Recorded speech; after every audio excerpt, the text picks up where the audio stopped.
welcome to Cheshire for the fourth weekend of the British Touring Car Championship, which takes centre stage at this iconic circuit. It is, of course, the marvellous Oulton Park. Now, conditions are slightly different to just 2 weeks ago, where it was scorching in Snetterton, and that hot run of form continued for our championship leader. However, we did see 3 different winners from the 3 races. Welcome to Norfolk. We welcome the next 3 rounds of the Kwik British Touring Car Championship. Good launch by Rainford. He accelerates clear. Ingram going to the inside line now. Look, and he goes through for second place. Charles Rainford wins round 7. A delighted BMW team. Cheers home, Charles Rainford. I was really happy with my performance and the performance of the car. This now for the race lead. Tom Ingram goes to the inside of Charles Rainford. He's going to get the job done. Ash Sutton goes through. So now the charge is on. Oh, lock up from Ingram. He's gone straight on. Round 8 of the British Touring Car Championship is a 51st Ash Sutton win. They get to be back on the top step. Round 9 of the Kwik British Touring Car Championship. Gordon Shedden's on pole. Shedden and Sutton there. This is game on for the race lead. Ash Sutton has the lead. Shedden thought he'd cover that off. He's fighting back now with the boost. And he goes back through on the inside. Gordon Shedden wins round 9 of the championship at Snetterton. What a cracking end to the day. Couldn't be happier. It was success at Snetterton for Charles Rainford, who enjoyed a rich return, a first win of the season, helping to amass the highest points total of the weekend. Ash Sutton recorded victory in race 2 after starting out 10th on the grid to exert his control at the top of the drivers' standings. And in race 3, Gordon Shedden showed class is permanent with a peerless drive to hold off all comers in the reverse grid race. Ash Sutton, with 8 out of 9 podiums so far, extended his lead at the top of the standings to 57 points over Tom Ingram, whose 3rd place finish in race 3 was later downgraded to 8th because of a 10-second time penalty for exceeding track limits. Charles Rainford was the biggest mover, shooting up to 3rd spot.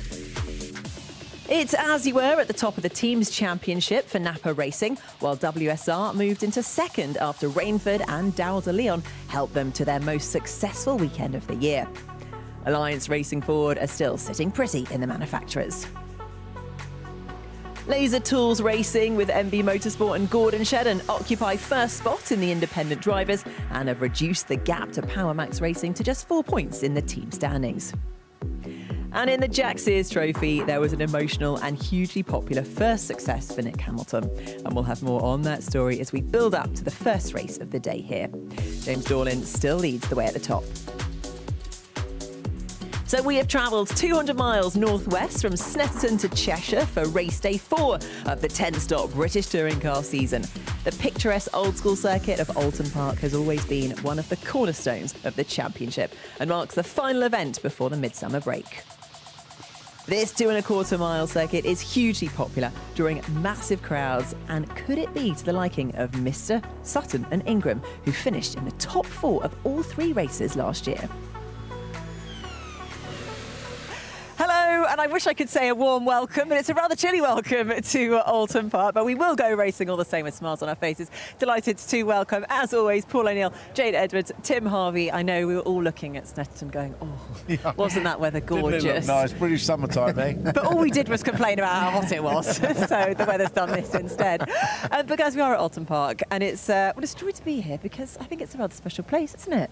For you, yeah, I mean, and for Paul. As we saw on the graphic, we've been racing since 1960. Paul and I both had our first race wins here. Amazing. I didn't burst into tears, but Paul did. But so it's always had a special place, I think. But drivers enjoy racing here tremendously. Paul, take us back to that moment, that first win. You might cry again. Don't get me. It's going to rain anyway. It was amazing. Great day back in 2002, and it just made me laugh because Tim was on the podium with me, and he punched me in the ribs and said, "Stop crying, grow up, mate." But a great place. Like Tim said, this is one of the tracks that the drivers will love, just rolling out the pits and getting on with it. 'Cause it's very narrow. The cars are powerful now. They're pretty big. You've got to be on your toes to do well here now. Yeah, it really is a very special time indeed. We've also got to talk about the fact that Ash Sutton, I mean, last time out, well, in fact, the whole season he's been on absolutely flying form, but on the podium twice, including a win. He is the man to beat at the moment, Tim. Well, he is. It's been the most incredible start to a season that anyone could have. He's had 8 out of 9 podiums, which is completely unprecedented at this level, and that's not without its problems either, because, you know, in 2 of the race to pole races he hasn't even finished, and at Snetterton that was the same. He had a puncture. This was the start of problems for Tom Ingram. His alternator was going down, he was losing the power steering, he locked up, and ultimately didn't finish that race. So he's been having problems, and it's like when he has a problem, Ash Sutton scores maximum points. It's like a 6-pointer in a football game. It couldn't be worse for Ingram and better for Sutton. Yeah, exactly. And then, of course, obviously Ingram having that penalty and dropping down off the podium in that final third race. Let's talk about Charles Rainford, Jade, because, again, you know, a massive moment for him being up on the top step. He's, you know, properly excelled himself towards the top end of the championship table. Yeah, he's always been quick. As soon as he came into this championship, he was setting pace that was very impressive. But now he seems to be finding his feet a little bit more, where he's able to just solidly score points and on his day get those wins. Sorry, but I keep referring to him as almost like the Colin Turkington. He just quietly just scores points all the time, and he's becoming a very consistent touring car driver. And then the other driver that we cannot forget is, of course, Gordon Shedden. I mean, it was an absolute masterclass from him. Oh, absolutely. The older viewers might remember Gilles Villeneuve holding off the guys behind. I think it was a Dijon back in the day. This was amazing stuff. A faster car behind. And like Jade said at the end of the day, you know, people on boost trying to get past with people without boost. But this was a great move from Sutton. I actually watched this and thought, he's got that done. Shedden ain't coming back from this. But you know, the Toka boost doing what it's supposed to do and giving you another lease of life, and he gets him back at Palmer's. But I've got to say, I spoke to Gordon in the week, and I just told him I thought it was one of the best performances from a car that shouldn't have won that I've ever seen. It was absolutely brilliant, and that's why he's a treble champion. Yeah, indeed. Pure class, beautiful race there. Right, well, of course, we've already gone racing this weekend because it was the race to pole that took place yesterday. It was Aaron Taylor-Smith who lined up alongside Dan Camish on the front row, and this is how it all unfolded.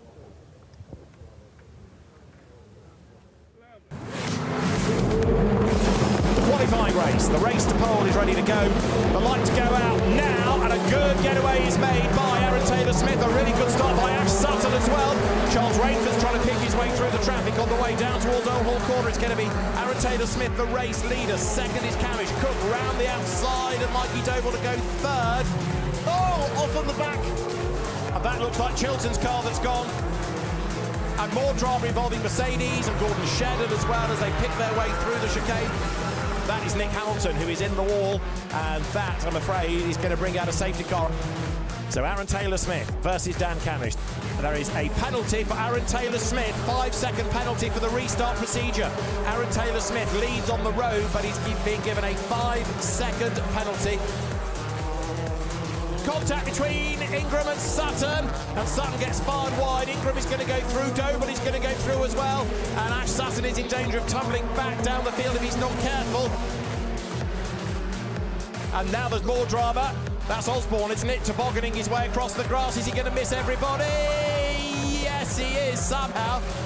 Meanwhile, there, coming down through Denton's, another place gained by Tom Chilton, going ahead of Rainford, but then his line is compromised into Cascade. He just about sorts it all out, but only just. So the cars now come through Lodge up towards Dearly. Checkered flag at the ready. Aaron Taylor-Smith is going to win on the road, but Dan Camish takes his first race to pole win.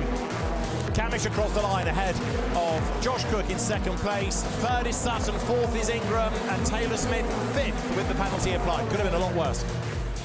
A great way to start the weekend. The guys have given me a great car out the box. I felt confident and happy with it. We were really strong here last year. It's been a good day, and I'm proud of all the guys, all the hard work. Well, congratulations to Dan Camish there on taking his first race to pole win. Commiserations for Aaron Taylor-Smith there. So much opportunity and thrown away for, well, ultimately not really understanding the rules. Well, the rules have been in place for long enough, and it's very clear you must not weave once the safety car lights have gone out. A clue for him would have been to look in his mirror, and at this point not a single car is weaving. And had he been in the pack, he'd have probably been doing the same. But when you're at the front of the grid, you're thinking so much more about the restart and how to get a jump on the others. It just skipped his mind. Let's hear from him. He caught up with Louise Govan after the race. This is what he had to say. Aaron. Frustrating. Yeah, a little bit of a kick in the teeth, let's call a spade. Look, it's an error. Truth be told, I did not know of that penalty or rule. I think there may be a case for potentially arguing it, but at the same time, if it's deemed that I gained an unfair advantage, which I don't think I did, I'd understand it. It's a shame. Disappointed for myself, but more so for everyone at Ladies Racing, because we deserve that win. I think we had the pace to do it, but that is life. Oh, Jade, I mean, it's a tough one to swallow that, isn't it? Yeah, I mean, he was driving fantastically. He drove well all day. He was fast. He had the lead of that race and he was managing it. But that's the difference with the drivers, is that, you need to know every regulation. And yes, it's a fairly new one, came in at the start of last year, but it's not brand new. You should be able to know that regulation. And he'll be kicking himself because he lost that win because of his own sort of error.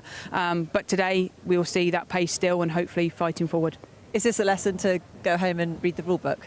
Obviously, but they get checked up on the regulations. The last time they were out Snet, it was the same. They had to do a test, and so did the team managers. So, yeah, and it's in there. So, bit of a shame, but he won't do that again. No, exactly. Lesson firmly learned. That is for sure, and I'm sure he'll be back on fighting form today. Speaking of today, let's find out when the first race of the day is going to get going. 12:25, round 10 will be coming up, and then we return on track this afternoon at 2:55, and then once again at 5:20. And as ever, with a strong card of support racing from the Power Max Mini Challenge, the Porsche Carwow Sprint Challenge, the Scottish Legends, and the Pre-83 Group 1 touring cars.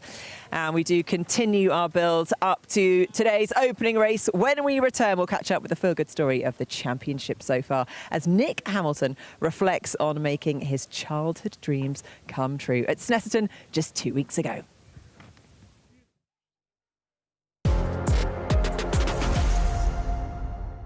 You're watching the Kwik Fit British Touring Car Championship. The action continues after the break. We go racing, a really good start by Daryl de Leon then in the BMW.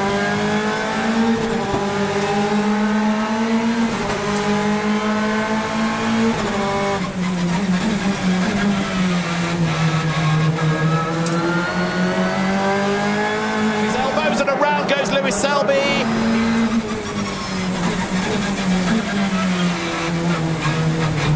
Ingram 17th as they came over the line. This is Ingram's view.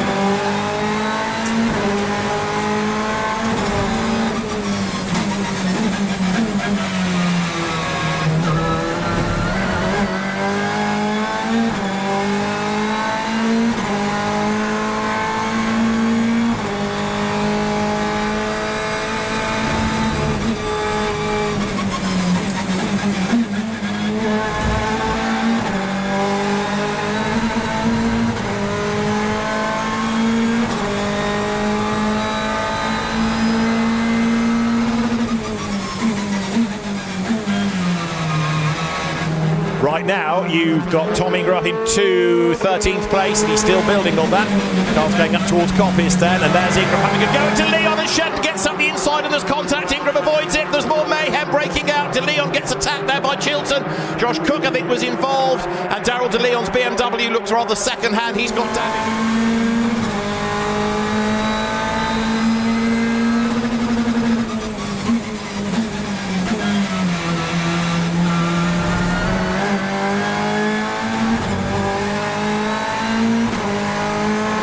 Left for the race, Tom Ingram, he's up now to 9th place. Well, we said the top 10 was on the cards, and now look, he's at the back of the queue because he's sitting on the tail of Adam Morgan's Mercedes. Yeah, look at Ingram, he must be on the boost to go around the outside of Morgan at that point of Hollywood, so this is a lap he's using it. He'll want to get past Rainford as well on this lap to make use of it.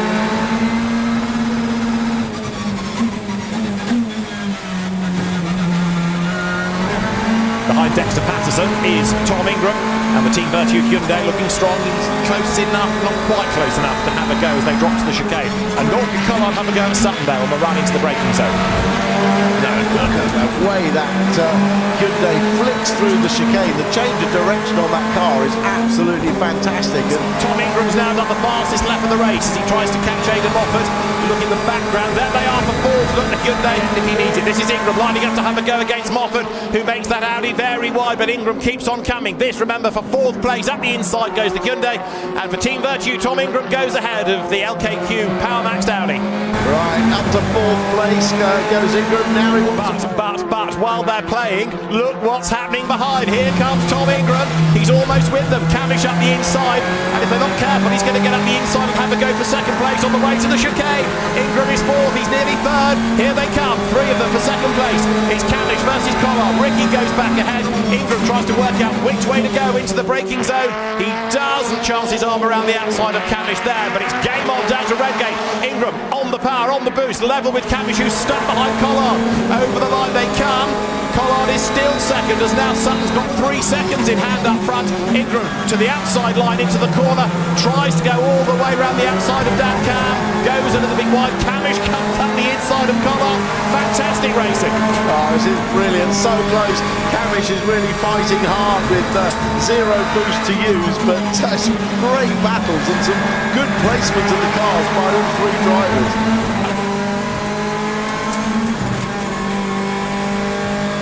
Collard, who now has his teammate to defend from. Ingram up the inside, full set, late on the brakes, through he goes.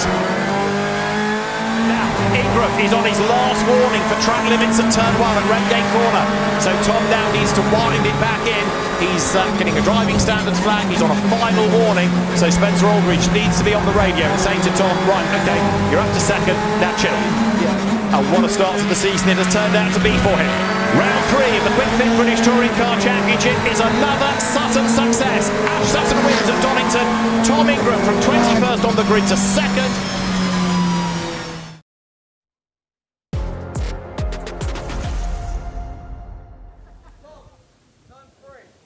Well, what a couple of weeks it has been for Nick Hamilton, still basking in the glory of his triumph in the Jack Sears Trophy at Snetterton, where he scored the most points across the weekend amongst the drivers yet to achieve an overall podium. Louise Goodman caught up with him yesterday to find out if there could be even more success to come.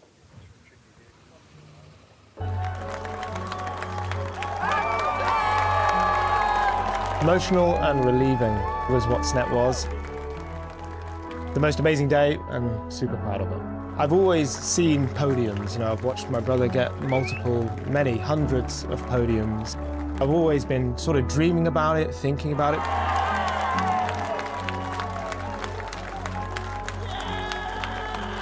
And it was just the most incredible feeling I've ever experienced in my life.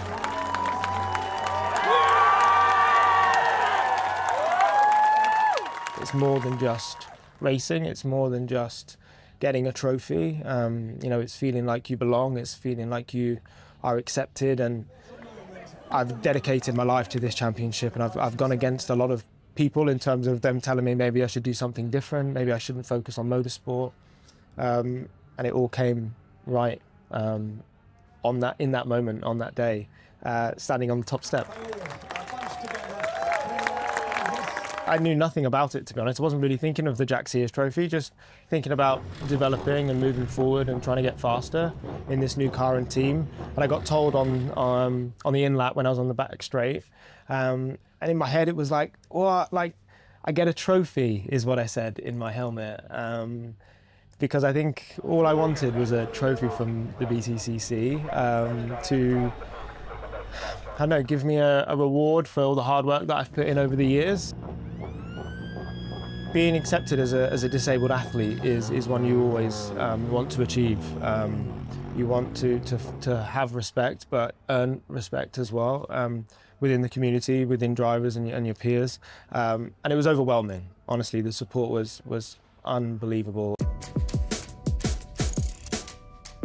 To race against able-bodied people, you have to train like an able-bodied person. And even though my legs weren't physically strong to do that, I worked my butt off to make sure they were as strong as possible. And it just led to where I am today. And yes, it's physically demanding and difficult and tough and rough, but it's what I signed up for. And I haven't regretted it for 1 minute. It's been a mental challenge, a mental struggle. But without my motorsport, I wouldn't be as physically strong as I am today. And that's why I continue to do it. Signing up to Team Accelerate and the Virtue guys is very exposing to start with, because you're with the likes of Tom Ingram, Tom Chilton as your teammates, and so I knew it was going to be those guys at the front, Nick maybe at the back, and trying to develop. But for the first time in my career, I feel like I have a piece of equipment that can do the job. And am I good enough to be in the championship is basically what I went into this year with. The guys and girls at Accelerate have done an amazing job, and I feel so at home there with the team. I'm only 3 rounds in, and I've achieved way more than I ever achieved in the last 5-6 years in the championship, and it's yes down to me and my commitment, but also down to the amazing car and team that I do have, and I just want to continue developing and hopefully have more days like Snetterton.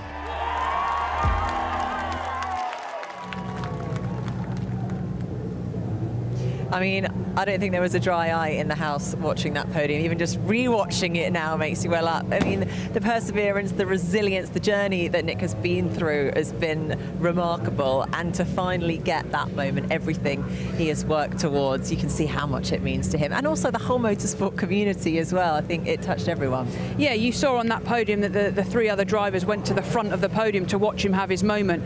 I want to make it very clear that everyone in this championship has a different mountain to climb. The Suttons, the Ingrams, they have their championships, the overall ones. Nick never had that. For him, it was a trophy, and I've spoken to him numerous times, and all he wanted was a trophy.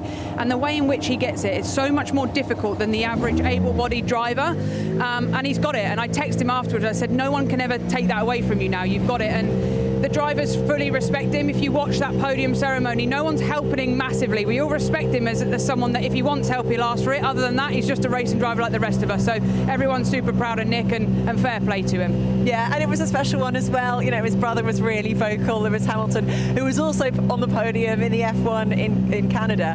And, I think Lewis recognising that was a special moment for Nick.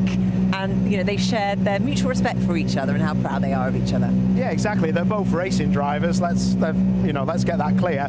For them both to have the podiums they did in their different championships was amazing. I think as well, I just want to say, you can jump in a fast car, and sometimes you think you're just going to be quick. Quick cars are not easy to drive. No touring car is easy to drive. So for what he's done, is absolutely amazing. Fast cars are usually more difficult to get the time out of. So I am so impressed with him this year. He has been absolutely electric, and hopefully he can have a good one here today as well. Yeah, I mean, the beautiful thing about motorsport, though, is it really does bring you back down to earth pretty quickly. You go from the high to a low, and unfortunately, Nick did struggle a little bit yesterday with the qualifying, the race to pole. Had an issue there on the crest. Yeah, it's unfortunate they had lost it and went into the barriers hard at the front. He was perfectly okay. It's important to make that point, but a lot of damage to the car, new front subframe, suspension, a lot of cooling parts, obviously. But yeah, just unfortunate, just locked up on the nasty little crest there, just as you hit the bump, and it just got away from him. So unfortunate, but he'll bounce back today, I'm sure. Yeah, exactly. I'm sure. Hopefully that confidence is still high from that amazing performance in Snetterton. We wish him all the best for today. Right, as you can see, cars are coming out ready to line up onto the grid. So after the break, don't go anywhere, because we will be back for race 10 here at Oulton Park. Well done.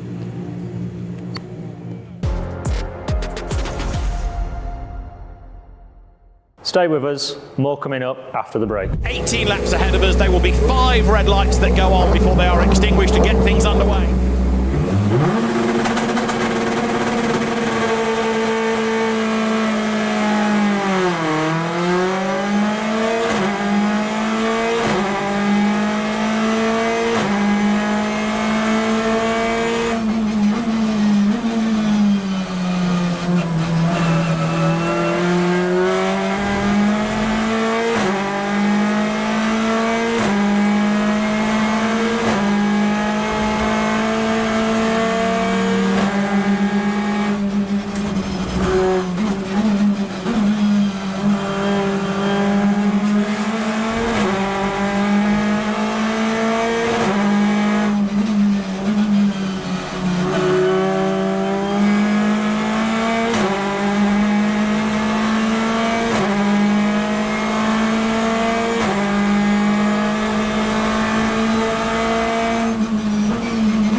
That was 13th from 21st on the grid.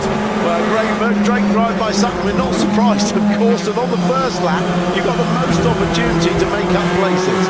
And he is absolutely stalling as now he tries to have a go at Camish, who's crawling all over the back there of Gordon Shedler and Aaron Taylor-Smith.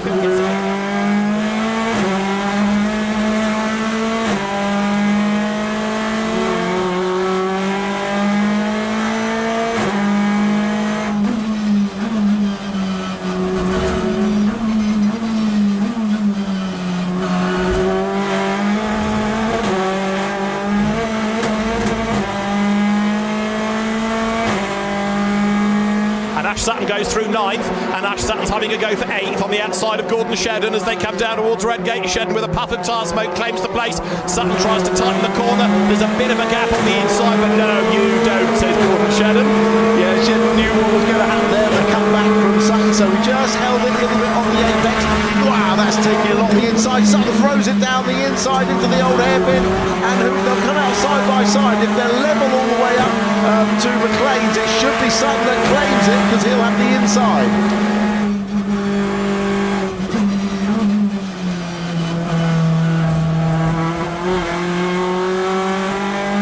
Sutton is in 8th place from 21st on the grid. So Ingram, Cook, Rowbottom, Rainford, Doble, Morgan. And there's a drama at the chicane because Josh Cook is off the road. Josh Cook is off the road, so that means it's Ingram leading. Rowbottom is up to 2nd. In 3rd place now it's Rainford. Doble is 4th. Morgan is 5th. Sutton's into the top 6.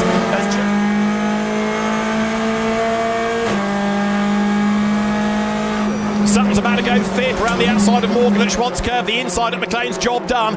Ash Sutton for the podium from 21st is a real possibility here. Let's see.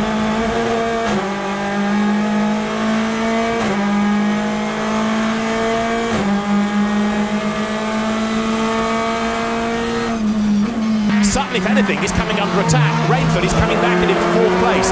You're looking at Doble out of the chicane, coming up towards the line. This is Charles Rainford's view, and look, he is right back on the tail of Sutton. Yeah, look at that. And Sutton couldn't drive a more defensive line. He was on the white line on the inside there. Morgan joining in right behind.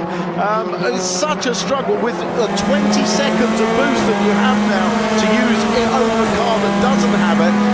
It's a massive amount of boost. And through goes Rainford.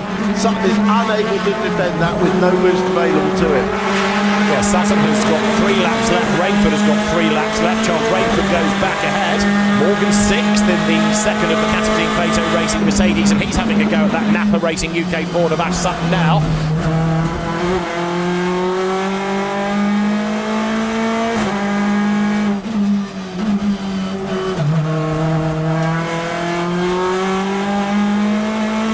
The checker flag awaits. Tom Ingram wins round 1 of the Kwik British Touring Car Championship. Mikey Doble 2nd.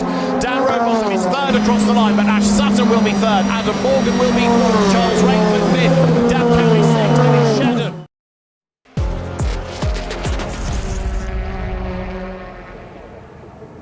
Welcome back to Oulton Park. We are a few minutes away before lights out here.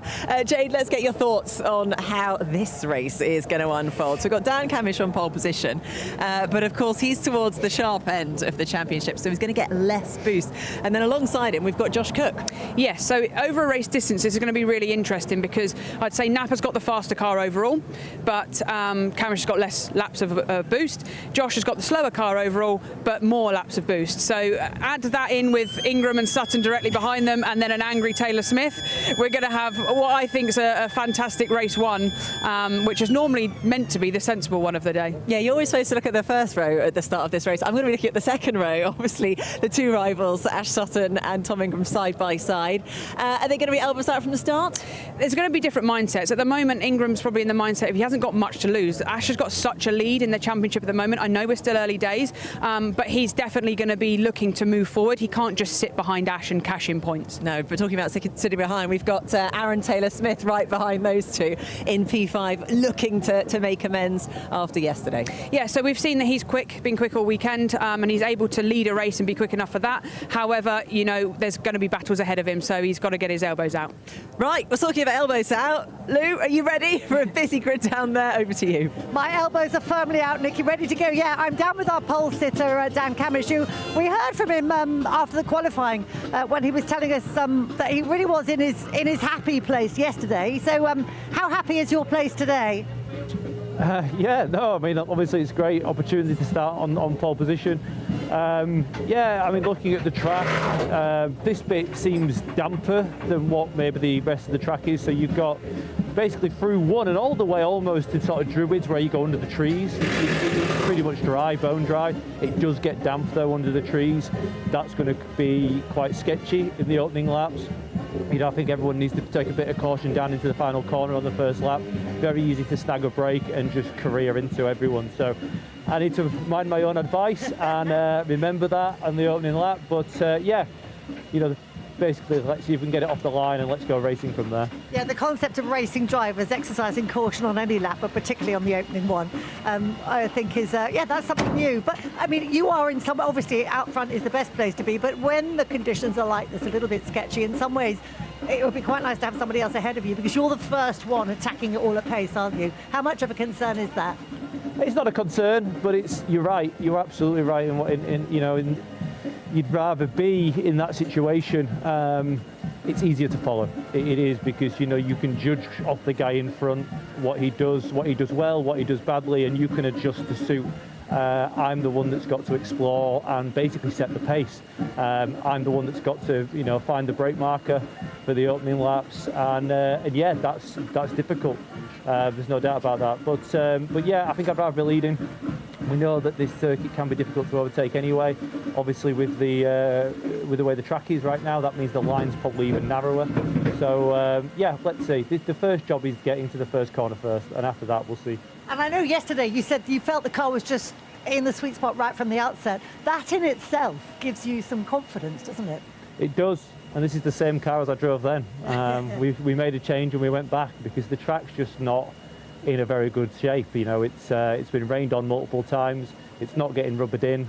You know, it's still very green as circuits go. So yeah, the car is as it left the truck, and let's see what it can do. Let's see indeed. Let's see who Paul's got with him. Over to you, Paul. Thanks, Lou. Yes, I'm with Nick and Nick Hamilton. Have you come off cloud 9 yet, my man? Because that was some amazing stuff going on at Snet, wasn't it? Yeah, it was super emotional, Paul. The best.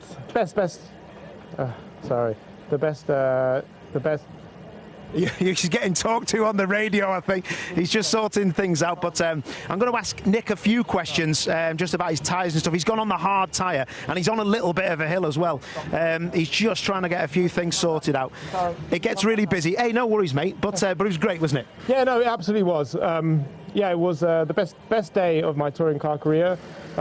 Super proud of myself. I've been, you know, dreaming of that moment. You know, how would I get onto the podium was the big thing. You know, physically it's hard for me to get up there. And then B, just the amount of support that I had was incredible, and all the emotion came out, and you could see. And I think there wasn't a dry eye in the paddock, which I didn't want everybody to cry, but it felt so amazing. It was a childhood dream, a childhood moment, and yeah, really proud of it, mate. Good man. Hope there's going to be another one. Quick question before we just throw back. Hard tyres, what's the thinking? Just get rid of the pain? Yeah, just get rid of the hard tyre. You know, obviously we had an unfortunate accident yesterday, so the boys and girls at the team did a great job refixing it. You know, my first proper mistake in this car so far, so it's all right. So we want to get rid of the hard tyre and hopefully have a good rest of the day on the soft. Top man. I've been making mistakes for 47 years, Nick, so you'll be sound, mate. Cheers, mate. I appreciate it. Back to you, Lou. Thank you, Paul. With another driver who was pretty happy, well, as happy as Josh could gets anyway, yesterday. But certainly the car was in a good place. Fourth in qualifying, up to second at the end of the race. We know this car has got the pace, and you were really managing to extract it out of it yesterday afternoon as well. So presumably more of the same today. Yeah, I think that actually this race plays into our hands a little bit more than the race yesterday, just because, you know, I've got a full allocation of boost and Dan's not. So hopefully that delta that I have will be enough to make up for our little deficit that we have. The chassis is really good. It's I can make it do what I want. It can be a little bit leery at times, so the fact that it's mixed conditions means that I'm going to have to obviously take it a little bit steady at the start, but I know over the race duration we've got a really, really good car. So looking forward to try and capitalise on what is a good starting position. I want to move forwards. That's the plan. I think we can, but as always, touring car races are mayhem, so we've got to keep out of trouble and then move forward. And as you say, important to be patient and wait for the car to come towards you to slow it from here as the race goes on. Yeah, like, you know, the important thing is you can't always have a perfect car through the duration of a race. It's either going to be great at the beginning and fall off a cliff, or you can have it come to you towards the end. And everybody's got different sort of theories behind that and the concepts they've gone with. But you can't afford to give places up at the start in touring cars. They're not easy to get back. So look, I want to make sure that we convert this. I need some good results. Saturdays have been really good to us, but we need some good Sundays now. Fingers firmly crossed for you, mate. So, band are playing in the background, but it's time for us to clear the grid. Race coming up after this quick break.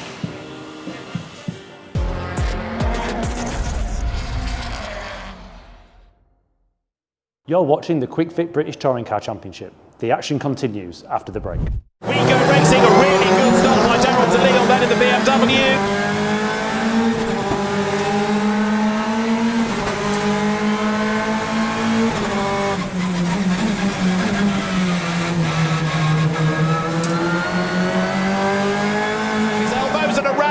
Selby.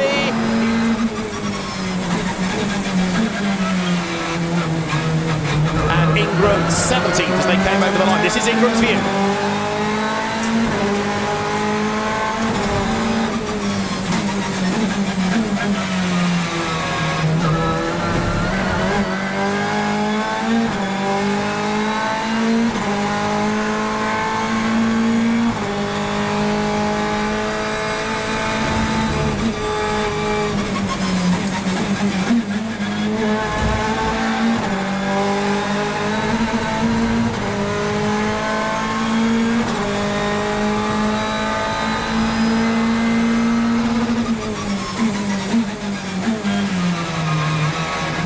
Right now, you've got Tom Ingram up into 13th place, and he's still building on that.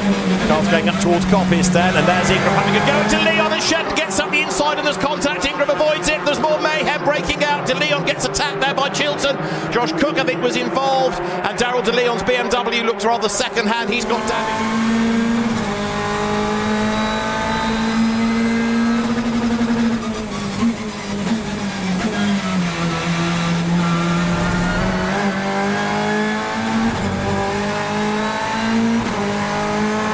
Left for the race, Tom Ingram, he's up now to 9th place. Well, we said the top 10 was on the cards, and now look, he's at the back of the queue because he's sitting on the tail of Adam Morgan's Mercedes. Yeah, look at Ingram, he must be on the boost to go around the outside of Morgan at that point of Hollywood, so this is a lap he's using it. He'll want to get past Rainford as well on this lap to make use of it.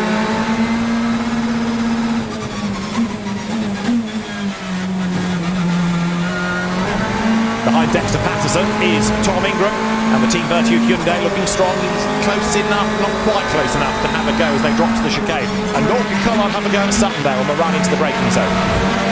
No way that Hyundai flicks through the chicane. The change of direction on that car is absolutely fantastic. And Tom Ingram's now done the fastest lap of the race as he tries to catch Aidan Moffat. Look in the background, there they are for fourth. Look at Hyundai if he needs it. This is Ingram lining up to have a go against Moffat, who makes that Audi very wide, but Ingram keeps on coming. This, remember, for 4th place. Up the inside goes the Hyundai, and for Team Virtue, Tom Ingram goes ahead of the LKQ Power Maxed Audi.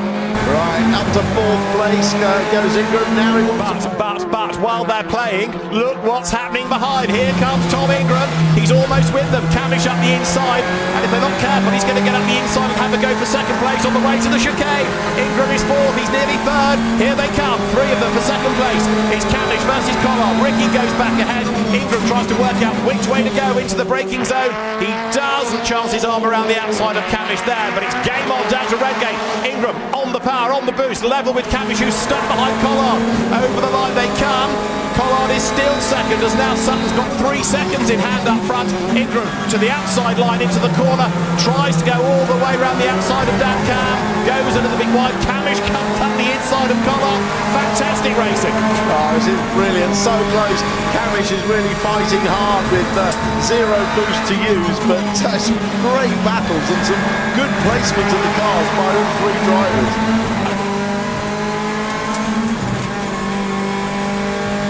for Collard, who now has his teammate to defend from. Ingram up the inside, full set, late on the brakes, through he goes. Now, Ingram is on his last warning for track limits at turn 1 at Redgate Corner. So Tom now needs to wind it back in. He's getting a driving standards flag. He's on a final warning. So Spencer Aldridge needs to be on the radio and saying to Tom, right, okay, you're up to second, now chill. And what a start to the season it has turned out to be for him. Round 3 of the Kwik Fit British Touring Car Championship is another Sutton success. Ash Sutton wins at Donington. Tom Ingram from 21st on the grid to 2nd.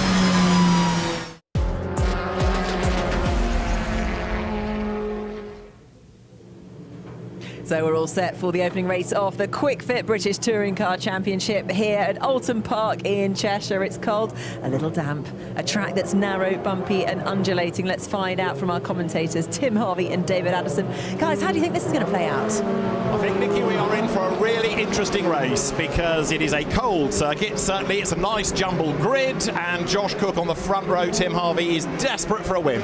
Yeah, he is, and he has the maximum allocation of boost to use. In other words, most number of laps, which will be 10 of the 15 laps. So he's got a good advantage. It's also the very first race of the year where we've had the soft tyre and the hard tyre in the same race. And this is going to be a factor for the rest of the day's racing. And one of those drivers on the soft tyre is Adam Morgan, who is going to start 7th on the grid. Adam, thoughts going into this race? What can be achieved? I think we need to look ahead, really. We're on the right tyre. The track's drying pretty well, so I think we'll be in for a pretty hectic race, really. But yeah, we're looking to go forwards. And the first few corners, I suppose, all the way down to the hairpin, it's about survival, isn't it? Because it can get very crowded around here. Yeah, Oulton's it's a narrow track, so we need to keep it safe, but let's make sure we get a good start. But as always, I'm looking to go forwards, not backwards. Excellent, we'll leave you to it. Good luck, Adam. Thank you. Right, so Adam Morgan in the better place of the Cataclean Plato Racing Mercedes, new car for this year, and bit by bit progress is being made. Of course, there was that famous victory first time out in the race to pole at Donington, but in terms of championship rounds, having to build a new team and get on top of a new car and so forth has been a little bit of a tougher process than perhaps anticipated. So down they come towards Hislops in front of a big crowd at Oulton Park. As ever, the BTCC has drawn the fans from far and wide, and it is Dan Camish who will start on pole position. Dan Camish on pole for round 10. Josh Cook with him at the front. 4 laps of boost versus 10. Ash Sutton, 1 lap available. 4 times a winner this year. The championship leader starts 3rd. And Tom Ingram, with just 2 laps of boost available, is alongside him. Then Aaron Taylor-Smith, who won on the road yesterday in the race to pole. Mikey Doble starts 6th, ahead of Adam Morgan and Dexter Patterson. They're all on that soft tyre. So too is Aidan Moffat, with Chris Smiley in the top 10 and looking for good results. He was on the podium here last year. Tom Chilton is going to start 11th, and then you've got Ricky Collard on the hard tyre with 5 laps of boost available. Charles Rainford is on the hard tyre. He's got 3 laps. Lewis Selby is next alongside him. Then you've got Daryl DeLeon and Dan Rowbottom on the hard tyre to get it out of the way. James Dawlins on the hard tyre. Sam Osborne is not. Nick Hamilton on the harder tyre, and Gordon Shedden with 8 laps of boost, retired yesterday after contact and a bit of overheating drama. 8 laps available. He'll be one to watch. And then at the back of the grid is Max Buxton, who did not take to the track yesterday. He's got has had a viral infection. He's been checked by the medics this morning. Danny says he's about 50% better, but he was in a really bad way yesterday. Could hardly walk, had to be supported when he walked to the medical centre. So the fact that he's in the car at all is quite something. The irony of it is that Max was one of a number of drivers that did a hospital visit during the week as part of the promotion of the championship, and came out, he said, feeling really worse. But the good news is he's feeling a lot better today.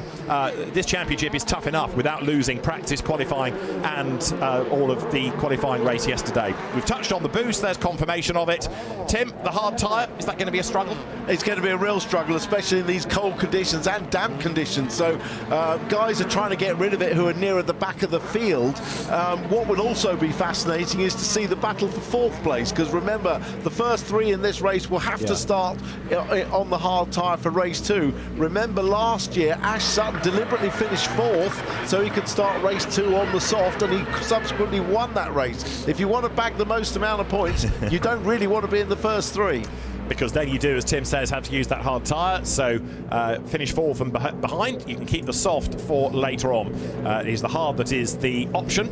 People to watch, well, Gordon Shedden definitely, Charles Rainford, Daryl De Leon, all with a reasonable amount of boost coming forward. Ricky Collard likewise. There is Danny Buxton, team owner Christian Dick in the background talking to Mike Newton, Le Mans class winner, sports car veteran. So local residents out in Falls here. The car's ready to go racing. It is round 10 of the Kwik Fit British Touring Car Championship at Oulton Park. The lights are red, the lights are out. We go racing, and a good start is made by Sutton.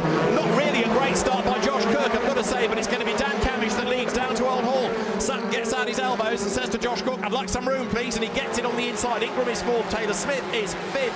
The car's round Old Hall for the first time with Adam Morgan up alongside Mikey Doble. He said he wanted to go forward. He is doing so, as now Sutton's on the outside line, and contact between him and Cook, and Sutton gets turned completely sideways. He hangs on to it. He loses a handful of places, but that could have been a whole lot worse. Could have been a whole lot worse, and a shame for Sutton. He got an absolutely blinding start. He was off the line like a rear-wheel drive BMW, dare I say it, but he really was. But he's got a touch with Cook, and that has really set him back. And you've got to say that whatever Josh achieves on the road is subject to being looked at post-race, because inevitably that will get looked at. I'm not saying there'll be a penalty, but it's certainly going to get looked at, as Camish leads, Cook leads Ingram, and there, with his elbows out, is Sutton, and you get the feeling that he's well fired up. He did not take kindly to that contact from his old mate Josh Cook on the opening couple of corners, and so now Sutton, with only one lap of boost available, is really having to fight. Well, he got roughed up by Tom Ingram yesterday in the race to pole at the next corner lodge. He's now being roughed up by his old mate Josh Cook as well. So yes, he's probably feeling a little bit fiery, but up front it looks like Cam's got a nice little gap, as Ingram is really looking to put the pressure on Cook at the end of that. Remember, on this first lap, nobody can use their boost. From the second lap onwards, starting now, they can. And Josh has 10 laps left, so not quite the remaining race distance, but the bulk of it. So it is Camish leading, then a gap, Cook second, Ingram is third. As diving up the inside absolutely beautifully, as we come to expect from Sutton, a really late dive, but he didn't run wide at all, and he went through on Mikey Doble. Indeed so, and that will now put him into the top six, so he's trying to rebuild the race. The next target is Adam Morgan in fifth place. Taylor Smith is fourth and flashing the lights at Ingram third, who's on the back of Cook, and Cook is closing, is he not, on Camish. Josh has done the absolute best first sector, possibly with a bit of boost, and this is a replay of lap one. Yeah, it's sort of 3 into 1, doesn't quite go. I really couldn't attach blame to that. They were trying to go through side by side. Cookie did not run wide. It was just a clash of lines that caught them out. So I'm not apportioning any blame to that. It's just one of those things. But Ash does try on lap 1 to always gain as many places as possible, knowing that no one can use the boost. But he's making his way back. I tell you what, we've not given mention to Adam Morgan. He is running in a very fine 5th place, up 2 places slightly as a result of that incident. And the Audi's getting sideways at Druids. First of all, I think it was Moffat that went sideways. Dexter Patterson had a really big slide. They have survived it, but Dexter Patterson has fallen back, and there's more drama in the background, because there off the road is Lewis Selby coming down towards Lodge. Trackside furniture is scattered. Selby would have done damage to the car as he clangs the Armco. Debris on the road as well, and the leaders have gone through then, with Camish and Cook absolutely nose to tail. That is Sutton as he goes through Old Hall Corner. He's in the top 6, but look at the leaders. Cook, using the boost, has got back onto the tail of Camish, and Cookie is on a mission. Fastest lap of the race is his. Well, hopefully Selby will be able to get going and clear the road. We'll have to wait and see, but you're right. The advantage of having more laps of boost for Josh Cook, and he's using it to his advantage. 6 more laps that he's got, and Selby has got going. See what started that in the background. Selby's looking to move to the right-hand side. He gets squeezed onto the grass and then loses control. That was Dexter Patterson he was trying to get past. So he got squeezed towards the grass. Safety car is deployed. That, I think, is purely for the amount of litter on the racetrack. Selby is in the pit lane, but we've gone safety car. So the safety car makes its way out onto the circuit then. and everyone will bunch up. This could be quite good news for Ash Sutton because the gaps will disappear ahead. Yeah, that's true. It is still a tricky track. There are still damp patches and it is still cold, and they're still trying to just get all the tyres up to full temperature and pressure. Some work to be done on Selby's car. They're having a look at it. It did seem to glance the barrier at least at a very parallel angle rather than at an acute angle. So hopefully it's just a change of tyres, and at least he could go out and check the car is all right. But yes, there's the debris of all the signage that's strewn across the track. Our 5th appearance of the safety car this season. And a replay of the start. On board first with Tom Ingram. Yeah, but firstly, look at Sutton's start. Absolutely away. Ingram didn't actually make the best of starts and had to block. There was a touch already there between Sutton and Cook, so they've already had one touch, haven't they? Ingram must be loving the look of this. But watch Cook's car. He's holding the car to the inside. He doesn't run particularly. I can't call that as running wide. That was absolutely fine, and just convergence of track required there, but through goes Ingram. Thank you very much. James Cole, who is the driving standards advisor, will give his opinion. Race winner, of course. This is down at Island Bend. Josh Cook through on the inside line, retakes that place from Ingram. And that all helped Camish to build a bit of a gap, didn't it? So here we are under the safety car. It should not take long to clear the road. Let's have a look here at the Adam Morgan start. This is on board with Adam Morgan, and he's going to be the beneficiary further up when Sutton and Cook get together.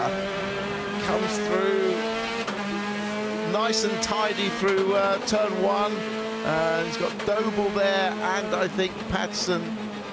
Watch for the action further up. Whoa! And just missing the action there, and through he goes. Just a little rub as Morgan and Doble got together. Lights out atop the safety car, so it will peel in this time. We're going to go back racing. It will give us a 16-lap race, therefore. Camish will control the restart, and everybody after yesterday will be aware not to do any weaving. Yes, unlike Aaron Taylor-Smith, who was weaving all the way down this road yesterday after the safety car lights had gone out and copped himself a penalty. We're ready to go racing then in race 1 at Oulton Park. The safety car peels into the pit lane. Dan Camish accelerates out of Deer Leak now, floors the throttle, we go green, and it's Tom Ingram straight away on his toes to try to get up past Cook, can't do it. Morgan is under attack though, look from Sutton, who is under attack from Doble as they round Old Hall corner. Sutton's car forced out a little bit wide over the curb, but they plunge downhill with Dan Camish in charge. And Dan Camish really trying to win this race. He said yesterday he's qualified on pole now, but as a result of yesterday's race to pole, and he would love to get that trophy. Last win in the Grand Prix circuit at Brands Hatch at the back end of last year. He comes through the Island Bend hairpin, being chased by Cook, by Ingram, by Taylor-Smith. Morgan is 5th. Sutton on the outside line, trying everywhere he can to gain ground with only 1 lap of boost available to him. Yeah, it's not easy, is it, to attack, and he hasn't even got it to defend either. Is he going to make it? Oh. No way could he get across there. Had to divert across the grass. He's given that place, or had to give that place back to Morgan, but through also has gone Doble and Moffat. And Smiley right there as well, looking to buy into this as Morgan comes under attack, going to Druids. This is the view from Smiley's Hyundai. Doble on the right, Sutton on the left. Brake hard, turn into Druids. Moffat has jumped ahead of the pair of them there, so Moffat's going really nicely, isn't he, as well, in his LKQ Euro car parks with Power Max Racing Audi. 4 leading cars, then a bit of a gap to Morgan behind as they dive now down through Lodge Corner. And Aidan Moffat, he's going great guns, isn't he? He certainly is. Both the Audis going well in these conditions. And look at Ingram, he's now pressurising Cook, which is helping Camish escape a little bit at the front, but it all does ebb and flow depending on when they use their boost. Ingram, of course, got the 2nd lowest number of laps with boost to Ash Sutton. He's only got 2 laps to use. That was the replay of the contact. Morgan and Sutton down at Hislop, then into Knickerbrook. Morgan claims the line. Lewis Selby, by the way, has just returned to the pit lane, so the damage is clearly worse than initially feared. Right, Camish your leader, Cook 2nd, Ingram right with him in 3rd, Taylor-Smith 4th, Morgan is 5th, and it is in 6th place Aidan Moffat.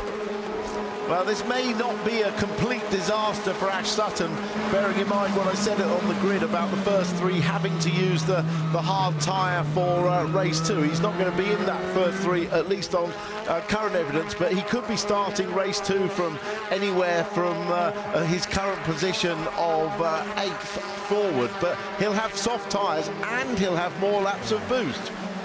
So as you say, not a disaster. You can start to reverse engineer the weekend. Aidan Moffat up from 9th on the grid, going well in the top 6. There is Sutton then, out of Druids, running in 8th place. Chris Smiley is behind him.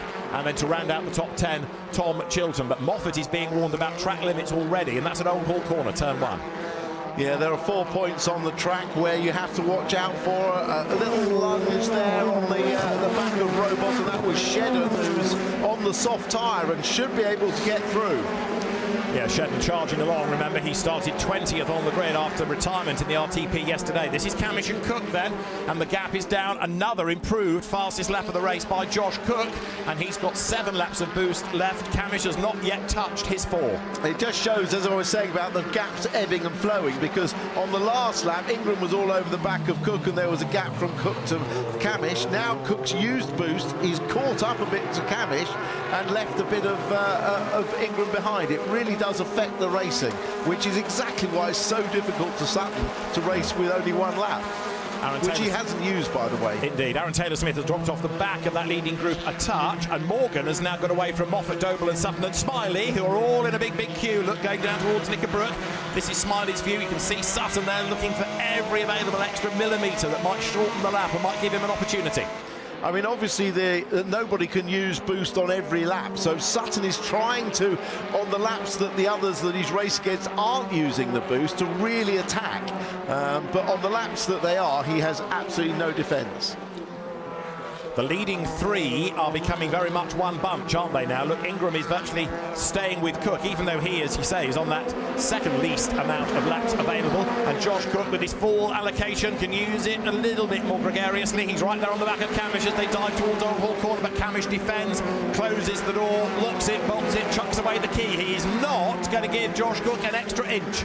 No, but so far, Camish is putting up a fine defence. He has not used boost on 1 lap yet, whereas Cook has actually used 4 of his 10 laps. So he's managed to defend against him for 4 laps when Cook's been on the boost. Here they come, down towards Island Bend, and a replay here. Charles Rainford's view coming into Lodge Corner.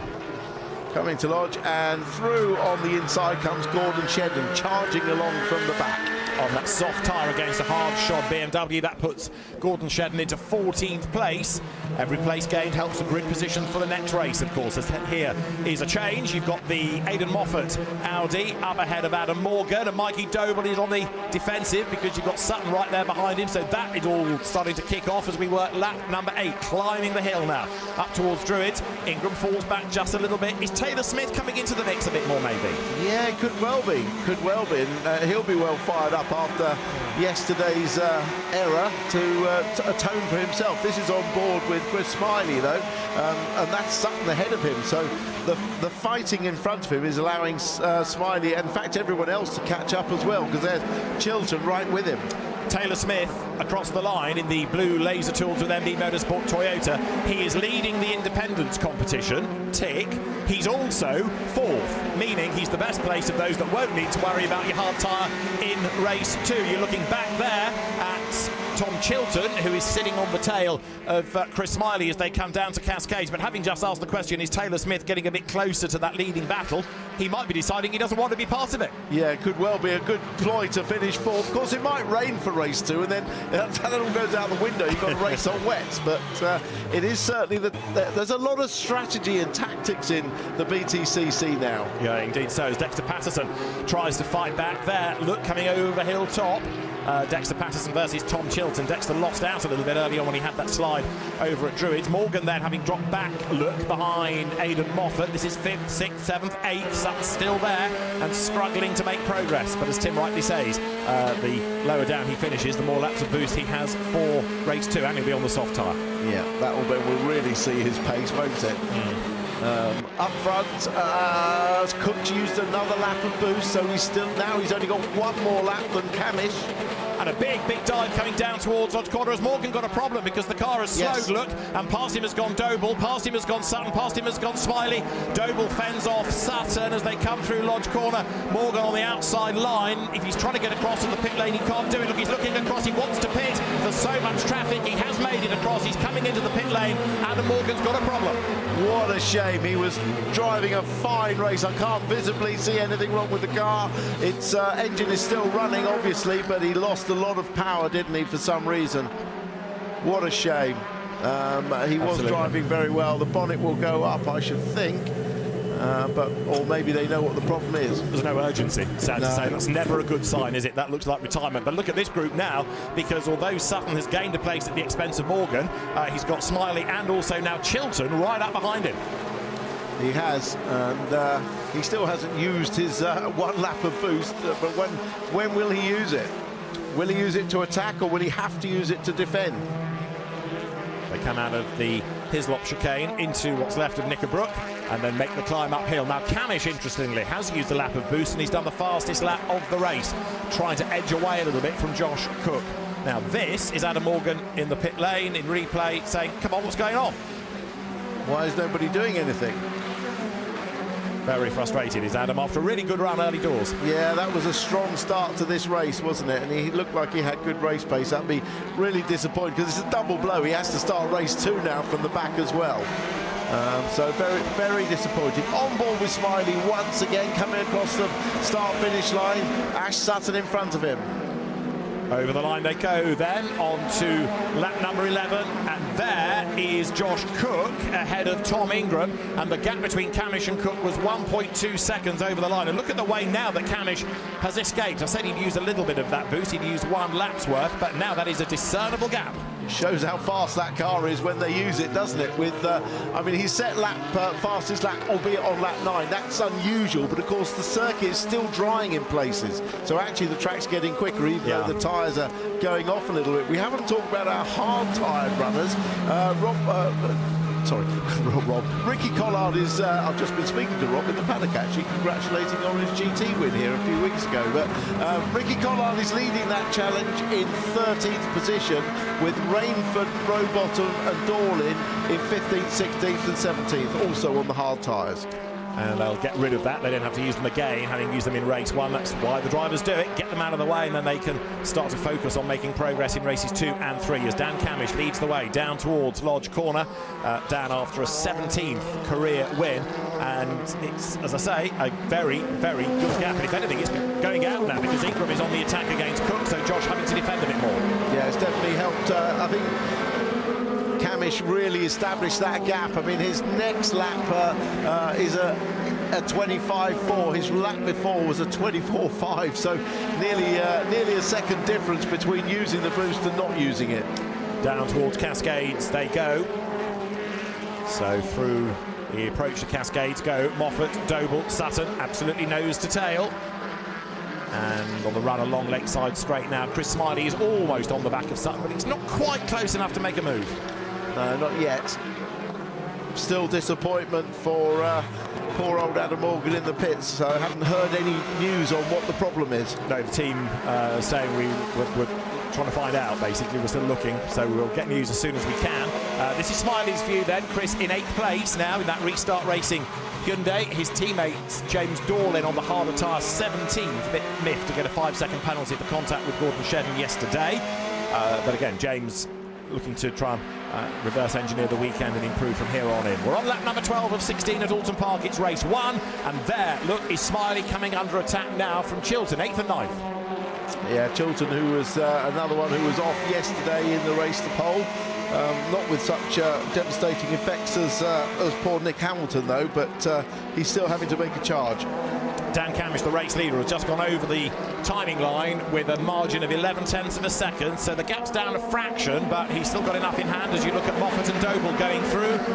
Aidan, I think, enjoying his season with the Power Max Racing squad, and certainly with this new car that has been built late for the season, but he's a competitive car, very definitely the new Audi. However, Smiley is under attack from Chilton, and Chilton is through, coming into Cascades. Nicely done by Tom Chilton there. Yeah, look how that's broken the gap between Smiley was right behind Sutton before, so that's really broken that gap up as Chilton gets through.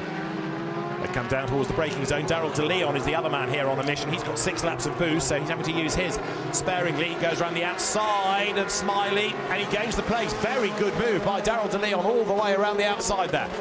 Yeah, very nice indeed. A little bit of traction advantage, and obviously going into the hairpin, Chilton was blocking Smiley, so he was able to get a half-car overlap on the way in as well. Daryl De Leon then charging forward. Sadly for Smiley, that's a place lost not only overall but in the independents competition, because the Toyotas are in that this year, WSLs, BMWs are in that this year, so it's much, much tougher than perhaps it has been for a number of seasons. As there is Gordon Shedden going through, Shedden up to 12th then from 20th on the grid. Yeah, another great drive from Gordon Shedden. I can't say enough praise for his race 3 victory at Stetton. That was a masterful drive indeed. And remember, he did one of those here last year, didn't he, to win race 3, so you never rule flash out. This is a replay of the De Leon move. Smiley getting a bit held up maybe behind Chilton, and Daryl just had all the real estate on the outside. Yeah, the queuing up on the inside. Look, he's able to get at least a half car alongside on the way in, which counteracts the fact he's got to do a longer distance around the outside, and then Smiley very generously gives him plenty of room on the exit, as he's obligated to do, but with the traction off advantage of the rear-wheel drive, he's able to pull alongside and in front. We're hearing something to do with an engine sensor for Adam Morgan, so the Mercedes out of the race, sad to say, as the leaders work lap number 14 at Oulton Park. This is Tom Ingram's view. The reigning champion has been warned about track limits as he comes then now up through the right-hander of Nicker Brooks, so he needs to just rein that in a little bit. It does not look as though he's going to be able to do much about Josh Cook, and Cook in turn still the wrong side of 1 second away from Dan Camish. Well, Tom Ingram will have learned his lesson at Stetton about track limits, I'm sure. And although he said he wasn't aware of the impending problem, his interview after the race and subsequent revelations by Toka about exactly when the warnings were given rather belied that statement. Somebody else is going quite well now, Tom Chilton, picking off places as the field comes down towards Lodge Corner. So you're looking here at the Aidan Moffat train. 5th is Moffat, 6th is Doble. Then you've got Sutton up into 7th place. Chilton is 8th, De Leon is 9th, Smiley in 10th place now as they come over the line. And we've only got 2 laps to go in this first race at Oulton Park. Yeah, so it's going to be one of those cases where a lot of people have saved boost until the end of the race, and they'll all be on it together. Absolutely right, down towards Cascades. In the background you see Gordon Shedden there, closing on fellow countryman Dexter Patterson as they run now towards the curb on exit of Cascades, down towards Island Bend. Heavy braking zone this, and Oulton Park tough on brakes. Very hard on brakes, but here and Donington are the 2 hardest on the brakes. There's actually 3 choices of brake compound here, but you speak to the drivers and they can't tell very much difference between them all. Let the engineers worry about that. So there you got the 2nd place fight, but Dan Camish looking very, very impressive now, isn't he? Building this gap. Perhaps it's been another tough start to the season with a lot of the attention around Ash Sutton's blistering pace, but you ignore Dan Camish at your peril because you know he's always going to come out fighting. Well, he said yesterday that the car felt great the moment they rolled it out the truck, and he did his first laps in it, and when that happens for a driver, he just builds confidence, and you give Dan Camish a good car from the off, and he will be a challenge to be beaten. And here's Sutton now getting really busy on the back of the Audi.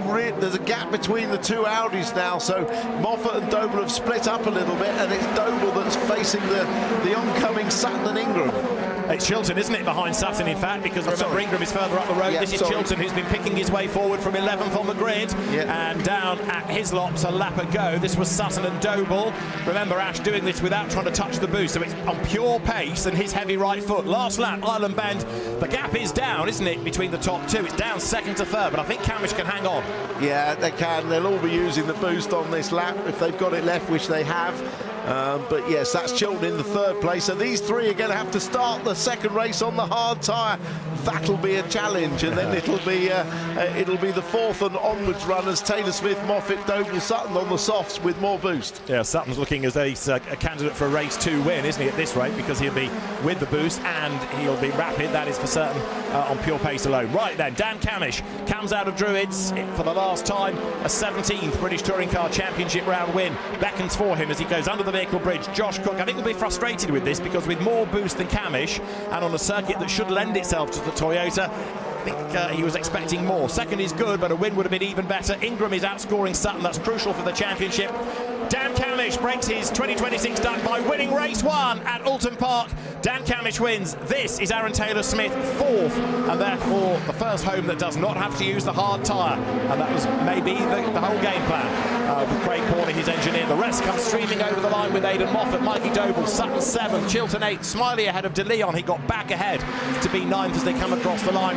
The best of those on the hards, Ricky Collard in 14th place and Gordon Shedden 20th to 12th. That's Dan Rowbottom going over the line, and it's a happy Napa Racing UK. Dan Camish taking his first victory of the season, and he'll be a happy man for sure. But like I say, I can imagine Josh Cook will feel a little bit frustrated, to say the least, because that arguably was his race.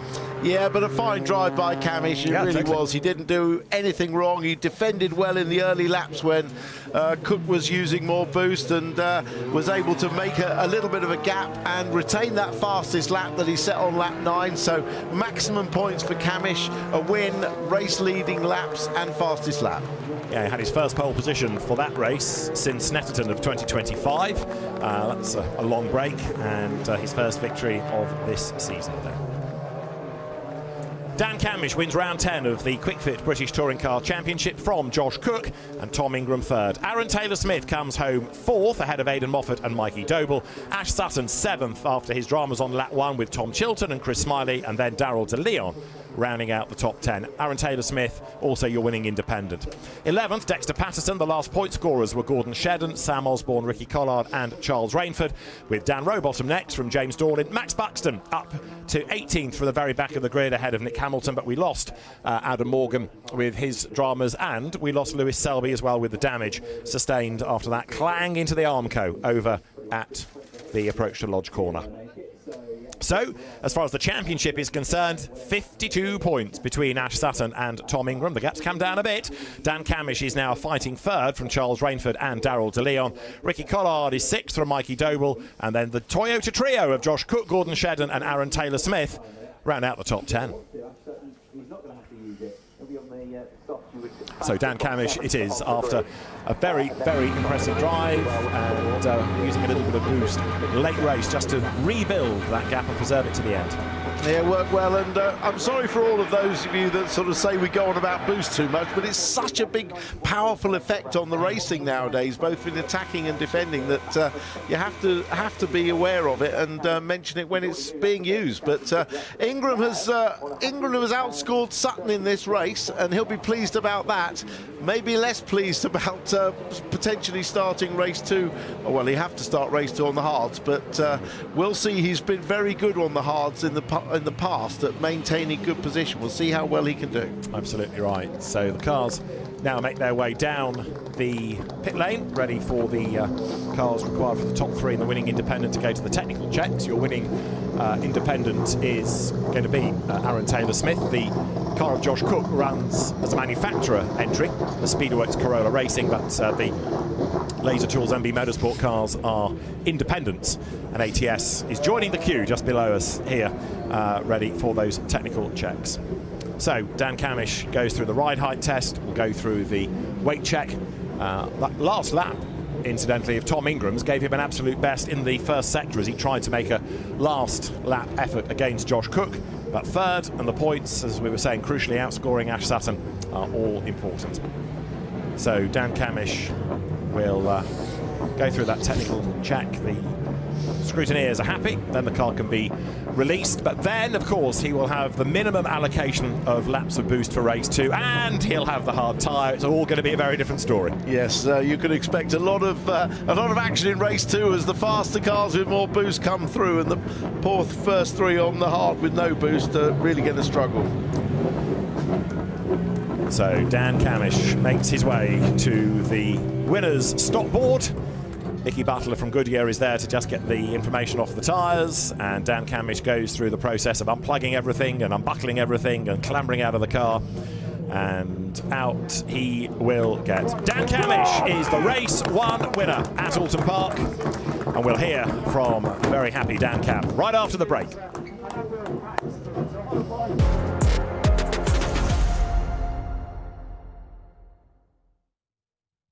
You're watching the Kwik Fit British Touring Car Championship. The action continues after the break. We go racing, a really good start by Daryl De Leon then in the BMW.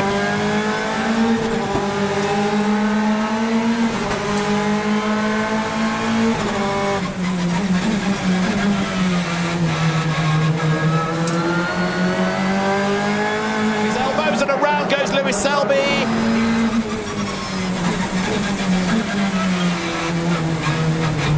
Ingram 17th as they came over the line. This is Ingram's view.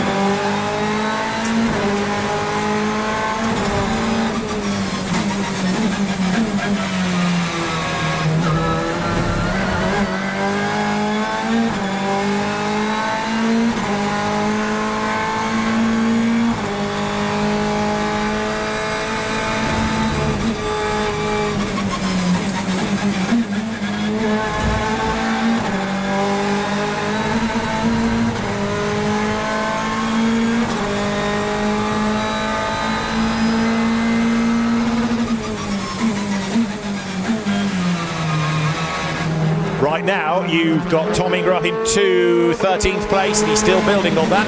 Car's going up towards Coppice then, and there's Ingram having a go to Leon, and Shen gets up the inside, and there's contact. Ingram avoids it. There's more mayhem breaking out. De Leon gets attacked there by Chilton. Josh Cook, I think, was involved, and Daryl De Leon's BMW looks rather second-hand. He's got damage.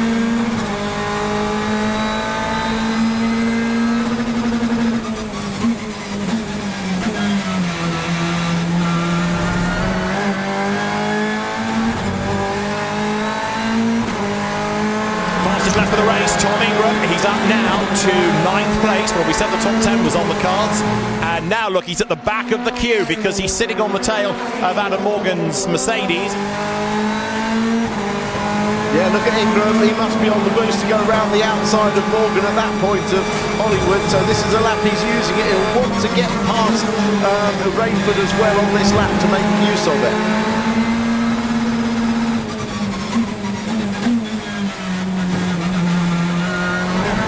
Behind Dexter Patterson is Tom Ingram, and the Team Virtue Hyundai looking strong. He's close enough, not quite close enough to have a go as they drop to the chicane. And Norton Collard have a go at Sutton there on the run into the braking zone. No way that Hyundai flicks through the chicane. The change of direction on that car is absolutely fantastic. And Tom Ingram's now done the fastest lap of the race as he tries to catch Aidan Moffat. Look in the background, there they are for 4th. Look at Hyundai if he needs it. This is Ingram lining up to have a go against Moffat, who makes that Audi very wide, but Ingram keeps on coming. This, remember, for 4th place. Up the inside goes the Hyundai, and for Team Virtue, Tom Ingram goes ahead of the LKQ Power Maxed Audi. Right, up to 4th place goes Ingram. Now he wants but while they're playing, look what's happening behind. Here comes Tom Ingram. He's almost with them. Camish up the inside, and if they're not careful, he's going to get up the inside and have a go for 2nd place on the way to the chicane. Ingram is 4th. He's nearly 3rd. Here they come. 3 of them for 2nd place. It's Camish versus Collard. Ricky goes back ahead. Ingram tries to work out which way to go into the braking zone. He doesn't chance his arm around the outside of Camish there, but it's game on down to Redgate. Ingram on the power, on the boost, level with Camish, who's stuck behind Collard. Over the line they come. Collard is still 2nd, as now Sutton's got 3 seconds in hand up front. Ingram to the outside line into the corner, tries to go all the way around the outside of Dan Cam, goes into the big wide. Camish comes up the inside of Collard. Fantastic racing. Oh, this is brilliant, so close. Camish is really fighting hard with 0 boost to use, but some great battles and some good placement of the cars by all 3 drivers.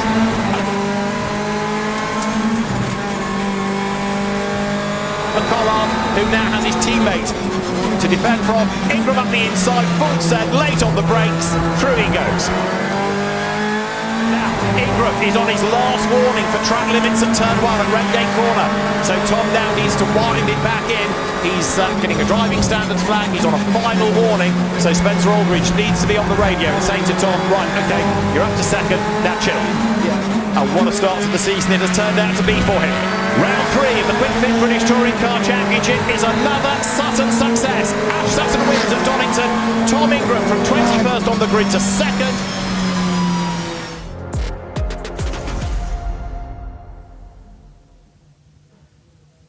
So it was Dan Camish on pole for round 10 in the Napo race car, and he held the lead beautifully. But it wasn't long before championship leader Ash Sutton went sideways, courtesy of Josh Cook.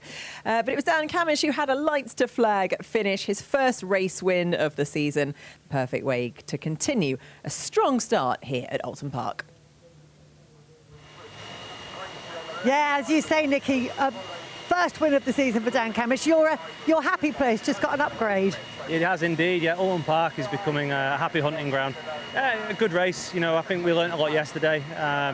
Understood a little bit more about where we were strong and maybe where we were slightly weaker, certainly than Josh. And yeah, you know, managed to get a great start. Intermittent sort of conditions. Extra curveballs were thrown this morning. We're all watching the skies. The track remained damp all the way up until really the sort of the green flag lap there, and then the track was noticeably drier actually. I think any of us maybe thought we can only see this stretch over on the pitch straight. That was kind of the wettest bit really, and this bit under the trees towards the last corner. So as you said on the grid, first guy to discover that is always sketchy. I'm picking a braking point and everyone judges you're either a hero or you're zero. So yeah, really pleased with the race. Testament to the guys who've done such a great job. You know, that car is as it arrived, and it's hit the ground running, and it's been quick, and it's really suited the track in these conditions. So we've made good use of it. We've scored a lot of points, and yeah, picked up a new trophy. So. Well, and you had less boost to play with in that race, but you seem to be managing to maintain the lead even before you pressed the button. Yeah, it was just about trying to manage it really. I knew Josh would have his opportunities, and he did. And every lap that went by that, you know, he'd used it and been unsuccessful, I knew was an extra opportunity for me to just to bide a bit more time, and I needed to get some sort of parity with it. And once we got there, I think we had enough in the tank. There was a lap I think I deployed and he didn't, and it kind of broke it a little bit. And I think Tom might have got involved a little bit as well, which distracted Josh. So it meant I could just get a bit of a breathing space. But yeah, the boost is no doubt powerful. But I'm glad we had some clear air and we managed to bring them the win. Yeah, good stuff. Well done. First one of the season, always a good one to get. Josh, I mean, you gave it your all, didn't quite get the victory, but nonetheless, a first trophy of the year for you. And you had to work hard for it, didn't you? Yeah, no, it's a bit head scratching really. I had a lot of boost over Dan at the start, and although you know it made a little difference, it's nowhere near what we've seen previously. So a bit head scratching. Without the boost, I was a bit of a sitting duck. So yeah, I'm not sure if we've got an issue or if that's just where we are. But I didn't have enough to fight with Dan, and it was a bit of a challenging race to start with, and then it sort of settled down and got a bit boring. Lively opening lap. Yeah, especially me and Ash got locked together, front and rear bumper going down Cascades, and couldn't get away from each other. And Tom kind of kept you honest towards the end there, didn't he? Yeah, he drove really well. I could see, you know, I was pushing hard, and if I'd start snatching a front under braking, he was right there. So just toned it down a little bit, and you know, brought home a second for all of Toyota and Speedworks. You know, they deserve a lot more than that. You know, we've done a really good job over the winter. There's been a lot of stuff going on behind the scenes, but yeah, today we just didn't quite have enough. Nonetheless, good stuff to see you going home with a trophy, so well done. And one so far, more races to come. Tom, that was a good result for you as well, wasn't it? I was kind of happy to almost just bag the points and sort of do my best Colin Turkington and go be a grown-up in the situation and think about it. So yeah, there was an element of obviously on that first lap, this left-hand side wasn't the nicest. We had a slight wet patch down the left-hand side, so I knew the launch was going to be difficult, so I tried to do what I could, but just got a rubbish start. And I think in doing so, it almost encouraged Ash to try and be on the attack, which worked for me. It worked perfectly. So yeah, whilst Josh and Ash were knocking lumps off each other, I could sort of watch from afar and go, "Go on, boys, keep going. Have a little bit more of it if you could." So yeah, Josh and Ash did me a bit of a solid in that sense. And whilst I managed to get clear and get past, there was an element of knowing I only had 2 laps, Josh had a chunk more, and Dan was sort of in the middle of us both. I was happy just to settle for points and not be this side of risk. So yeah, we shall see. Car felt good, just lacking a little bit of power on the button, but no, good result to start the day. Well, so P3 finish means you're going to be starting the next race on the hard tyre, which we've actually seen you pull out some good performances on the hard tyre previously, but it's obviously relatively cool here today. What's your thoughts? How's it going to compare with the soft runners behind you in race 2? Yeah, I mean the problem is when you, careful what I say here, start with a hard tyre on, you end up being the first one that the soft tyre runners get to, so you can get absolutely eaten alive. So there's an element of managed risk and pick your battles wisely. I actually managed to get a good result here last year on the hard tyre and sort of keep a few of them at bay. So if we can have another result like that, fantastic. There's obviously going to be a fairly hard charging Ash trying to come through to try and make progress there. I'm sure he'll have a soft on this one. So we'll see what goes on. But yeah, we've just got to be on our toes to think about the bigger picture, and we know that we're playing catch up to Ash now, so we'll try our best to do that. Good stuff. Look forward to that. We will see you out there later. Right now we're going to head for a break, but when we come up, we've got the Scottish legends with us here this weekend, so they're going to be out on track. You don't want to miss that. See you in a bit.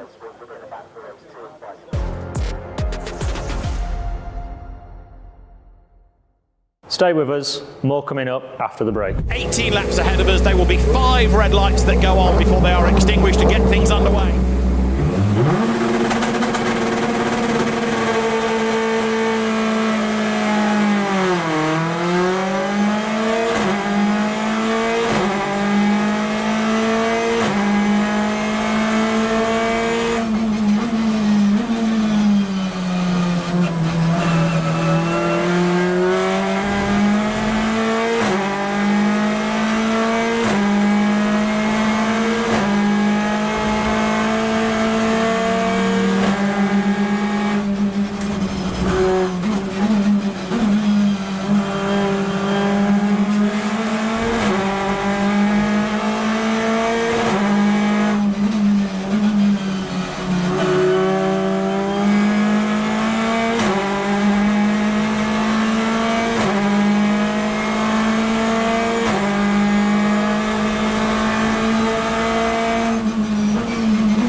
At the end of the first lap was 13th from 21st on the grid. Well, great drive by Sutton. We're not surprised, of course, and on the first lap you've got the most opportunity to make up places. And he is absolutely stalling as now he tries to have a go at Camish, who's crawling all over the back there of Gordon Shedland and Aaron Taylor-Smith.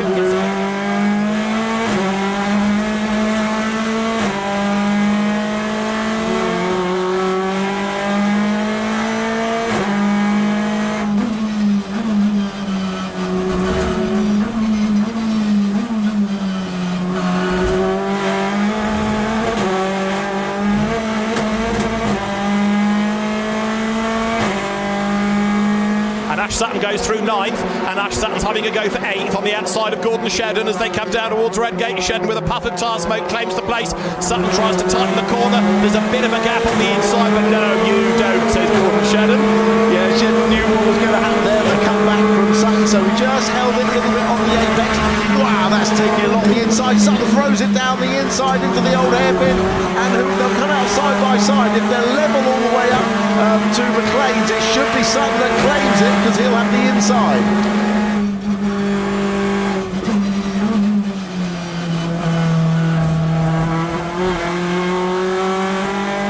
Sutton is in 8th place from 21st on the grid. So Ingram, Cook, Rowbottom, Rainford, Doble, Morgan and there's a drama at the chicane because Josh Cook is off the road.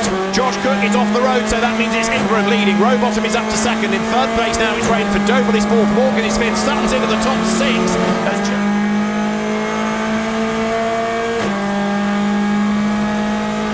Sutton's about to go 5th around the outside of Morgan at Schwantz Curve, the inside at McLean's, job done.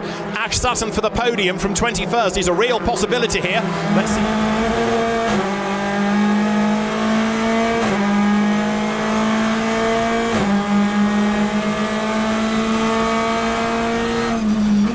Sutton, if anything, is coming under attack. Rainford is coming back and in 4th place. You're looking at Doble out of the chicane. coming up towards the line. This is Charles Rainford's view, and look, he is right back on the tail of Sutton. Yeah, look at that. And Sutton couldn't drive a more defensive line. He was on the white line on the inside there. Morgan joining in right behind. It's such a struggle with the 20 seconds of boost that you have now to use it over a car that doesn't have it. It's a massive amount of boost. And through goes Rainford. Sutton is unable to defend that with no boost available to it.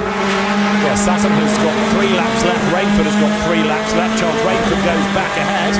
Morgan 6th in the second of the category Pato Racing Mercedes, and he's having a go at that Napa Racing UK Ford of Ash Sutton now.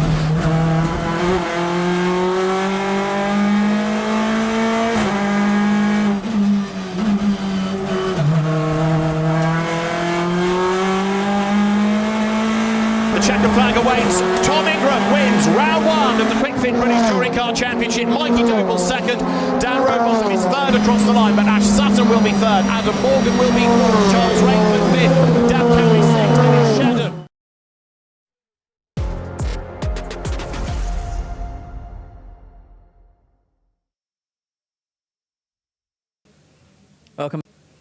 Welcome back to Oulton Park. Flying in from all over. Time now for the Pocket Rockets of the Scottish Legends Championship, which leads me nicely onto your commentators for this one, Paul O'Neill and Richard John Neal. Over to you guys.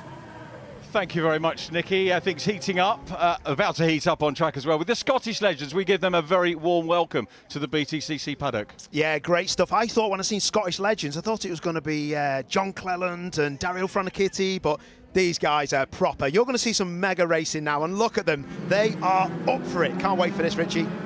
We've got a very good field, and they've got a full entry. Oversubscribed, the Scottish Legends this year, so well done to the team for putting that together. Let's have a look at how they line up. This is a balloted grid, remember. David Allen on pole with Mark Mulholland alongside. Darryl Laws and Bill Reid on row 2. Michael Weddell and Colin Atkinson, former champion, back on row 3. Max Popolescu and Mark Beattie, followed by Ewan Robertson and David Heaton. Keith Atkinson and Ron Wilkinson on row 6, followed by Nick Bridgman and yesterday's overall winner Stephen Traherne. Murray Scott and Jamie Blake on row 8. Matthew Pape with Daniel Clark. Good championship battle there on row 9. Angus Scrivener and Ben Mason row 10, followed by Carlos Perez and Chris Dewey. Nick Whiteleg and LB Clark. Behind her is Stuart McAndrew and Gary Atkinson. Neil Shenton on row 14 with Ryan McLeish. Phil Rowlands and Brodie Orr on row 15. Row 16, Declan Burke and Alistair Calderwood.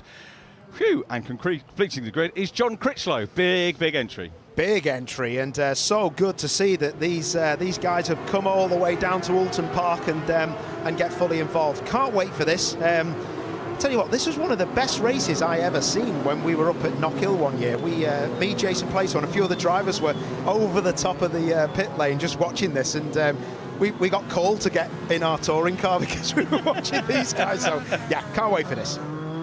Well, car number 2 is David Allen. He's got a hire car, and one of the guys that he's hiring out is towards the back of the grid, which is Brodie Orr, which is a blue one. He's in like the penultimate. I'm making the directors work hard here to go to the back of the field. The reason I mentioned Brodie is it's a hire car from the guy who's on the front row of the grid. Brodie, this is his first ever Legends meet. He's raced in Scottish Fiestas. His dad George was a former champion.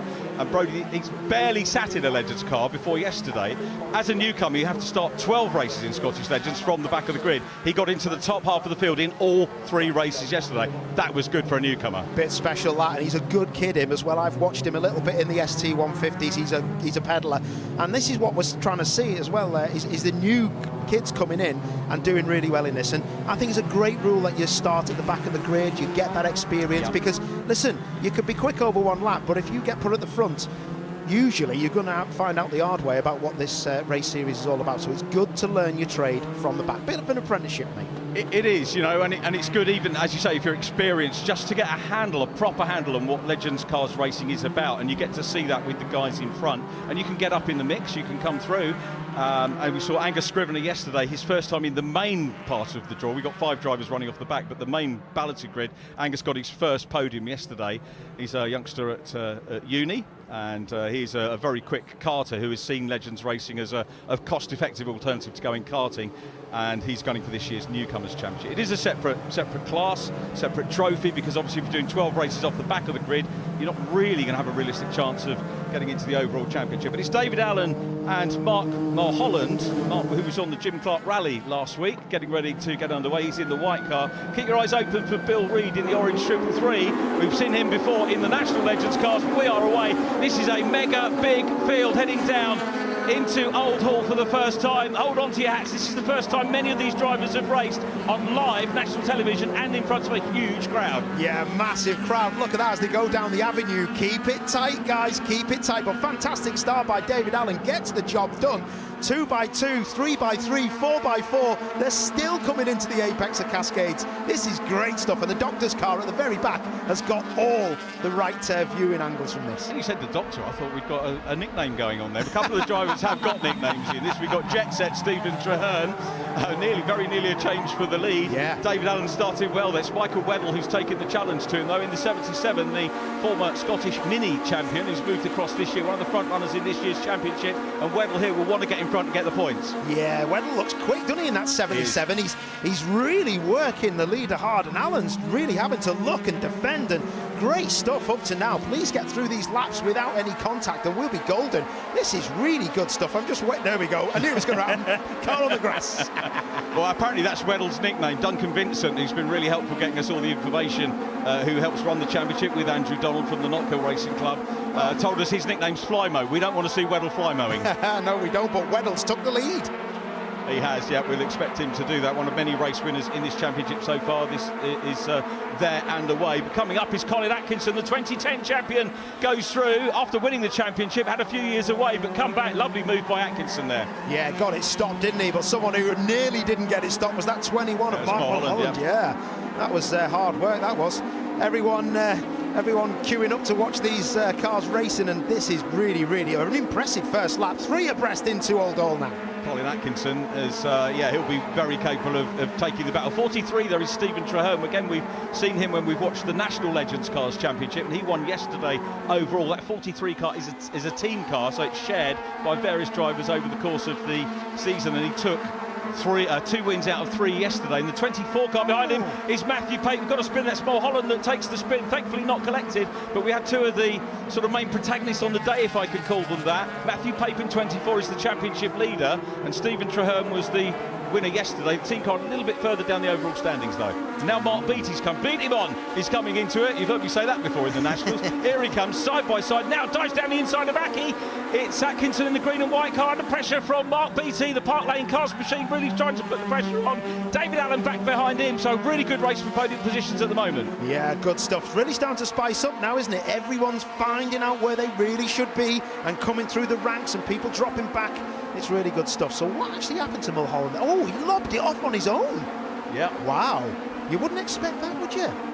No, you wouldn't, but there's a lot of unfamiliar. What you've got to remember, this is the Scottish Championship. Predominantly they race at Knockhill. They're not used to many away days. They get 1 away day a year. 1 here, 1 at Croft, but all the rest of the races are at Knockhill. You do get the variety up there because they race anti-clockwise. Yeah. They did for their first round, but other than that, these guys get all their testing and the majority of their racing at Knockhill. So coming away, it's a different experience for them. Yeah, but it was on the exit of Cascades, which I found bizarre. It's literally, it usually rotate up for him. Yeah, no, I just thought, I think he might have a little bit of an issue with that right rear. He just let go on him, but anyway, he's back up to speed now, hopefully, and we're getting on with it. Wow, so many cars. Love it. Angus Scrivener down the inside. He's in the grey top white car, just looking down. Oh, hello. That looks like when I'm playing football and fall over. I was going to say we will not be silenced. Very nice. There we go. Mark Beattie up into P2. So Beattie past Atkinson. David Allen coming back as well. They're not allowed to bump draft the Scottish variants either. You do get the occasional little bit of contact, as we see, but prolonged car-to-car contact is not permitted in this. For me, I prefer it that way. It's a personal preference. I know people will huff and puff about what I've said, but for me, it's not a bad thing. Yeah, no, I'm with you on that, because you can hook up. Wow, didn't see that come off, but I'm very glad to see that fly out the way, because these cars, not all of them, screens. They haven't got screens. You don't want to come and find that coming through your front screen if you haven't got one. Some of them are running perspex screens now. Funny enough, Colin Atkinson, who's in third place, all of his cars have a screen. He said it really helps when you get the wet weather. You can see the little wiper on there. It's a motorboat wiper that he's put on. So very innovative. It's not as part that you get from Legends. It's got a way of, and probably not pinched it, but bought it from a motorboat supplier. I like it. Yeah. I'll tell you what I do like is that 94 coming down the inside. That Scrivener, that was a brilliant move at Druids. Really good stuff. Side by side still. Ben Mason with the fastest lap in the number 1. Now Ben, multi-champion, and also the biggest gap between winning championships. He was a champion when it all got going. Scottish Legends started in 2000 and took him a couple of seasons to win a championship. But he came back, did Ben Mason, and won the championship. I think it was an 18-year break. So imagine winning a championship and then coming back after 18 years. When everybody's got younger, the cars have got faster, came back and he's the reigning champion. That's proper stuff. This is proper stuff. Change for the lead. Oh, that's going to be a bit naughty on the... Oh, he's lost it on the exit. And he's going to lose the lead as well. BT will come through, won't he? Because, oh, this is proper stuff. And number 9's going to have a go. Oh, that's going to be an amazing job. David Allen. What about that? Well, he got pole, he dropped back and he comes back into it. That is Legends Racing, BT around the outside. But watch the black and white car, the grey and black car, 24, Matthew Pape. He's the championship leader. Dare I say, a veteran of Legends. Raced a long time in the Scottish, raced Nationals as well. Mulholland is off, that's a shame. But perhaps, yeah, he was having issues maybe, Paul. But yeah, Matthew Pape here, in it for the points. Came into the meet, said, Matthew, nice to see you. Lead the championship city, only temporarily. Oh, that's fair enough. This was a mega exit of Cascades. The 77 there, that Weddle was just a bit large. And then your 85 there, BT slows it down a bit too early. And then number 9 who was going through, Colin Atkinson, well, he just too much oversteer on the way in the rear, give up, and that was that. Look at this now. And look who's lurking. That number 1, Ben Mason, is lurking. This is going to be a fight on these last 2 laps. You've got Nick Bridgman in the mix as well, the bright blue car, the Cresta Racing car there on the inside as well, a multi-race winner in Legends cars as well. Remember him bagging a win at Cadwell Park a few years ago, so he's a driver with experience of different circuits as well. But here we come, 3 cars across the line. How's this going to shape out? Matthew Pape through into the lead. So the championship leader takes the lead. Great stuff. Brilliant driving, but look who is in that number 1. It's Mason, and he's coming through. He's in 4th. He's really looking strong now. The car is switched on, and he is pushing BT along. This is going to be a real scrap. Like you say, they're playing chess, and now it's time to go in for the kill. He's going to go for it, isn't he? Ben Mason, multiple single driver champion, also won the team championship with his brother Elliot, who's a good little peddler as well. Wish Elliot well. I hope he's watching and enjoying the racing. But yeah, Ben P4 at the moment had a penalty for some inadvertent contact yesterday, and you get penalty inadvertent or otherwise, so Ben's trying to get back from that and running in P4, but it's Pape from Weddle at the moment. All the front runners at the top. Oh my word, that was a proper 90 left, wasn't it? That's McAndrew. Yeah, the Wakefield based driver. A lot of drivers come up and race from England, a lot of English drivers. There's got a couple of Irish drivers as well in the Scottish Championship, but quite a few of the Northern Englishmen come up and race as well. But this one incredibly already, Paul, on lap 5 of 6, and these races disappear very quickly. Yeah, crazy. Like the championship leader is disappearing now, isn't he? The number 24, he is getting gone. Matthew Pape. It looks like he's got this one sorted. He's out the toe of anybody. What's gone on down at the Knickerbrook chicane? Oh, a left front lockup, wasn't it? And that was Weddle.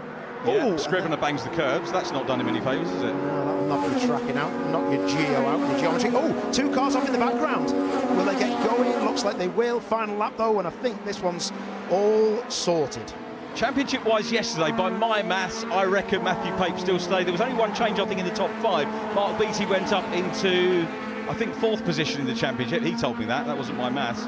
But the significance here is this will be the 4th win of the year for Matthew Pape, and he will equal Michael Weddle, who's second in the championship, and that white and orange car that's under pressure from Ben Mason. But they are all racing for the points here, including Beattimon, who's there in green in 4th place, who want to pick them off as well. So too will Nick Bridgman, but we're focused on the battle for P2 at the moment. Yeah, Mason looks like he has got a stronger car. It's all about the traction out of this hairpin down at Island. He needs to get straightened up and defend, make the car in front, defend down at Knickerbrook.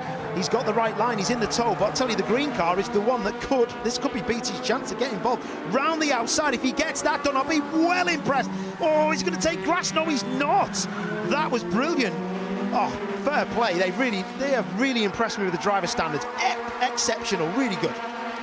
Yeah, superb racing, and you know when you've had a good race. We're 6 laps in, we're on the last lap, and I haven't looked at the timing screen once. Crazy, absolutely crazy. This has been an absolutely brilliant display of driving from these folk. Proper impressed. Really good. And again, remember, this is the Scottish Championship, predominantly based at Knockhill Circuit, and there is a vast array of experiences here. We've got experienced drivers and rookies, we've got youngsters, older drivers. It is well and truly a very varied mix of drivers. And up front, one of the experienced men, Matthew Pape, will take win number 4 of the campaign, and the first win of the day here. Is rightly delighted with that is Matthew Pape. Goes across the line with Ben Mason in second, Michael Webble third, 4th position goes to Mark Beattie, then it's Nick Bridgman, and then coming across the line to wrap up the top 6 cars is Murray Scott in 51.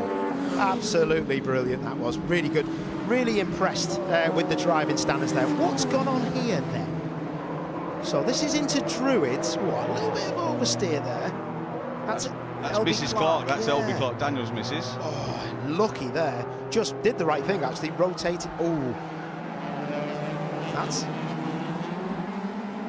That's why all the cars. So it was Angus again, wasn't it? And Stephen Traherne, Stephen Traherne, another ex-national champion coming in. Angus Scrivener giving him a workout there. The youngster giving him a bit of a set too, a bit of a spar. That was a nice touch, wasn't it? 3 abreast there for the cameras. Yeah. The top 3 and just everyone getting involved, and that was nice. I reckon the crowd really enjoyed that because Oulton Park gets a bad rep for no overtaking. And it's only on a good day that the touring cars can produce a good race, but that, without contact and without silly driving, was exceptional. And that is why the marshals are made up, because they've had a good day. They didn't feel in danger, and they get to watch the race and have a good time. Yeah, that's nice. And what you were saying about seeing overtaking, these cars, you know, I mean, they've been with us in the UK for over 30 years now. They haven't got bigger. They have got a little bit faster, but they haven't got monumentally faster, and that's why they can still overtake. So here's the result then, race 4 of the weekend for the Scottish Legends Cars Championship, and win number 4 of the year for Matthew Pape. Ben Mason takes second from Michael Weddle, with Mark Beattie in 4th from Nick Bridgman, Murray Scott in 6th, and then it was Max Populeshko had a good run from Ryan McLeish and Colin Atkinson. Daniel Clark completing the top 10. David Allen was next from Carlos Perez, and then it was Nick Whiteleg and Jamie Blake in 14th. Angus Scrivener 15th from Neil Shenton. Brody Orr right from the back up into 17th. Another great drive from that young man. Stephen Traherne 18th from Chris Dewey, and John Critchlow in 20th. 21st, Darrell Laws. He was followed by Gary Atkinson and Ewan Robertson. Declan Burke 24th, then Phil Rowlands, David Headon, the ex-Scottish Classic Sports and Saloons champion. Bill Reid 27th from Ron Wilkinson and Stuart McAndrew, and LB Clark 30th. The other drivers finishing, Alistair Calderwood, issues for Keith Atkinson and Mark Mulholland. Cars making their way down into Parc Fermé, headed by Matthew Pape. He's had that 24 number for quite a long time. He's taken 21 fastest laps. That was in his national championship career, so we know he's a quick driver, but very much enjoys his racing in the Scottish Championship. Can be a little bit sort of less frenetic, having one circuit as your base for many of the drivers. There is Matthew. Ben Mason going across to congratulate him in the number 1 car, and so that's what you see there, is the defending champion congratulating the man currently leading this year's championship, which is, I've got to say, an absolute delight to see. Michael Weddle 3rd, and I think Ben just going to grab a word with him. But how nice is it for Matthew to get a super result like that in front of, after a great drive, in front of a huge crowd, and of course with us here on our ITV4 coverage as well. So Lou is ready with Matthew Pape, our race winner. Thank you. I am indeed down here in Parc Fermé. Matthew, well done. 4th win of the season. Great move to take the lead as well. Yeah, it was. I got a really good run out the last corner. Bit iffy, but I thought we've got the speed, we're going to have a go at it. So I did. It went, you know, everyone cooperated. And I got through to first, and they were all wrapped up battling, so I just made the most of it and tried to check out, as you call it. So yeah, you did. You were off up the road. Yeah. When you got clear air and the car works, it's good fun. So yeah, no, I just didn't want to make a mistake. 'Cause I've made mistakes in the past when I'm leading, especially around the back of the track. So yeah, no, it was great. I enjoyed that. The car felt really good. Hopefully it'll carry on to the next race. Well, championship leader coming into the weekend. Championship leader still with 2 races left to run. So it's looking good so far. It is, yeah. It's as much about winning points as it is about keeping in the rules. A lot of people losing points from track limits, driving standards. So I'm just trying to play both of those aspects in the championship and keep on top. You played it well. Good stuff. Well done. And Ben, dive on in. Ben, all those years of experience coming to the fore out in that race. Yeah, just a few years. Yeah, that was awesome race. We're starting obviously quite close to the back, so just kind of make our way through the pack. But no, it was just fast, furious, typical legend racing. It was just absolutely fantastic. So. But you know what? It was a lovely clean race. I mean, a couple of incidents, but really not that many. And when you look at, it's such a huge field out there. So good racing. It is, yeah. No, it's obviously we've grown the championship, over the past few years, and it's an incredible championship now. So yeah, no. So P2 to start the day off, I'm happy with that, and I'd just like to say, hi to my wife and my girls back home, and my sponsors, Coro Competitions, and Bob Stewart Joinery Services. So hopefully the day continues like that. Good stuff. Well done. And Michael, coming in and grab a word. I mean, an enjoyable race all around, I think. Yeah, no, really enjoyable race. It's always like that in the Legends, you can't really break away, but Matthew did a good job of breaking away there. So, no, a bit gutted to not get a bit higher than where I was, considering where I was for most of the race, but no, happy to get third. And nice to race at a different circuit as well. I mean, how different is it for you coming to Oulton Park, given, most of your races are over the border in Knock Hill? Well, it's not raining, so that's always a good start. So, no, doing these away rounds is fantastic. KMSC have done a great job with our calendar for this year, getting us onto this package, and then obviously we're coming back for the Knock Hill round. It's just fantastic to be here, seeing the crowd as well. It's just, it's a great joy. Only a Scotsman can make that rain and Knock Hill guy, can't they? So glad you said it, not me. Right, we've got more racing coming up straight away. It's the Carwow Porsche Sprint Challenge. So Jade is in the box for that one with David. Louise, thanks very much. Cars are making their way to the grid for the second race of the weekend in Porsche Carwow Sprint Challenge Great Britain. They had a race yesterday that was interrupted by the safety car. It was dominated by Joe Marshall, the local hero, the Cheshire driver. But the safety car was because the blue car there in the background ended up Ethan Hamilton's car in the gravel down at Knickerbrook. And there was a little bit of discussion post-race about how he had got there. Josh Rogers given a reprimand, in other words, a finger wag for his part in the process. So Joe Marshall on pole position. Everybody in a Porsche 718 Cayman. Some, though, are the 4-litre, 6-cylinder, normally aspirated 500 horsepower GT4 RS Club Sport. Others are the GT4 Club Sport, the older model. We haven't got quite so many of those these days, but that's another good battle within the race. And Jade Edwards, we're looking forward to this because these cars always look and sound great around Oulton Park. Absolutely. I always a big fan of sort of one make racing. I know there's a couple of classes in this, but they're always close battles. Having 3 races over the weekend means that they get to attempt again at getting a good result, and it's good fun. There's a lot of names that we've seen from last year continuing in this championship, which is obviously credit to the championship that it's obviously inviting and people wanting to come back, which is good, and a nice full grid. So so it's always going to be entertaining, and looking forward to this one. And it's been quite a long break for these drivers because the last time they raced, in this championship at least, was Donington back at the start of the season. So this is only round 4. They've been kicking their heels while we've been to Brands and been to Snetterton, and they've been itching to get back on track. Yeah, because we would have had obviously the winter off, which always means that the first round of the season always seems to be feisty because all drivers have sat doing nothing for 6 months and then they go racing. They've then had another couple of months off, and we're almost at race 1 again in terms of feeling and anxiety before the race. So like I say, this is always going to be fairly entertaining, and regular names at the front,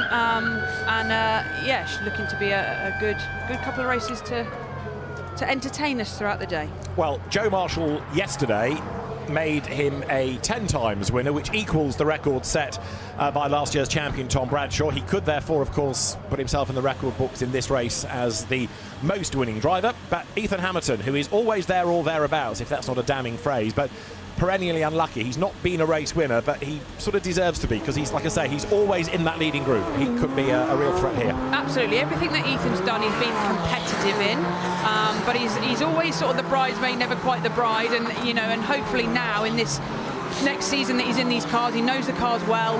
He obviously knows the circuits he's going to. He's starting up the front today, and he's a great racer. I was teammates with him in the Clio Cup a few years ago, and he's a hard but fair racer, and it'd be nice to see him do well today. Absolutely right. For round 5 then of Porsche Carwow Sprint Challenge, it is Joe Marshall on pole position and Ethan Hamilton with him at the front of this 1x1 staggered grid, ahead of James Seal, who went well in qualifying, and Matt Kyle-Henney, who's going to start 4th. Chris Bingham is on row 3. So too is Dan Lewis, who was the RS Am winner yesterday. Max Watt and esports star Josh Rogers are on row 4. Rogers a man to watch. So also is newcomer Felix Livesey for Zentek, and Amy Watts on row 5 alongside.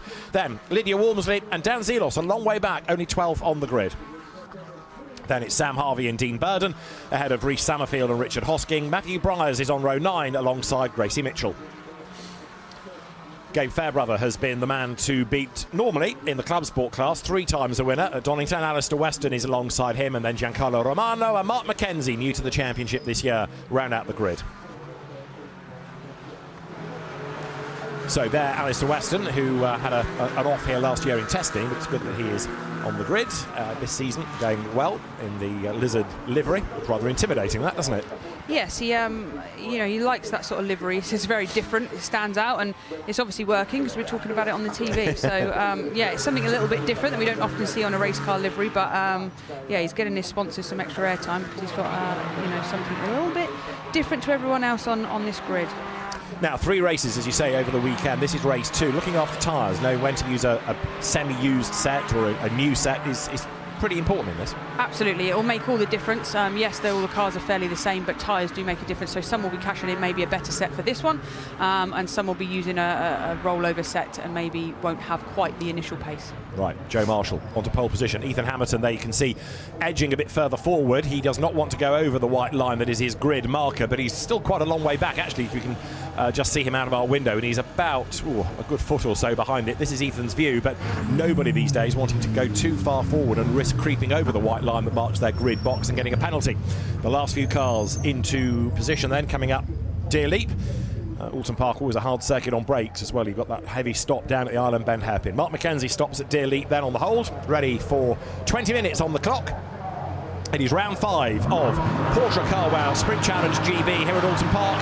Light to go out, good getaway by Joe Marshall, who gets a really nice launch. So also does James Seal, but he can't quite squeeze ahead of Ethan Hamilton. As to the outside line goes Matt Kyle-Henney as they dive towards Old Hall Corner for the first time. But an absolutely perfect start, like yesterday in race 1 by Joe Marshall, who already is trying to break that toe and leave everybody behind him as they drop down to Cascades. Absolutely, I actually just saw Ethan Hamilton having a little weave of his tyres down towards Cascades. He obviously feels like he's not got quite enough heat in it. He's doing it now down to the hairpin, so it'll be interesting to see how he brakes for this hairpin, because he doesn't seem to have the trust in the tyres or the heat into the tyres. But a move there for 3rd position. It looks like Kyle-Henney has got past Seal there, and I just want to make a point that Seal is actually an AM driver in classification, so a fantastic result for him initially this weekend. Yeah, he's going very, very nicely, because he's another newcomer to the championship, isn't he, James Seal? His dad's been racing GT-style cars for many, many years as they power their way now up through Knickerbrook Corner. Reece Summerfield there in the white car with the Irish orange and green across the top. He's looking to make a move on the inside, but Joe Marshall is treating this almost like a qualifying lap. He's getting away as they go up towards Druids for the first time. Hamilton 2nd, and then that fight for 3rd. Seal and Kyle-Henney. Matt Kyle-Henney was ahead, and he stays ahead, look, as they drop down to Lodge. Absolutely. We see this time and time again from Joe Marshall. He just gets the lead, gets his head down, and like you say, he does qualifying laps as many times as he possibly can whilst the tyres are good, to try and build that gap. What he doesn't want now is a safety car to come out, but he is leading this race perfectly and getting the gap exactly as he wants it. We've got a 7/10 gap, which after a 1 lap is definitely comfortable in your rear view mirror. Cars through then at the end of lap 1. The leading RS AM is James Seal, as Jade was saying, and there with a problem is Josh Rogers. Now, the eSports driver has been really impressive thus far this season, but clearly as he heads to the pit lane, he's got a problem. I can't see damage, which suggests something mechanical. Yeah, it did look like he had a little bit maybe front left, but nothing major. It might actually just be the livery of his car with the aero package, but yeah, it could be something more mechanical, which is frustrating. Indeed so, because the Australian, who has made a very, very good name for himself in esports racing, coming into real-world Porsches and has been bang on the money right from the start of the season. Very disappointing, because you look there, number 19 going through is Dan Lewis, and he is coming under attack from the newcomer this weekend, Felix Livesey, who's dabbled in Lamborghini racing and other GT-style categories, but he's going nicely here. The rather concerned Team Parker Racing squad looking on, with the beard on the left, Scott Mulvin, Formula Ford racer, GT racer, Barry Horn, the original Carrera Cup GB champion who runs the Porsche side of Team Parker Racing, all with furrowed brows. Yeah, they look like they were moving the wheel, wiggling the wheel almost to see like there's a vibration and checking bearings and things like that, but seems to be all A-OK, and they've sent him back out on circuit, so maybe not going to score massive points today, but obviously a race finish is better than nothing at all. What he needs to do, if he can, is stay on the lead lap, because if they get a safety car, he'll be able to join the back of the queue. And there, look, Felix Livesey braking very, very late to get onto the back of Daniel Lewis as they get through Old Hall Corner. Dan Zelos is in the mix as well. Zelos in 8th place now, look, as they go down once more towards the left-hander of Cascades, and that is Josh Rogers back out, but keeping out of the way, and therefore he has now dropped a lap. Absolutely, dropped a lap, but he's doing his best to keep out of the way. That's the worst position to almost come out of the pit lane, with the leaders right there with you, breathing down your neck, but he's doing the best job he can, and the drivers obviously fighting for position are having to manage getting past him safely whilst also not losing positions to the cars around him. Car with the orange back, Dan Lewis, who has gone very well in the past in Fiesta Juniors before coming into Porsche's last year. He is under huge pressure, look, from the car of Felix Livesey, and this, meanwhile, there's a nice little fight between Mark McKenzie, Giancarlo Romano and Alistair Weston. All of this is for 19th, 20th, 21st, but actually the mover in the pack is Mark McKenzie, who has got ahead of Romano there. Yeah, he looks very much like he's on the front foot, and this is exactly what I mean about there's battles up and down the field here. It doesn't matter what class you're in, what car you're in, yeah, you're nose to tail with other cars and dicing for position, and this, for them, is a very entertaining race, to say the least. And this is what amateur racing should be. Okay, yeah, they're not going to fight for an outright race win, but they're having a good scrap. They've got something to aim for. Lewis there going a little bit deep into Lodge Corner, and that's going to give the impetus potentially to Felix Livesey in the white car number 31 on the inside line there. Livesey in only his second race in one of these Caymans, but he's under attack from Dan Zelos on the outside. Livesey to the inside, and Hall breaks late, goes through, just nudges the curb, gets a little bit unsettled. That opens the door for Zelos. Look, as they come down through the Dentons left into Cascades, and Dan Zelos has got past the pair of them, but now he's on the outside line. Can he hang on? Answer is no. Back ahead goes Livesey. Lewis is the one that's had his hat nailed on there. He's lost 2 places. Absolutely. Livesey made a sort of a half-hearted attempt into the final corner. Didn't pay off. It compromised him on the exit. But then he was forced into a lunge into turn 1 because Dan Zelos was right behind him. And he's gained a position, lost a position, and yeah, entertaining racing. But you can't give someone like Dan Zelos an inch because he knows exactly where to position the car to sort of gain the best position. After all of his years of front-wheel drive success, Dan still hasn't, with respect to him, cracked rear-wheel drive racing, but he is getting there all the time. And that was a good move. That showed good racecraft, good experience. Reece Summerfield's joined that queue. Right, Jay, talk us through this. So here we go. He's on the inside, but he's almost not quite side enough to make a lunge, but he's sort of forced into it. So he goes for the move, makes it stick. Everyone gives him racing room, which is brilliant, but he's compromised his exit, which Dan Zelos thinks, I'll have a go at this. And he gets alongside, takes the lead again. However, he's now compromised, again, giving everyone loads of room. A little bit wide for my saying, I'd say there. And then obviously Livesey lives on for another lap. And Zelos is coming back at him, so he now lines up. He's going to be level coming out of Deer Lead. That's going to give Dan Zelos in the sort of green and yellow colours the inside line here into Old Hall Corner. It's going to be the last of the late breakers. This for 6th place. Dan Zelos goes through. Livesey needs to switch sides pronto, but he can't. He's stuck behind Zelos. He tried to go for a little bit of a hang around the outside there and stick with him. If he'd maybe compromised his entry and got a good exit, he could have gone for the switchback there. But to me, it looks like Zelos has got that move done finally. Right, so Dan Zelos is through, and that puts him up into 6th place. Next target, Chris Bingham, former Britcar Endurance GT racer in the Britcar series, but you can see there's quite a gap between Bingham in the white and blue car and there Zelos, who's got a whole queue stacked up behind him. Meanwhile, Joe Marshall is the race leader by 2.3 seconds. James Seal is leading his class, and the best of the club sports, Gabe Fairbrother, who dominated at Donington, and after yesterday's blip where Gracie Mitchell defeated him, Gabe, ex-mini racer, is in control today. Joe Marshall, comfortable lead with 2.3, and then Hamilton another sort of second or so as well there. So the front cars have spread out a little bit, but this battle in the mid-pack is what we are watching. It is nose to tail. This is what I was saying, one-make racing, you know, you give an inch, take a mile, and you know, although it looks like maybe they're slightly spreading out here, one little mistake, I saw Dan Zelos has a little bit of oversteer at the hairpin on the last lap, so he's obviously fighting his car a little bit. One little mistake between these cars and they're all bunched up, and we've got race on again. Chris Bingham going through, and he's chasing after James Seal. That could yet change before the end. You've got a driving standards flag there being displayed for number 23, which is Max Watt, and 12.5 minutes are on the clock. So Marshall leads 2.5 seconds ahead of Ethan Hamilton. Matt Kyle Henny is third, James Seal fourth, leading his class. James Seal, Chris Bingham, the top two. Fourth and fifth overall, but the top two within the talent pool that Porsche operates these days, which is to look after the next generation of talent. Now, Giancarlo Romano versus Alistair Weston. This is for 20th place. It's for 4th in the club sport, the older model class. and a cracking little battle. Absolutely, and this is the thing, Weston's very new to motorsport as well. I think he did a couple of track days before he actually decided he wanted to become an official racing driver, so he's still very, very much learning. But this is what is great about this style of car, is that these guys can join the championship, they can get used to the level of racing, the circuits that we're at in the UK, battle hard with fellow competitors, and then if they do want to move up, they've got the ability to do so in the same championship, and we've seen drivers do that so far. You know, the likes of Lydia Walmsley, I think, moved up a class this year and is now in the middle of the pack, which is brilliant to see. So Porsche Cayman Sprint really giving a ladder to those drivers, no matter your experience. Yeah, Alistair Weston came from motorbike racing, so he's certainly not short on bravery. Giancarlo Romano that he's battling with, former historic Ferrari and Porsche racer, and the leaders have gone by as we get towards half distance. Nice little battle going on here, which involves Max Watt, number 23, and Dean Burden is there in the black car, look, trying to go around the outside, but he runs out of real estate. And now, of course, as you get through the race, the danger is not only do you exceed the track limits more often, but then they stack up to penalties.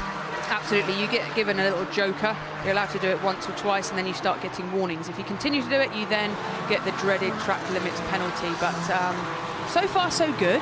Oh no, as I say that, it comes straight in. So car number 23, 5-second penalty for track limits. So that is car number 23, which is Max Watt, which I think he'd already had a warning, which he'd mentioned. So yeah, dreaded track limits as always, but rules are rules. So we'll see how he cracks on now. As a driver, if you know you've got that, you've got to try and build the best gap you can, or try and move forward as best you can. If you don't know it, you still drive as fast as you possibly can and see where you end up at the end. I was just checking to see you've not brought your soapbox with me about the track limits. We'll move on. There is Dan Lewis. Now, he's got away a little bit, hasn't he, from that pack behind. It is Amy Watts next in the queue as the leaders come again down towards Lodge Corner. Rhys Summerfield there in that very familiar livery that he's carried for years in Giannetta's now Porsche Racing, the white, orange and green, and he also is coming under attack from Sam Harvey. Now, Sam Harvey is normally a bit further up the order than this. Yeah, I mean, he's always a name that we see up the top. But he's just actually, as you said that, David, he's got a 5-second penalty as well. So Harvey having a tricky weekend. I'm not exactly sure why. You know, it doesn't seem like there's anything initially wrong with the car, but you know, hopefully in race 3 he can move a little bit further up and get back into the thick of things. Yeah, the trouble is, though, the race 3 grid is based on the result of race 2, isn't it? So you kind of have to deliver in this. The grid for this was based on your second best qualifying time, but if you have a poor race, then you really are in trouble. And there, look, Max Watt getting a little bit sideways, coming out of Iron Bend, and that means that Lydia Walmsley now in the blue and purple car is going to have a go. This is for 12th place. Lydia, former mini racer, of course, and diving down now towards the Hislop chicane. Lydia Walmsley has already gained a place at the expense of Dean Burden in the black car behind, who has a big wobble coming from Hislop to Knickerbrook, and Lydia Walmsley now on the attack, isn't she, going up to Druids? Absolutely. What we have to remember is that although their cars are not the same livery, they are in the same team. So yes, she's looking racy, and it looks like Watt is struggling with the setup of his car a little bit. She is going to make sure that she wants to pass cleanly, because otherwise that is an awkward debrief afterwards. She's gone to the inside there, but she doesn't look like she's got quite enough to make a lunge, but she's just showing her nose so that he knows she's there, and putting him under some pressure. Yeah, the car of Max Watt, the red and white car, just ahead. Max, the reigning Porsche Boxster champion in the Porsche Club of Great Britain's championship. Through he goes then, the clean racing entry. So it's going to be clean racing if you're for clean racing. Curiously, Josh Rogers, having lost that lap, he's doing absolute best sector time. So it makes you think that whatever happened to him on the opening lap, not serious. Yeah, sometimes, you know, if you go out and you've been told, you know, you feel like you've got an issue with the car, your mechanics look around it, tell you it's all good to go. He's probably round doing laps almost by himself, clean air, able to just chip away at it, and actually he's probably learning a lot and achieving a lot in lap time just because he's lapping by himself. But we're on board now with Hamilton. He's got a lot of road up ahead of him, not anything too pressurised behind or in front, but we're now heading up to Druids, which is the fastest double right on the circuit. So you miss the apex on the first one, try and clip the second one, and then foot to the floor all the way down the straight. You don't want to run wide there because obviously it's a little dirt drip off the curb, and then it's heavy braking under the bumps. You can see the steering wheel moving where the car's moving around, apex on the inside, back on the power, and then it's the run up to the start finish line. But nice clean driving there from Ethan. the frustration for him is he's doing nothing wrong, but he hasn't got the pace of the leader. And if anything, I would suggest he's being caught a bit by Matt Kyle-Henny behind, because he's only half a second to the good. There is your leader, Joe Marshall, the Cheshire driver on home soil, going for 2 out of 2 this weekend. But look at this gap. Ethan Hamilton, it all looked quite untroubled out of the front. Out of the back, it's a different story. Yeah, so this will also hinder his attempt to try and catch the leaders. We saw a little bit of contact there between 2 cars at the hairpin, nothing too much to write home about. And then again, a little slide there and a spin at the final corner. Easy done. It falls away there, so as you turn in, if the car gets away from you, you've got to gather it up pretty quickly, otherwise the rear end does step out. But back into Ethan, you know, he can't now fight and get closer to the lead because he's having to watch his mirror, which means the gap's now moved up to 4.7 seconds between him and the leader. So he's definitely got eyes behind him, because I think the gap now is about half a second, probably closing at the end of this lap as well. That spinner, just quickly to finish the story, was Rhys Summerfield. He'd been given a bit of a nudge, hadn't he, by Sam Harvey at Island Bend, but the spin all looked self-induced, I'm afraid to say. Poor old Rhys. Right, that's second and third then. Ethan Hamilton, and he's possibly stretched the margin a Nat semi-crotchet this time over Matt Kyle-Henny, but not by very much as they come down towards Lodge. 6 minutes are on the clock. Max Watt, in the meantime, has had a busy lap and got a bit squirrely coming out of Cascades. Lydia Walmsley to the outside. Max almost trims the lawn there, but Lydia Walmsley goes through, gets round the outside. He is hanging on to that car.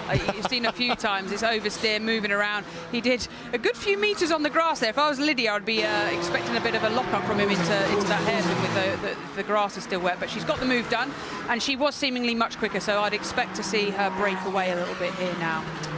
So Lydia Walmsley does go through. She was 9th in yesterday's race, 11th at the moment. Meanwhile, Joe Marshall in and among the traffic.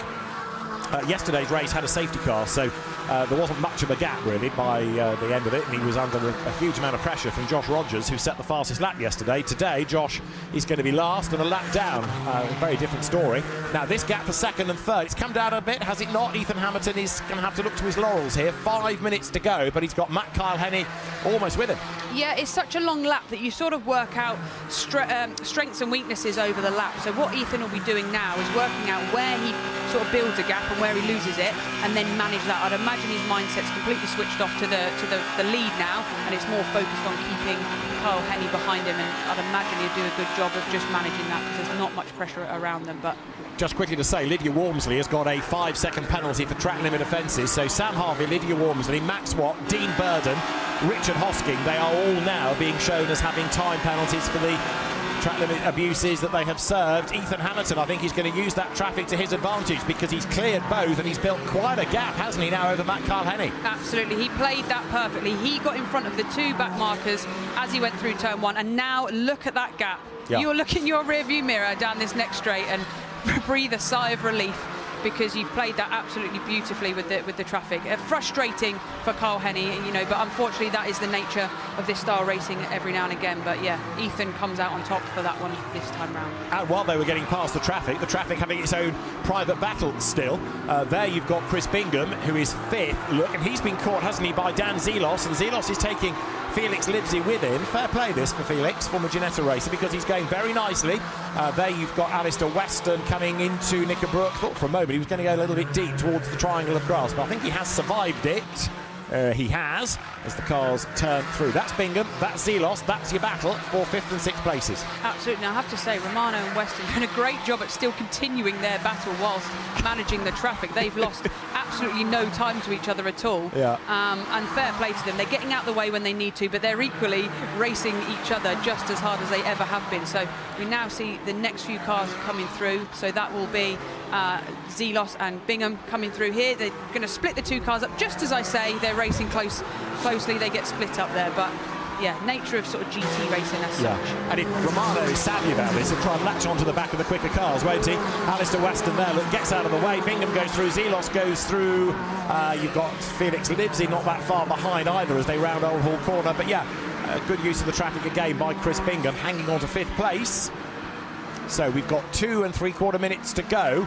Joe Marshall is nearly into race 3. He leads by 5.6 seconds. He has absolutely disappeared. Absolutely, and you know, as a driver, you want a gap like that, but equally, I have to say, it also makes it difficult in its own right, because concentration levels, when you've got a car on your tail, or whether you're hunting down a car, it keeps you really focused. It keeps you driven to knowing that you have to keep focused on the position you're either trying to get or you're trying to defend. When you're on your own like this, it means you have to use your markers and your concentration. So yes, it's a great gap, but equally, it's not as easy as it looks. We were talking about Sam Harvey's trouble day, and then you gave us the news he got a 5-second penalty. Well, shall I give you the news he's now got a 10-second penalty because of yet more track limit abuses? So poor old Sam Harvey is going to fall way, way down the order. But this has been an absolutely exemplary drive by Joe Marshall, just going out of shot, because look how far ahead of this man, Ethan Hamilton, he is, and Hamilton's going to get a warning this time for guess what? Track limit. Well done. And it looks like Ethan's actually built a little bit of a gap back. So he's got a bit of breathing room from Carl Henney as well. So, yeah, 1.5 minutes just over to go, and it all looks like it'll be fairly comfortable at the top. And the battle's still going out throughout the middle of the pack. And we've got a little bit of a move. Is he going for it? Lunge on the inside. Can he get it stopped? Apex on the inside. Yes. Switchback happening. No, he's not quite got enough. So, amazing move made there by car 33, which is Summerfield. Amazing. To get ahead of Richard Hosking. So Reece Summerfield, at the pace he had his spin, this time nails it absolutely right. Richard Hosking, who not only has been a Porsche racer in Carrera Cup GB as well as this, but years ago raced in single-seaters. He's also a significant contributor to the funding for Charles Rainford in touring cars, so playing an important part in Charles's career. As there through the traffic goes the Max Watt Dean Burden battle, getting ahead of Giancarlo Romano, who I think now sadly has dropped too far away from Alistair Weston. The fact that he's been a gentleman and let people through has sort of interrupted that fight. James Seal, you talked about early on, by being in the AM class of the RS models. He has had a really good weekend thus far. Absolutely, he's had a brilliant weekend. Like I say, he's AM class. He shouldn't necessarily be, you know, where he is on the grid and running around where he is, but he's leading his class comfortably. Previously coached by Abby Eaton, who we know is pretty handy in a Porsche herself. And she was super proud to see his results yesterday, and I'm sure she'll be proud to see his continued results today. And yesterday he got an 11th. He had a 13th and a 14th and a retirement at Donington, so he's way up the order now. As here, Zelos is about to make his move against Bingham for 5th place. To the inside line goes Dan Zelos. They nearly graze mirrors there, but Dan Zelos breaks late, throws it up the inside, going into Old Hall Corner to start the last lap of the race. And right there behind them is Felix Livesey in the white car. So actually, depending on how this pans out, he could gain 1, maybe even 2 places. I think Zelos is just about safe, though. We've seen this before, but these three sort of cash in on each other's sort of racing.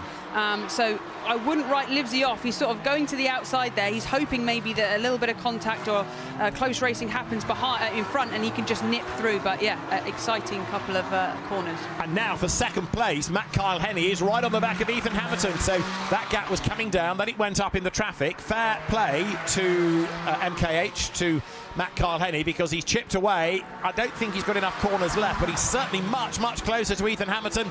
He's really got one last chance, hasn't he? And that's Lodge. Yeah, you'll try and get a run through the exit of Druitt, carry the speed through, and then get the drive down into the final corner and a lunge. But it'll be a risky move. He's looking to the inside. Is he going to go for it? No, he's tucked back in. He's playing it safe, thinking I'll cash in on the 3rd. Checkered flag for Joe Marshall, 2 out of 2 at Oulton Park, and that is 5 wins in 5 races. Ethan Hamilton is just going to hang on to 2nd place. The gap between the two of them as they came across the line was 0.196 of a second. James Seal is a class-winning 4th, great drive, and for 5th, Dan Zelos then. He's ahead of Chris Bingham. Felix Livesey comes home behind them in 7th. After that, with all the penalties applied, there's Dan Lewis 8th, Amy Watts 9th, Sam Harvey 10th. But he will tumble, so up into 10th place goes Lydia Walmsley, but then she's got a penalty, so we'll get back to you on the final result. They keep pouring over the line and everything's changing. Alistair Weston comes through, but some good driving in that, and Dan Zelos starting 12th and getting himself up to 5th. That's a fair drive. Yeah, very much so. He's very experienced. He's a great racer. Like we said, he struggled a little bit to get to terms with this rear-wheel drive, but hopefully now he's got that confidence and can keep moving forward. So Joe Marshall in the Vera Tools Team Parker Racing entry makes it 5 out of 5. And let's see whether that carries on later on in the day. Richard Hosking in replay, number 16, Alistair Weston, and Giancarlo Romano, who suddenly caught back up with Alistair and was so excited to be there, gave him a little bit of an assist through Druids. Yoo-hoo, back again. So when they got to the line, it was actually Alistair Weston ahead from Giancarlo Romano by about half a second. But yeah, thankfully no serious damage there. No, he just got caught out. I think where the car ahead just had a moment. Weston's checked up, and Romano just a little tap to remind him he's there, but no harm done.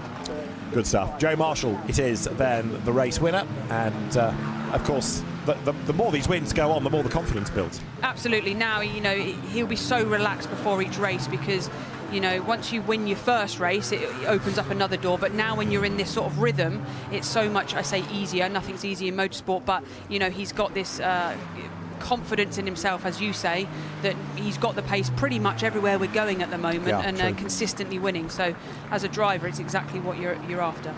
2 out of 2 here at Oulton Park, home circuit. The only thing now, of course, is it's extra pressure. Got to keep this 100% record going. That does add a whole new pressure, yes. Let's look at the result of round 5 of Porsche Carwow Sprint Challenge GB. Joe Marshall maintains the 100% record with Ethan Hamilton in second place and Matt Kyle-Henny securing third. Fourth, James Seal ahead of Dan Zelos and then Chris Bingham. Felix Livesey 7th ahead of Dan Lewis, Amy Watts and Lydia Wormsley with Joe Marshall and James Seal. Your class winners in the top 10. Rhys Summerfield fighting back to 11th after a spin, but with a number of penalties being scattered up and down the order. Gabe Fairbrother is a safe one to talk about. 17th and his 4th class win in the 5 races thus far. And Josh Rogers, of course, a lap down, but he's going to be worth watching in our final race of the weekend, starting as he will do way down on the grid and with a lot of work to do. So as far as the championships are concerned across the classes, Joe Marshall 24 ahead of Josh Rogers within RS Pro, Sam Harvey third, Dan Lewis is only 4 ahead of Dean Burden in RS Am, Rhys Summerfield a further 2 back, and then in the Club Sport Championship, Gabe Fairbrother, the driver to beat there, 9 ahead of Gracie Mitchell with Giancarlo Romano now third, and Chris Bingham is the pick of the bunch in the talent pool. So Joe Marshall, our race winner, and he will make his way down towards the Parc Ferme area. The technical team will want to make sure that all is well with the car. Of course, the team will want it back to fettle it for race 3 that will come up a little bit later on in the day, and we'll see whether it can be 3 out of 3. Porsche's back on track at about 20 past 4. Well done, Joe Marshall. 2 out of 2 at Oulton Park, and we'll hear from him after the break.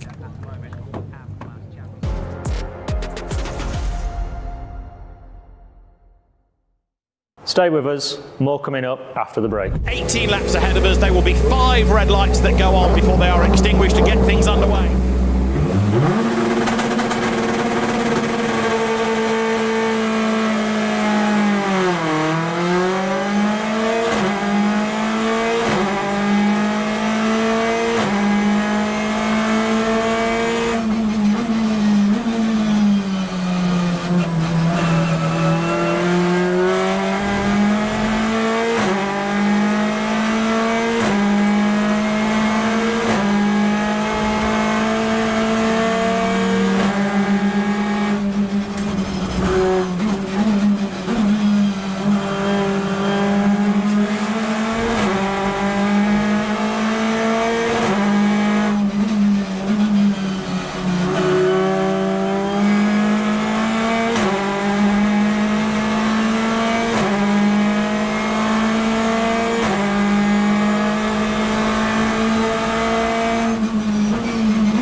And on the first lap, you've got the most opportunity to make up places. And he is absolutely storming as now he tries to have a go at Camish, who's crawling all over the back there of Gordon Shedler and Aaron Taylor-Smith.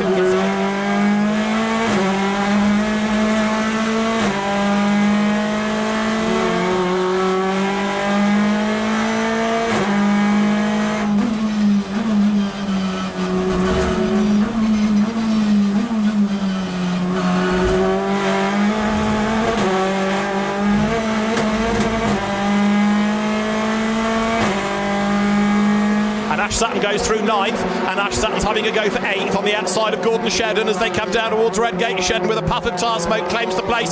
Sutton tries to tighten the corner. There's a bit of a gap on the inside, but no, you don't, says Gordon Shedden. Yeah, Shedden knew what was going to happen there. The comeback from Sutton, so he just held it a little bit on the apex. Wow, that's taking along the inside. Sutton throws it down the inside into the old hairpin, and they'll come out side by side. If they're level all the way up to McLean's, it should be Sutton that claims it because he'll have the inside.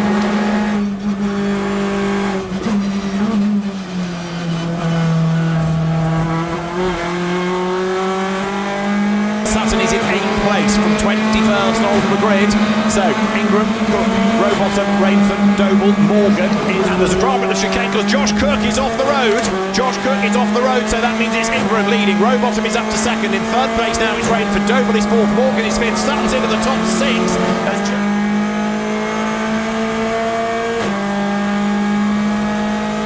Sutton's about to go 5th around the outside of Morgan at Schwantz Curve. The inside at McLean's, job done. Ash Sutton for the podium from 21st is a real possibility here. Let's see.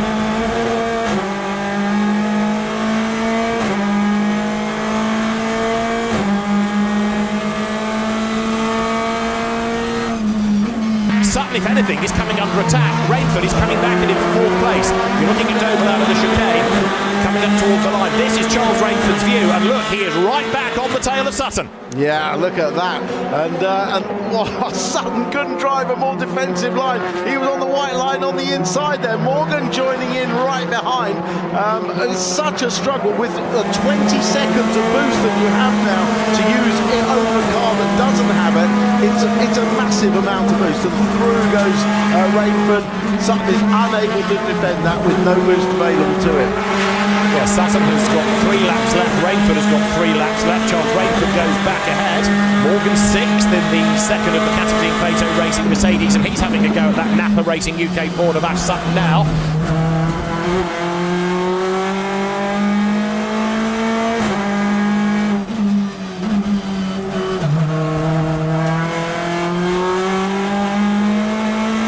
The checker flag awaits. Tom Ingram wins round 1 of the Kwik British Touring Car Championship. Mikey Doble 2nd. Dan Rowbottom is 3rd across the line, but Ash Sutton will be 3rd. Adam Morgan will be 4th. Charles Rainford 5th. Dan Kelly 6th. David Shedden. Stay with us. In the Porsche Carwow sprint race, it was Joe Marshall taking another win. That's 2 from 2 for him so far at Oulton Park this weekend. A great result for him and Team Parker Racing. Now, from one race straight into more action. It is now the Power Max Mini Challenge. And over to Richard John Neal and Paul O'Neill. Where we are in terms of minutes, obviously Oulton Park. We're halfway through the race season now. The first race yesterday marked the halfway point of the championship. Where's that gone? But they got 9 weeks off now for good behaviour, we hope. Yeah, crazy, isn't it? Absolutely crazy. I caught you mid-roast beef crisp then. You did, yes, sorry. It's not all glamour, but here is your grid. Josh Porter on pole for round 11 with Sam Gornall alongside. It's Joe Tanner and Alex Solly on row 2. Tom Ovenden and Charlie Hand on the 3rd row. Behind them, Max Edmondson and Olivier Algieri. Archie Johnson next up with Henry Howarth on row 5. Cameron Richardson and Harry Campy on row 6. Owen Hillman 7th row with Semel Sieper, then Ned Anthony and birthday boy yesterday, Will Crooks, Alex Brandon and Anthony Sullivan on row 9. Row 10, Nathan Edwards and Harry Hickton, and our 2 sport runners, Murray Richardson and Alfie Garford, completing the grid. It was Max Edmondson's birthday yesterday. He was 21. Will Crooks. That is awesome. And do you remember that got us in a bit of trouble last time, which we won't talk about? It wasn't me. It was Johnny Palmer. No, it was Johnny Palmer commentating. Yeah, that was the sub coming, didn't he? Great to see everyone enjoying themselves at Oulton Park. Massively knowledgeable crowd. I'm only 25 minutes away. I was here actually on Tuesday, doing a little bit of work, and Olivier Algieri was here. Right, okay. And he was telling me, I've never been round here, mate.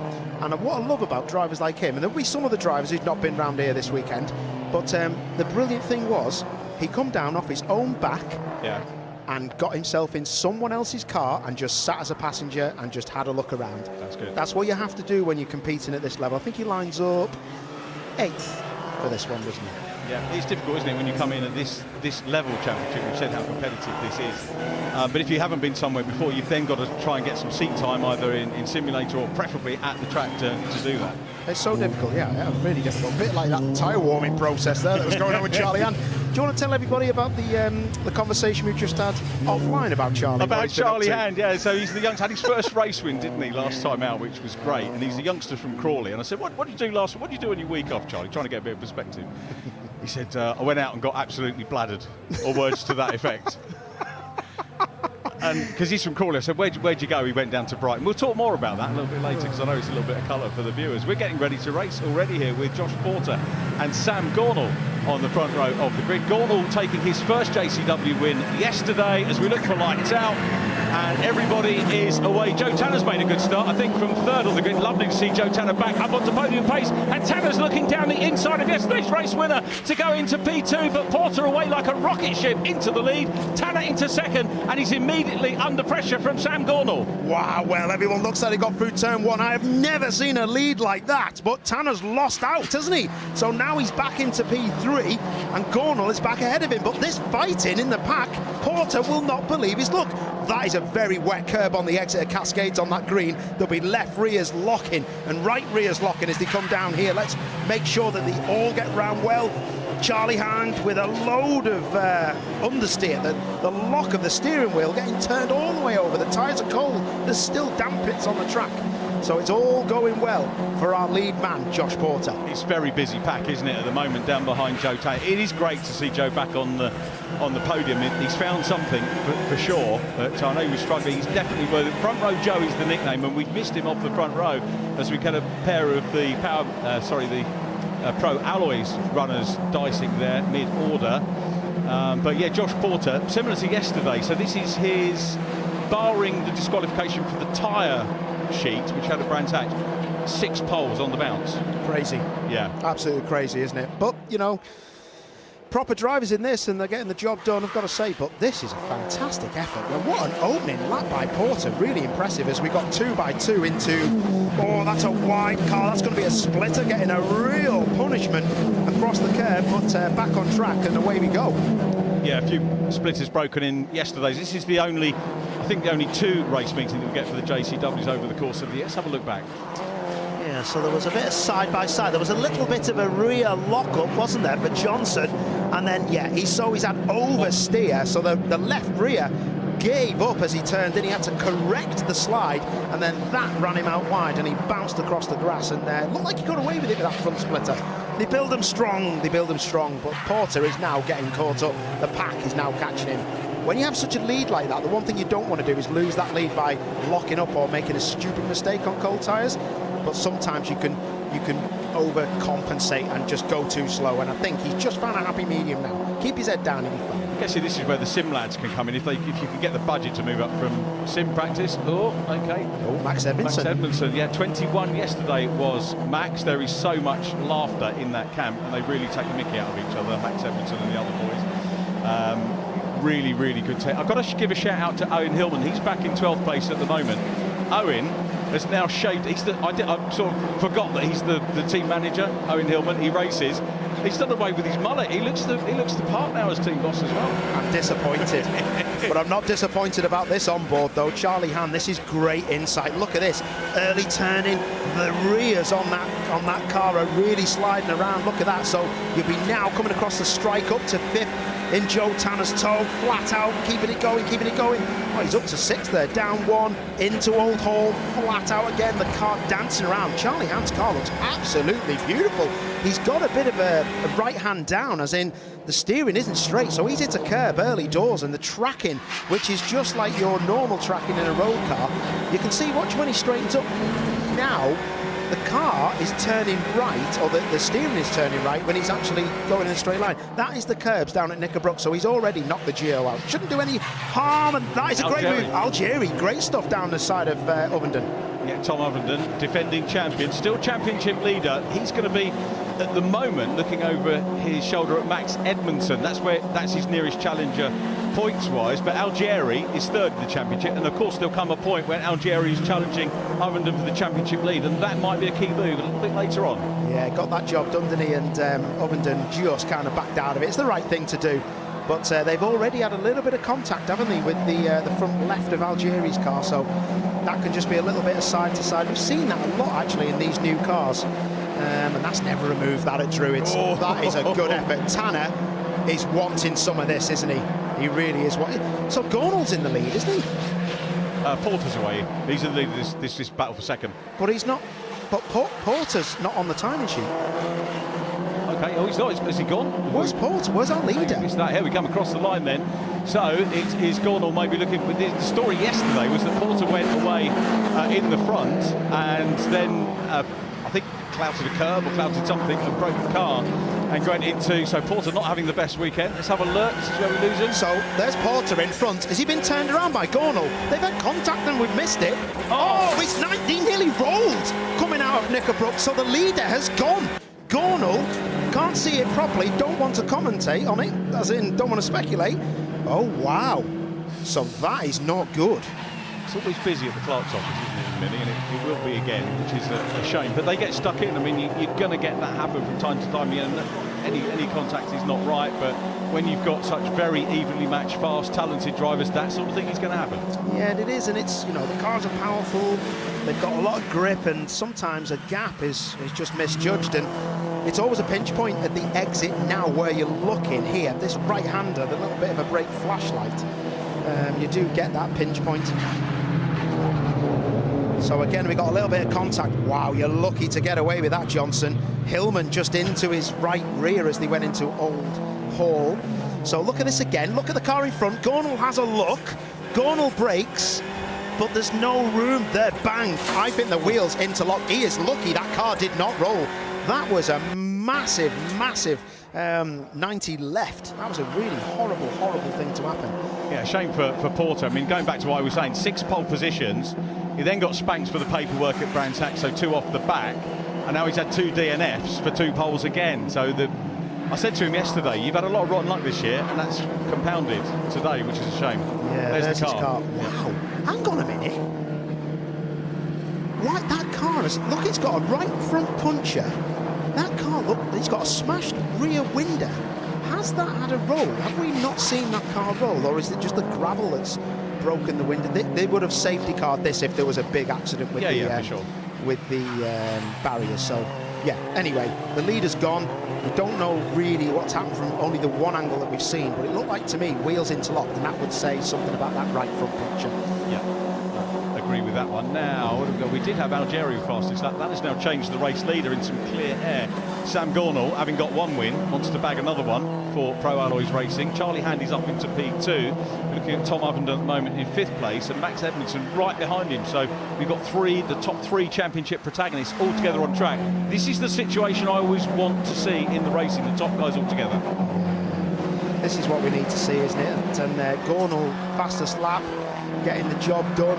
He's obviously not having any problems, is he, about not having any problems with the contact that he's had with Josh Porter at that Knickerbrook chicane incident. So Charlie Hand, our camera car, is looking amazing, and his rear of his car is looking pretty nervous on the brakes, which is perfect. You want it to be a little bit nervous without tyre smoke and without rear locking, because that turns the car in a little bit better than you would get it if the rears were hot, because you get this understeer, which the car just scrubs out and you get track limits all the time. Charlie Hand's car looks quick. I wouldn't be surprised if he's battling for the lead in a bit. I hope we do get a battle. I know Sam Gornall won't want that. Going back to Charlie and his night out. So anyway, he's gone on the night out on the train to Brighton and come back. You know what the youngsters are like. Early doors in the morning or later, and then he was moaning because his dad was trying to get him to do stuff around the house the following day.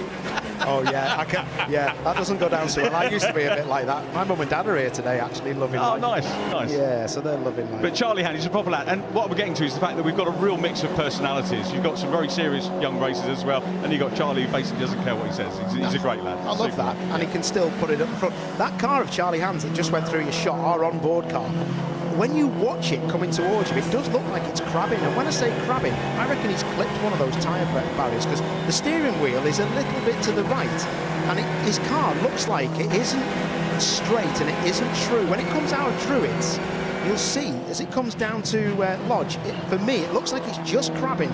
Sometimes you see it on the motorway where cars have been hit and the geometry is just a little bit out, and Joe Tanner now looks like he's catching him up, doesn't he? Yeah, front row. The further north we go, the faster Joe seems to get. Yeah. The further he gets to home, this weekend. And that's true. He'd be on blinding form at Knockout, wouldn't he, in 9 weeks? I'm expecting purple from Joe. He's a quick peddler. I've raced against Joe in the mini challenge at Oulton Park, and I remember thinking, oh, the helmet guy's having a go, and the helmet guy qualified 5th without any testing while I was P2, and I was like, helmet guy's good. Quick peddler. He was Scottish Formula 4 champion, mentioned that before. I think I said he was Scottish mini champion, but I don't think he was. I think he was 2nd or 3rd. I think it was Kenny Thirlwall that beat him. Kenny Thirlwall, another great racer. I'd love to see him have a go in these, but he's off motorbike racing now. But yeah, super stuff going on at the moment. Gordon still clear, 2.8 seconds over Charlie Han. Joe Tanner next up. Great racing going on down in the mix as well. Did Henry Howarth pay your invoice, by the way, from Snetterton? No, Henry Howarth didn't pay my invoice. And There he I've is. spoken to a few people about this. So, Henry, I'm coming to see you and your family with some friends of mine from Widnes a bit later on. Mate. So see you at your front door. He's having a look. He's Henry Howarth. Let's see whether he can get past these two pro Alloy guys. Dives down the inside. Henry Howarth. Henry? Wow, and he had a little bit of curb on the entry as well. That would have absolutely scared Solly to death. He wouldn't have seen that coming. I tell you, that was a move on Solly. Is a good peddler as well. Super move. Yeah. You never usually get away with that. You usually need an overlap. You need to have got down the inside. He just got it done. Watch this. Hello. So look, the mirror on Solly's car is bent. So he has looked at it and thought, he ain't gonna see me. Look at Solly's car there, that yellow wing mirror on this car now. That right-hand wing mirror is bent in, so he wouldn't have seen that coming. That was great. Look at that. Good stuff. That he's really thought about that. Out. Good lad. He's a good lad, and he'll be pleased to be ahead of his arch rival Archie Johnson this one. Henry Howarth, by the way, because he was a late entrant to the championship, still trying to sort out money for the rest of the year, but he's not racing for points. So I think he had a bit of a skirmish with Max yesterday, and Max was a bit frustrated because Henry's not in the championship, but he's in a race, and you're racing here, and the fans that are at the track and watching with us here on ITV4 want to see who wins the race. If that's Henry Howarth, then that's Henry Howarth, regardless of points. Oh, no, you crack on. You know, don't. You show respect, but you come to do the job. Oh! And that looked like a car that got squeezed. That's Edmondson. That's Max Edmondson again off at Ireland. Did he get squeezed and ran out of... I think he ran out of tarmac to actually apply the brakes there, so he might have got squeezed. The thing you can't do there is turn around. You have to go all the way around the old circuit, and you have to rejoin at the other chicane because you're not allowed to face oncoming traffic. So that is one thing. There you go. So he's getting an extra lap in. Bit of a wave to everyone. How's it going, lads, girls? Everything okay? He's getting told to slow down, but you don't see many mini challenge cars take that full circuit. I was chatting to one of the marshals at Ireland earlier, and I'll come back to that in a minute. Here's a replay. So where does he... Oh, no. He went off on his own, didn't he? So was he trying to avoid Tom Huffington? Did the brakes go? No, his right rear locked up, and it's turned him left. We've seen Nick Hamilton have the same problem yesterday, but it turned him into the barrier. So on the braking zone at that corner, there's a crest, and if you brake on the crest, it lifts the rear wheels up and it snatches the brakes. And when it does that, if you don't react quick enough, it'll turn you like it did to him. It's like someone pulling the handbrake on, or when you used to go to Mackey's with the trays under the rear wheels on your old Nova SR, mate. Don't think I'm stupid. How did you know I had a Nova? Because I'm not stupid. I've done my research on you. I work with you. I do my research on people. I was chatting about the guys at Ireland. They very nearly had another incident to deal with, but thanks to all the marshals there. And Ed Porter, one of the marshals, was chatting to earlier on. I've been calling, by the way, Ireland now is Ed Porter's headquarters. Ed Porter's headquarters. I love that. That's mega. Just a quick one on the marshals down there as well. I'm an ambassador for the BMMC, and they did, and I've got to apologise because I was trying to get some time to go down there because they do their fire training on the part of the circuit that you see Max going through that we don't use, and they do a great job. They show how to do resus and everything down there, and I've been twice before with ITV Sport, but I just didn't have time to get anything sorted. So my apologies to the BMMC and everyone down there, because it really is something to watch. And I got shown how to go at a fire with a fire extinguisher with a load of petrol. It's horrible, but great as well. So Charlie Hand on board. Look at his picture. That's a proper picture. That's probably how he looked when he come out that club the other night. So Lodge corner on the power. He's going to go up 2 gears, so there's one. That was quite an interesting gear change. What was that with that hand up in the air? So he's into top cog now, across the start-finish line. And then he's in top cog now, unless he's got 7 gears. Goes down 1, gets it turned in, apex at Old Hall. Lots of mid-corner oversteer. It's all the way flat through here. You don't know where to turn in. And then brake on the crest, down 2 gears. Now look for the big red part of the curb. Bang, curb. He's got it, got to the apex. He's now flat out. Look for this crest. Watch this crest now, flat out, flat out. There's a crest coming now, you've got to brake just after it or before it. And that's what Edmondson got caught out with. If you brake on it, it lifts the rear wheels up. And he's got a lot of turning oversteer, so the car turns too much and nearly spins, but then he's got quite a lot of mid to exit understeer. We've got to change a little bit further back.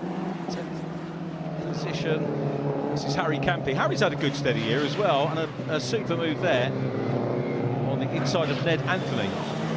Good effort, that. Harry Campy's doing well this year. Harry Campy's having a great time. I need to have more of a chat on. I need to get to have a catch up with him in the paddock, to be perfectly honest, but really going well. Yeah, doing really good, and it's good to see. It's good to see. We've got Harry Hickton in this race as well, haven't we? And he's in the next race as well. Yeah, he's actually got to dive out of the 64 car in this one and run down to the holding area to get into the Opel Cadet for the race that you and David are doing. Opel Cadet, cannot wait.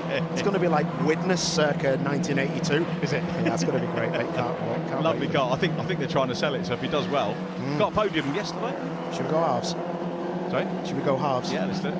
Get the Cadet on the go. Here he is. Here's Harry Hickton in the 64. Beautiful looking car, and like I say, it's his dad's car, isn't it? The Opel Cadet that he's driving. Yeah.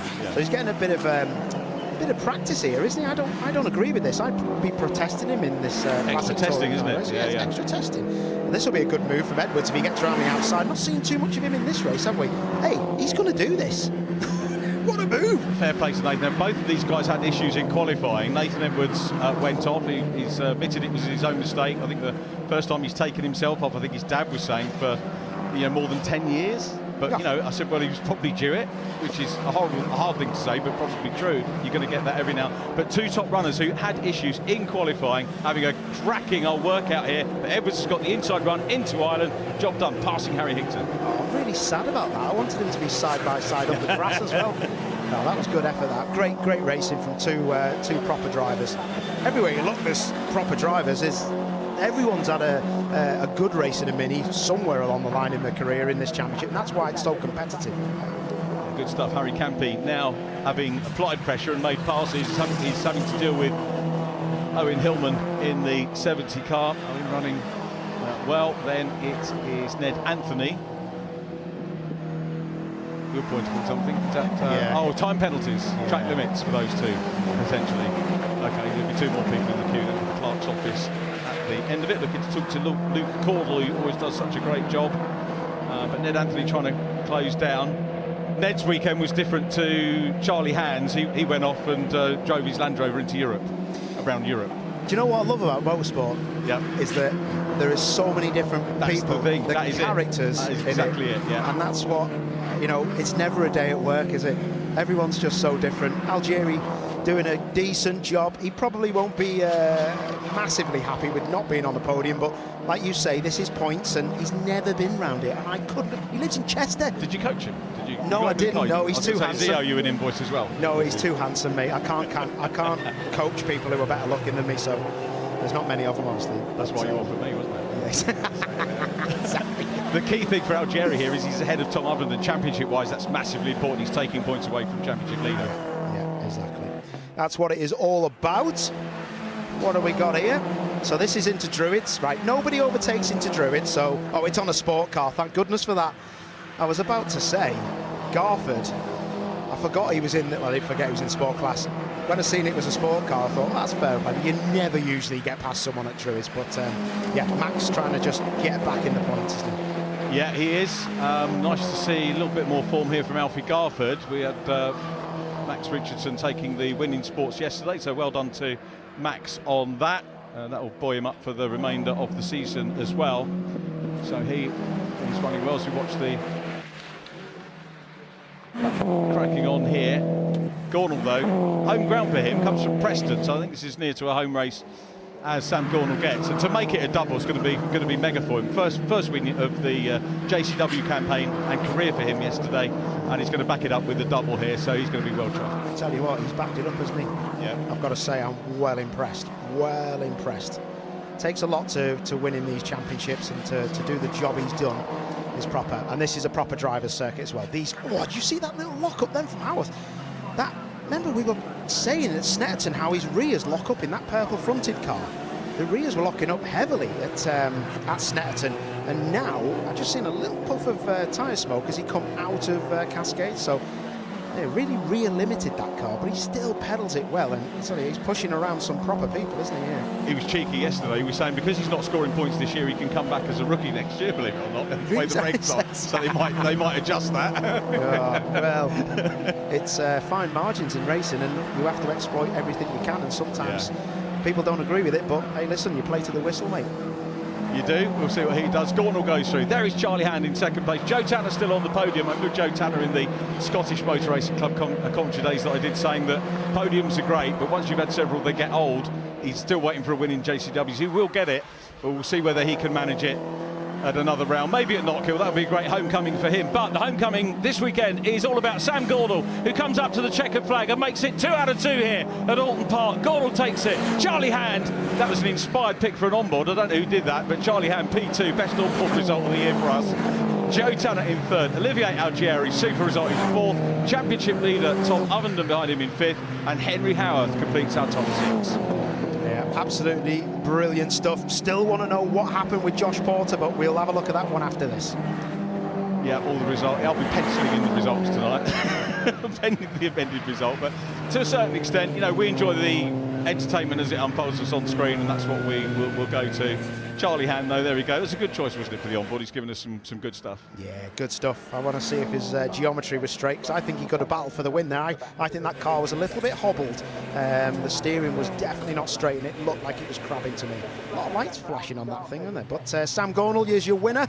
The number 96, a little bit of mark in the door. Will this be won in an appeals office? Yes, it could be. Charlie might. Yeah, they will have it. They'll take everything seriously like that. I've got to say, though, and that's what it means to the team. Great stuff from these guys. They've really grown as a team, do a fantastic job, Pro Alloys. But just from that onboard, it did look quite 50-50 to me. Yeah.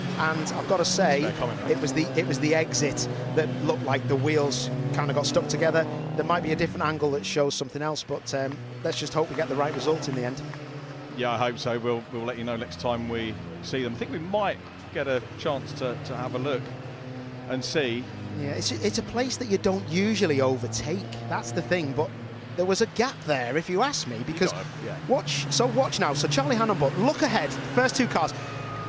Gornall puts his nose in, and to be fair, Porter doesn't cover it, but it's now right.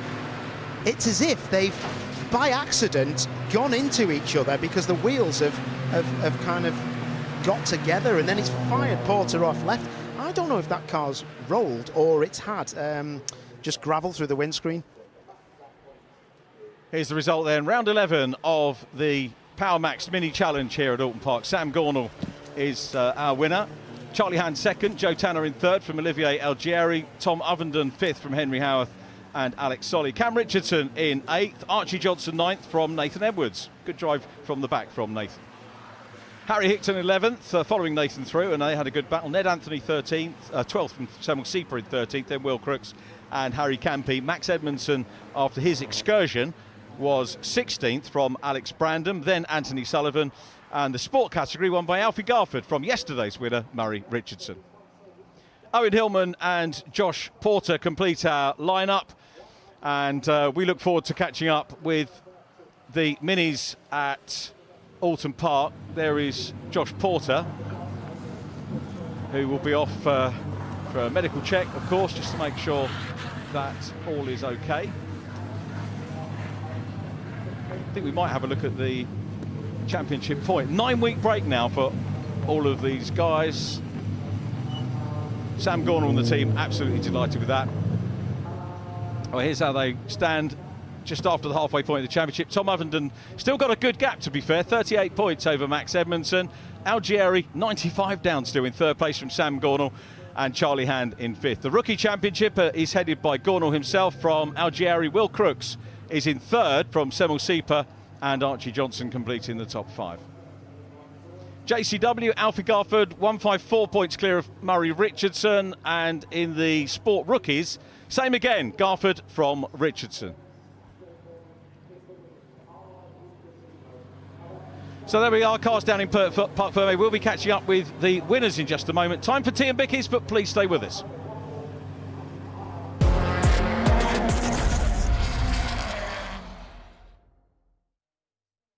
You're watching the Kwik Fit British Touring Car Championship. The action continues after the break. We go racing, a really good start by Darryl De Leon then in the BMW.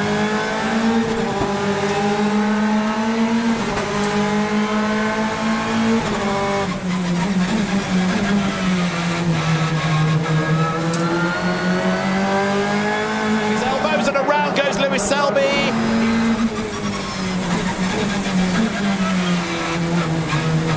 And Ingram 17th as they came over the line. This is Ingram's view.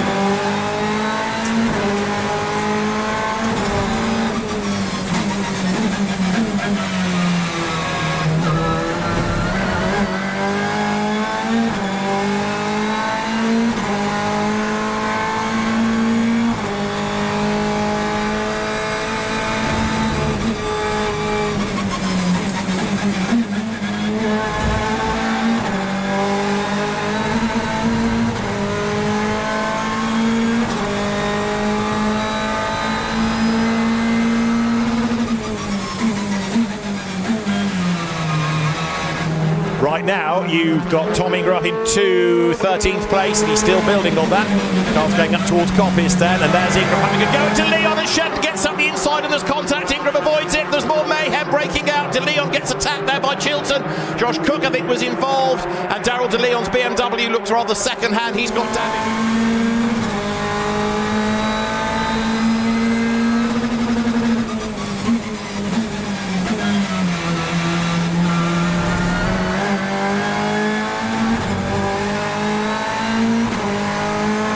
Left for the race, Tom Ingram, he's up now to 9th place. Well, we said the top 10 was on the cards, and now look, he's at the back of the queue because he's sitting on the tail of Adam Morgan's Mercedes.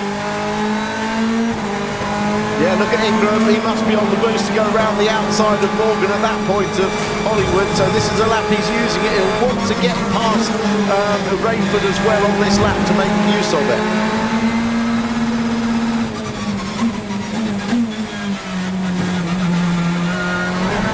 Behind Dexter Patterson is Tom Ingram, and the Team Virtue Hyundai looking strong. He's close enough, not quite close enough to have a go as they drop to the chicane. And Norton Collard have a go at Sutton there on the run into the braking zone. No way that Hyundai flicks through the chicane. The change of direction on that car is absolutely fantastic. And Tom Ingram's now done the fastest lap of the race as he tries to catch Aidan Moffat.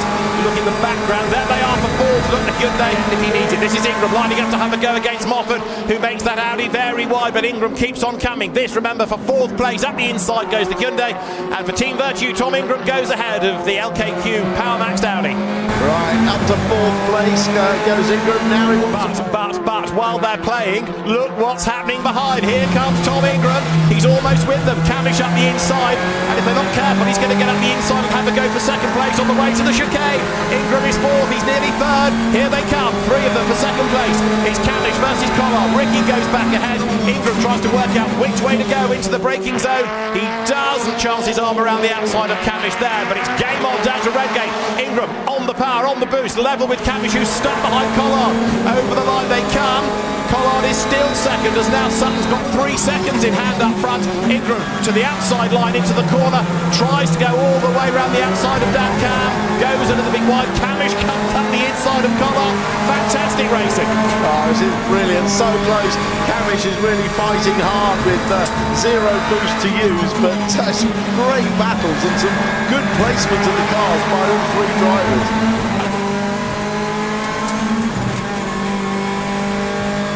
Collard, who now has his teammate to defend from. Ingram up the inside, full set, late on the brakes, through he goes. Now, Ingram is on his last warning for track limits at turn 1 at Redgate Corner. So Tom now needs to wind it back in. He's getting a driving standards flag. He's on a final warning. So Spencer Aldridge needs to be on the radio and saying to Tom, right, OK, you're up to second, now chill. And what a start to the season it has turned out to be for him. Round 3 of the Kwik Fit British Touring Car Championship is another Sutton success. Ash Sutton wins at Donington. Tom Ingram from 21st on the grid to 2nd.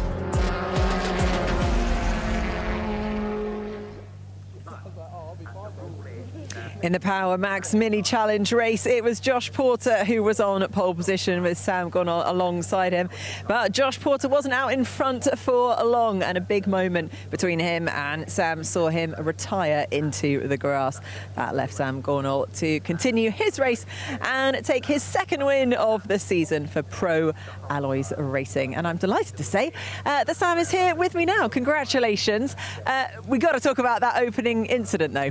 Yeah, it was Josh made a mistake in the chicane, which let me get on the back of him, and he's left the door open going through the right. And as we've come out, I've given him space, and he's just tried to come across, and unfortunately contact's been made, and he's gone off, and his race ended. But yeah, no, it was a really tough race, and I'm just thankful that I ended up on top. Yeah, I know. I mean, yeah, it was a tricky start, and then obviously you had the competition behind you, not giving a huge amount of space. Yeah, I had Charlie right behind. He kept the pressure on. Even though there was about a 2-second gap, I still need to make sure I was putting the laps in lap by lap just to make sure that gap was comfortable enough. Well, congratulations once again on your 2nd win of the season. And we will grab Charlie as well. How do you reflect on that race? You were definitely putting the pressure on for the P1 finish. Yeah, amazing to be honest. I think it was probably my best start in the minis that I've ever done. Managed to do 2 around the outside on the first corner. And then obviously they had the little scuffle in front of me.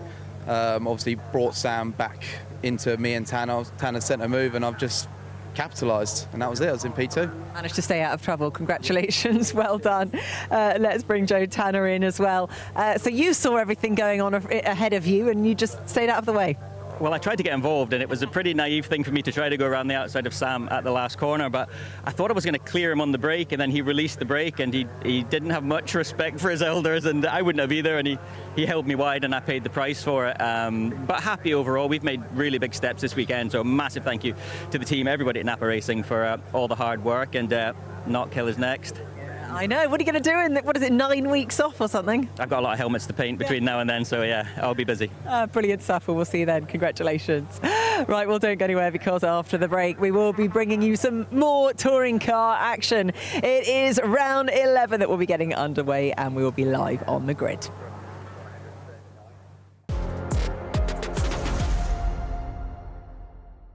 You're watching the Kwik Fit British Touring Car Championship. The action continues after the break. We go racing, a really good start by Daryl De Leon then in the BMW.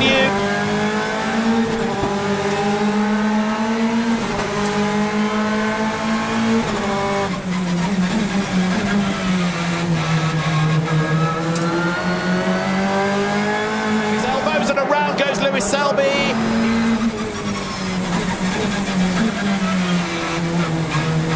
And Ingram 17th as they came over the line. This is Ingram's view.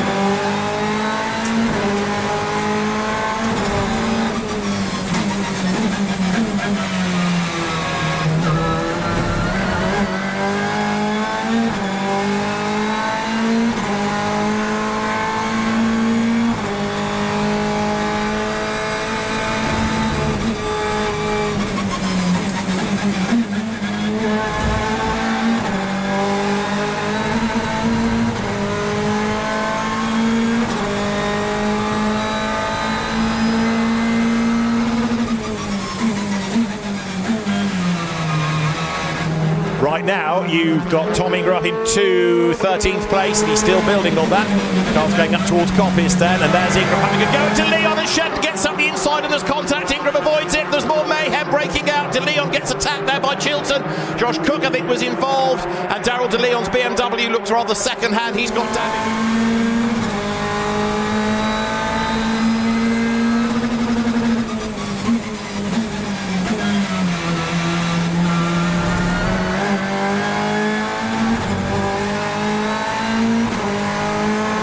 left for the race. Tom Ingram, he's up now to 9th place. Well, we said the top 10 was on the cards. And now, look, he's at the back of the queue because he's sitting on the tail of Adam Morgan's Mercedes. Yeah, look at Ingram. He must be on the boost to go around the outside of Morgan at that point of Hollywood. So this is a lap he's using it. He'll want to get past Rainford as well on this lap to make use of it.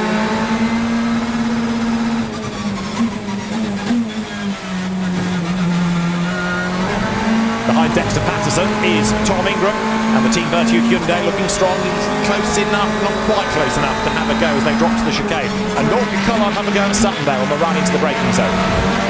No, the way that Hyundai flicks through the chicane, the change of direction on that car is absolutely fantastic. And Tom Ingram's now done the fastest lap of the race as he tries to catch Aidan Moffat.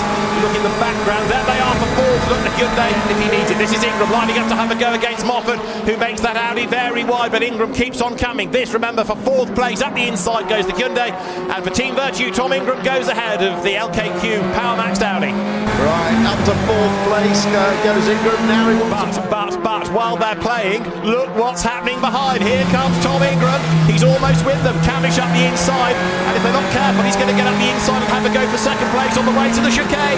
Ingram is 4th. He's nearly 3rd. Here they come. 3 of them for 2nd place.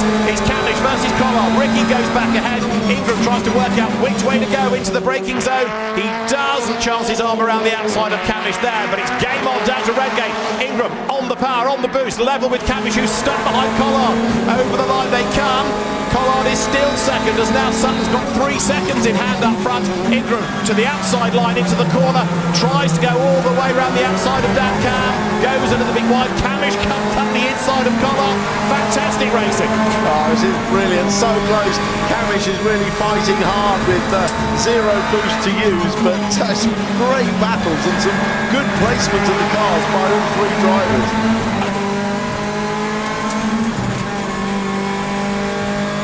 Collard, who now has his teammate to defend from. Ingram up the inside, full set, late on the brakes, through he goes. Now, Ingram is on his last warning for track limits at turn 1 at Redgate corner. So Tom now needs to wind it back in. He's getting a driving standards flag. He's on a final warning. So Spencer Aldridge needs to be on the radio and saying to Tom, right, okay, you're up to 2nd, now chill. And what a start to the season it has turned out to be for him. Round 3 of the Kwik Fit British Touring Car Championship is another Sutton success. Ash Sutton wins at Donington. Tom Ingram from 21st on the grid to 2nd.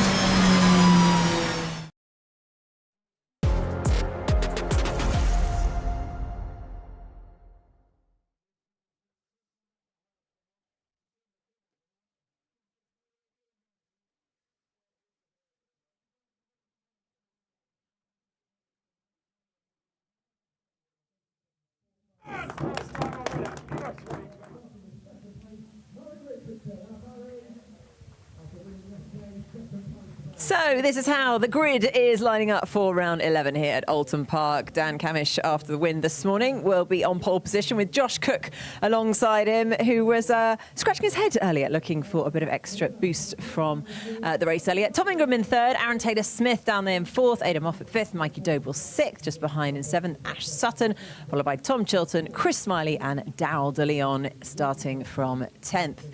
Then we have Dexter Patterson, followed by Gordon Shedden, Sam Osborne, Ricky Collard in 14th, alongside Charles Rainford, Dan Rowbottom, James Dornan, Max Buxton, Nick Hamilton and Adam Morgan. And it's Lewis Selby who will be starting from P21. So that's how the grid lines up for this 2nd race of the weekend. Let's go down to Luna, who's catching up with some of those drivers live on the grid.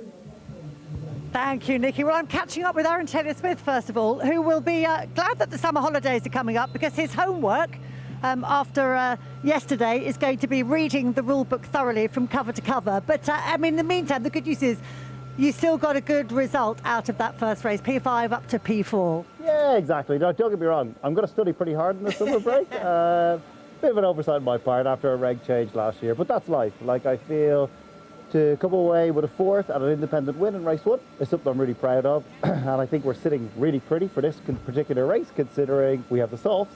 And the 3 in front of me are on Stone Cold Hard, so that's always a good thing. You are absolutely in the pound seats, because at this race, this is the first event this season where we've had the two tyres are the soft and the hard. So a big difference in terms of performance. What are we looking at? I'm hearing about a second a lap. Yeah, I think I'd expect a second at a minimum. Do you know what I mean? Particularly on low grip days like today, the hards just don't really work. So for me, it's just going to be hopefully just getting through these unscathed, getting out front and just trying to build up that margin from the get-go. Like, you know, there's a lot of drivers around me that want to win as well, but at the same time, I believe we can do it, and we're just going to, suck it and see how I get on. Well, there's a lot of feisty racing in the pack in race one, and you've got some punchy guys just behind you, haven't you? So how conscious are you of that? Key word there is behind, you know what I mean? So all I can do is just keep my eyes forward, do the best that I can. Like, I feel we have an incredible package thanks to Laser Tools Racing with Emily Motorsport. So for me, I'm just going to do the very best I can, try and clear them from the get-go and not look at my gears. Good stuff. Have a good one. Right, let's go over to Paul now. I think he's down at the back, I think, with Adam Morgan. Paul. Yeah, thank you, Lou, with Adam Morgan. Adam's got the hard tyre on. Your teammate Dan ran that hard tyre this morning. What did he say about it, mate? You're just going down. It's not me kneeling down here. To be honest, we made some pretty big changes to the car for race one. I was on the soft, Dan was on the hard, and to be honest, Dan had the same feedback I did, despite being on the hard tyre. So we have made some progress, some improvements, and you know my pace in race one I was pretty happy with. You know, it's the best balance I've had in this car probably ever. So we've decided to roll the dice. We thought let's get the hard tyre out of the way, and then looking at it, so long as it doesn't rain, there'll only be me and probably 5 or 6 cars on the soft tyre for race 3. So it's going to be difficult this race because everyone seems to be on the softs. So it might be a bit of just lapping round at the back, but hopefully we'll learn some stuff while we're doing it.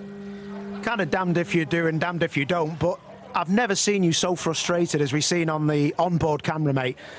You've been devastatingly fast. I've got to say, the last few races I've watched, you're starting to come together, isn't it? But when that happens, there's nothing worse, especially you live up the road, mate. Yeah, a little bit of ginger rage came out then. But yeah, I mean, the problem is, you know, that was going to be hopefully a P5. And then we'd be starting P5 for race 2. There'd be 3 guys in front of us on the hard, so you'd be fighting for a podium. And unfortunately, you know, something out of your control has taken that away from you, and now we're starting all the way back here in Cheshire, you know, fighting to get some points now rather than podium. So it is frustrating, but yeah, I was on the limiter when it started to go wrong. Well, listen, mate, good luck, and you'll always be my favourite ginger. Well, you're almost my favourite Baldy. Back to you. So back up to P7 on the grid, I'm with Ash Sutton, who is probably not where he would have been expecting to be, because heading into the first corner on race 1, he was looking pretty good, but boy, you got beaten up in that first race, didn't you? Yeah, just a bit. My old pal Cookie helped me out at turn 2, just one of those things, but yeah, once we were kind of back in the pack, I don't think there was a straight panel or a straight wheel on the car after that, so it was a little bit of a touring car race. Well, we love them. You probably didn't love it quite so much. But I mean, the incident with Josh, I know they looked at it in the Bath racing incident. It was just one of those things, wasn't it? But you've got to try and make up as much as you can on that opening lap when you know you've got so little boost available. Yeah, we didn't even take it to the bus, so they did it off their own accord. Yeah. I mean, me and Joshua spoke about it. We're pals away from the track. We're big boys. We deal with it. We like to race each other hard. But yeah, look, we've got to turn it around a little bit. We've got some boost back, which is exciting. We're on the soft tyre, we've got 3 cars in front of us on the hard. We aim to go forward. And you've made a few changes to the car, loosened it up a bit, just how you like it, a bit racy, a bit Larry. Yeah, just a bit. I mean, it was a bit tight in race 1. It just didn't quite look after the tyre how I wanted it to. Obviously, we were caught in the pack. It was all a bit beaten up, so none of the wheels were pointing in the direction they should. So yeah, we've gone a step further. We want a race car under us, and that's hopefully what we've got. Pretty demon start in race 1, and you could do with that again here, couldn't you? Because you are in that pack. There's a lot of other people who are potentially going to be beating you up again unless you can get ahead of them.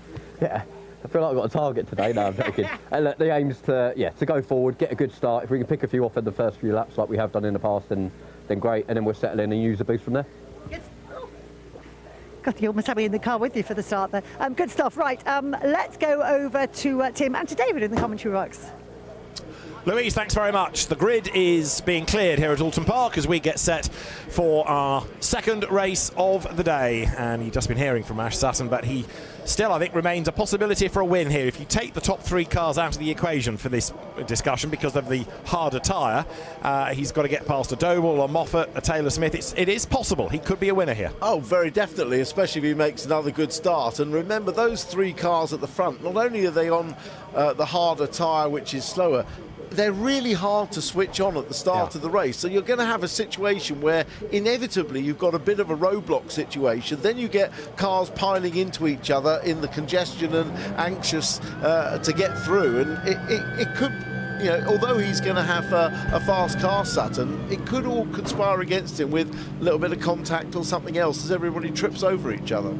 Grid being cleared then, engines have all fired up, and Tom Ingram is ready to go. The answer to what happened to Adam Morgan in the first race, or at least the political answer, is electrical gremlins. That's what the team are saying. So fingers crossed that is all behind him and he can make progress, because he was certainly quick in that earlier race. So also was Aidan Moffat. He's going to be a driver to watch because he'll have only 5 laps of boost, but at least he's on that soft tyre. Yeah, he is. I mean, Adam Morgan, unfortunately, is on the hard tyre. He's decided, I'm at the back anyway, I'll get it out of the way. Exactly. I mean, he could be kicking himself if race 3 is indeed wet, because then he doesn't get the chance to race on the soft again. But you've got to gamble at this sort of stage, I guess. Everybody's weather app says something different. Mine says there's no more rain due. Alan Gow says that there is going to be rain, but of course he has a direct line to the man above, doesn't he? I thought he was the man above. The green flag has been waved. The cars have been released from the grid then, or at least the front has, and down towards Dunball Corner. It's a real shame that the weather gods have been a little bit unkind to this big crowd at Oulton Park, because traditionally it gets good weather, it gets a big crowd, it also gets a lot of people here camping, but we're ready to go racing for the second one of the day. Before we do go racing, let's have a quick word with Chris Smiley, starting 9th. Chris, it was a pretty frantic first race for you, wasn't it? Yeah, there's never any shortage of action around Oulton. Yeah, kind of kept my nose clean, moved forward a little bit, and yeah, just wanted to put myself in a good position for race 2, because the guys at the front with the hard tyre and the cars in front with the less boost, I think there's real good opportunity to get your way up the grid a little bit. So yeah, looking forward to this one. Made a few tweaks to the car and feeling good. And this is normally a circuit you go well at. Podium here last year, for example. Yeah, a podium would be nice. Just gonna really get my head down at the start and focus on the start, and yeah, get onto these guys. Ash in front's good at making holes, and I hope to fill them. Right, let's see what happens. Good luck, Chris. Thank you. Yeah, Chris Miley for Restart Racing. James Dorlin, his teammate, 17th on the grid. And the Restart Racing Hyundais. Still very competitive cars indeed. Dan Camish then, pole man, 1 lap of boost. Josh Cook, 2. Tom Ingram, 3. And after that, the number of laps of boost available starts to increase. It'll be 4 for Taylor Smith, 5 for Moffat, 6 for Doble, 8 for Sutton, 10 for Chilton, and then everybody else behind. So down they come towards Hislops. You can see all the weaving around to get a bit of temperature into the tyres. For round 11 of the championship, Dan Camish lines up on pole position with Josh Cook with him at the front, both on the harder tyre. Then Tom Ingram starts 3rd, also on the hard tyre under the regulations, and Aaron Taylor-Smith will go from 4th. 5th is where you find Aidan Moffat. His teammate Mikey Doble is 6th. The 2 Audis locking out the 3rd row. Then Ash Sutton with 8 laps of boost available starting 7th, and Tom Chilton is next ahead of Chris Smiley and Darrell De Leon, who will round out the top 10. Dexter Patterson 11th ahead of Gordon Shedden, then Sam Osborne and Ricky Collard 14th on the grid. You've got Charles Rainford 15th. He could be a man to watch going forward now he's got full boost. Then Dan Rowbottom ahead of James Dorlin and Max Buxton. Nick Hamilton will go from 19th on the grid. Adam Morgan after his electrical gremlins in race 1 20th, and he's the other driver on the hard tyre. Lewis Selby after damage in race 1 is going to go from the back. That is the grid. Jason Plato there in the garage, hoping for better fortunes for both of his cars here. That race to pole win seems a long time ago. Christian Dick from Speedworks explains what's going on to Alan Hyde, the circuit commentator. Neither of whom look overly perturbed about the next 15 laps of racing ahead, so whatever the joke is, delivered well. Tom Ingram, ex-Speedworks driver, 3rd on the grid. Adam Morgan, 20th. on the grid. And Adam fully focused. Reminds you of the boost. It's 1 lap for Camish, 2 for Cook, 3 for Ingram, 4 for Taylor Smith, 5 for Moffat, 6 for Doble, 8 for Sutton, and 10 for the rest. Yeah, one thing that the front three will be a little disappointed is that there aren't more runners on hard further down the grid. There's only those three and the last man on the grid, Morgan, because it means there are going to be a lot more faster cars. They could potentially slip down the order much further than if there were more runners on hard as well. So the last few cars come into position. This is Adam Morgan's view. When Paul O'Neill said to him, it's nearly your back garden, it is his local circuit. The Lancaster driver, who of course has been a mainstay in the TOCA paddock now for well over a decade and a half, from Ginettas, in which he was a champion, to the BTCC with Speedworks, with the family Sicily Motorsport team, with a spell at WSR, with Team Virtue, and now at Cataclean Plato Racing. There is Morgan, slots into place, Lewis Selby just over his shoulder, Dan Camish then at the front of the grid. Oulton Park, the venue for round 11 of the Kwik Fit British Touring Car Championship. 5 sets of red lights will go on. They will go out any second now. And the best start made out of the top 3, I would propose, by Tom Ingram. And a great start by Sutton, who goes for a gap in the middle. Tries to split the Audis on the way down towards Old Hall Corner, and he's done it. Sutton is up into 5th place already. A rocket ship start. Cook gets forced way wide. Taylor Smith on the soft tyre is with him. Ingram is up to 2nd. It is Camish the leader. Ingram 2nd. Cook and Taylor Smith are sort of 3rd, equal side by side. And Sutton is 5th already. Yeah, crucially, Sutton was able to pass both of the Audis. Another absolute rocket of a start from Sutton. Ingram was very quickly away as well. But look how the pack is already closing up behind those hard-tyred cars at the front. And now Josh Cook on his toes to try to defend from Aaron Taylor Smith. But ATS on the soft tyres ought to be able to make progress here, and if he does, Ash Sutton's going to want to follow suit. Down they come towards his lot. Taylor Smith ahead of Cook now for 3rd place. Taylor Smith with his eyes on the prize, no doubt. The first of the cars on soft. He wants to get to the front as soon as possible. Rowbottom up the inside as well there to try to go ahead of Ricky Collard, and then makes a move against Charles Rainford that doesn't work. BMW versus Mercedes versus Hyundai as they get up towards Druids. Camish is still the leader, but Taylor Smith is the first danger because he's the best placed of those on that softer tyre, the quicker tyre, remember. Yeah, and the sooner he gets through, someone's been very wide. That's it's one of the Audis. Yeah, they said together. He must be right there. Which one we'll identify in a moment as they come down towards Lodge Corner with Sutton. Look, having got ahead of Cook as well. So it's Camish leading. Ingram is 2nd. Taylor Smith 3rd. It's going to be Sutton in 4th place as they come over the line to complete lap number 1. So Josh Cook down into 5th place. 6th is Chilton. 7th is De Leon. And then it's Doble ahead of Moffat. That still doesn't quite answer the question as which one went wide as they get through Old Hall Corner. Yeah, well, I think Aaron Taylor Smith would be a little disappointed he didn't make a bit more progress on that lap 1 because he's now got Sutton immediately behind him. He'd love to have put a couple of cars on the hard tyre between him and Sutton. He's trying to go around the outside of Ingram, though. This is a big move, may even help Sutton on the inside. Well, indeed, because that's Taylor Smith going way out wide, and Sutton now is up into 3rd place. Over Hilltop they come, and Ash Sutton here is getting closer to a race win, isn't he, because he's got the quicker tyre underneath him. Well, dare I say, it was entirely predictable. We're not there yet, but of course he's now roles reversed from yesterday's qualifying race. He's right behind Ingram, but he has a big advantage now with the tyres and more boost than Ingram. And it's proved to be a quick car all season. Pegged back a little bit from this weekend onwards, but as they go now on towards Druids, the battle is on here. Number 3 is Chilton, number 50 is Taylor Smith. They are both on that soft tyre, but Aaron Taylor Smith, after that grassy moment coming out of Island Bend, struggling just a little bit as here comes Sutton. Dives up the inside of Ingram for 2nd place. Couldn't do it, but he's going to have a go at Old Hall Corner, surely, because if he comes out of Deer League close enough, he'll get the run up alongside the Hyundai from Team Virtue down towards Old Hall Corner. He doesn't actually stay close enough, doesn't stay level either, so Ingram hangs on to the place. But actually, while all this is going on, Camish is getting away a little. Yeah, now we're side by side, but and he's cleanly through. Wow, I thought they were going to be side by side into Cascades, but Sutton is through to 2nd.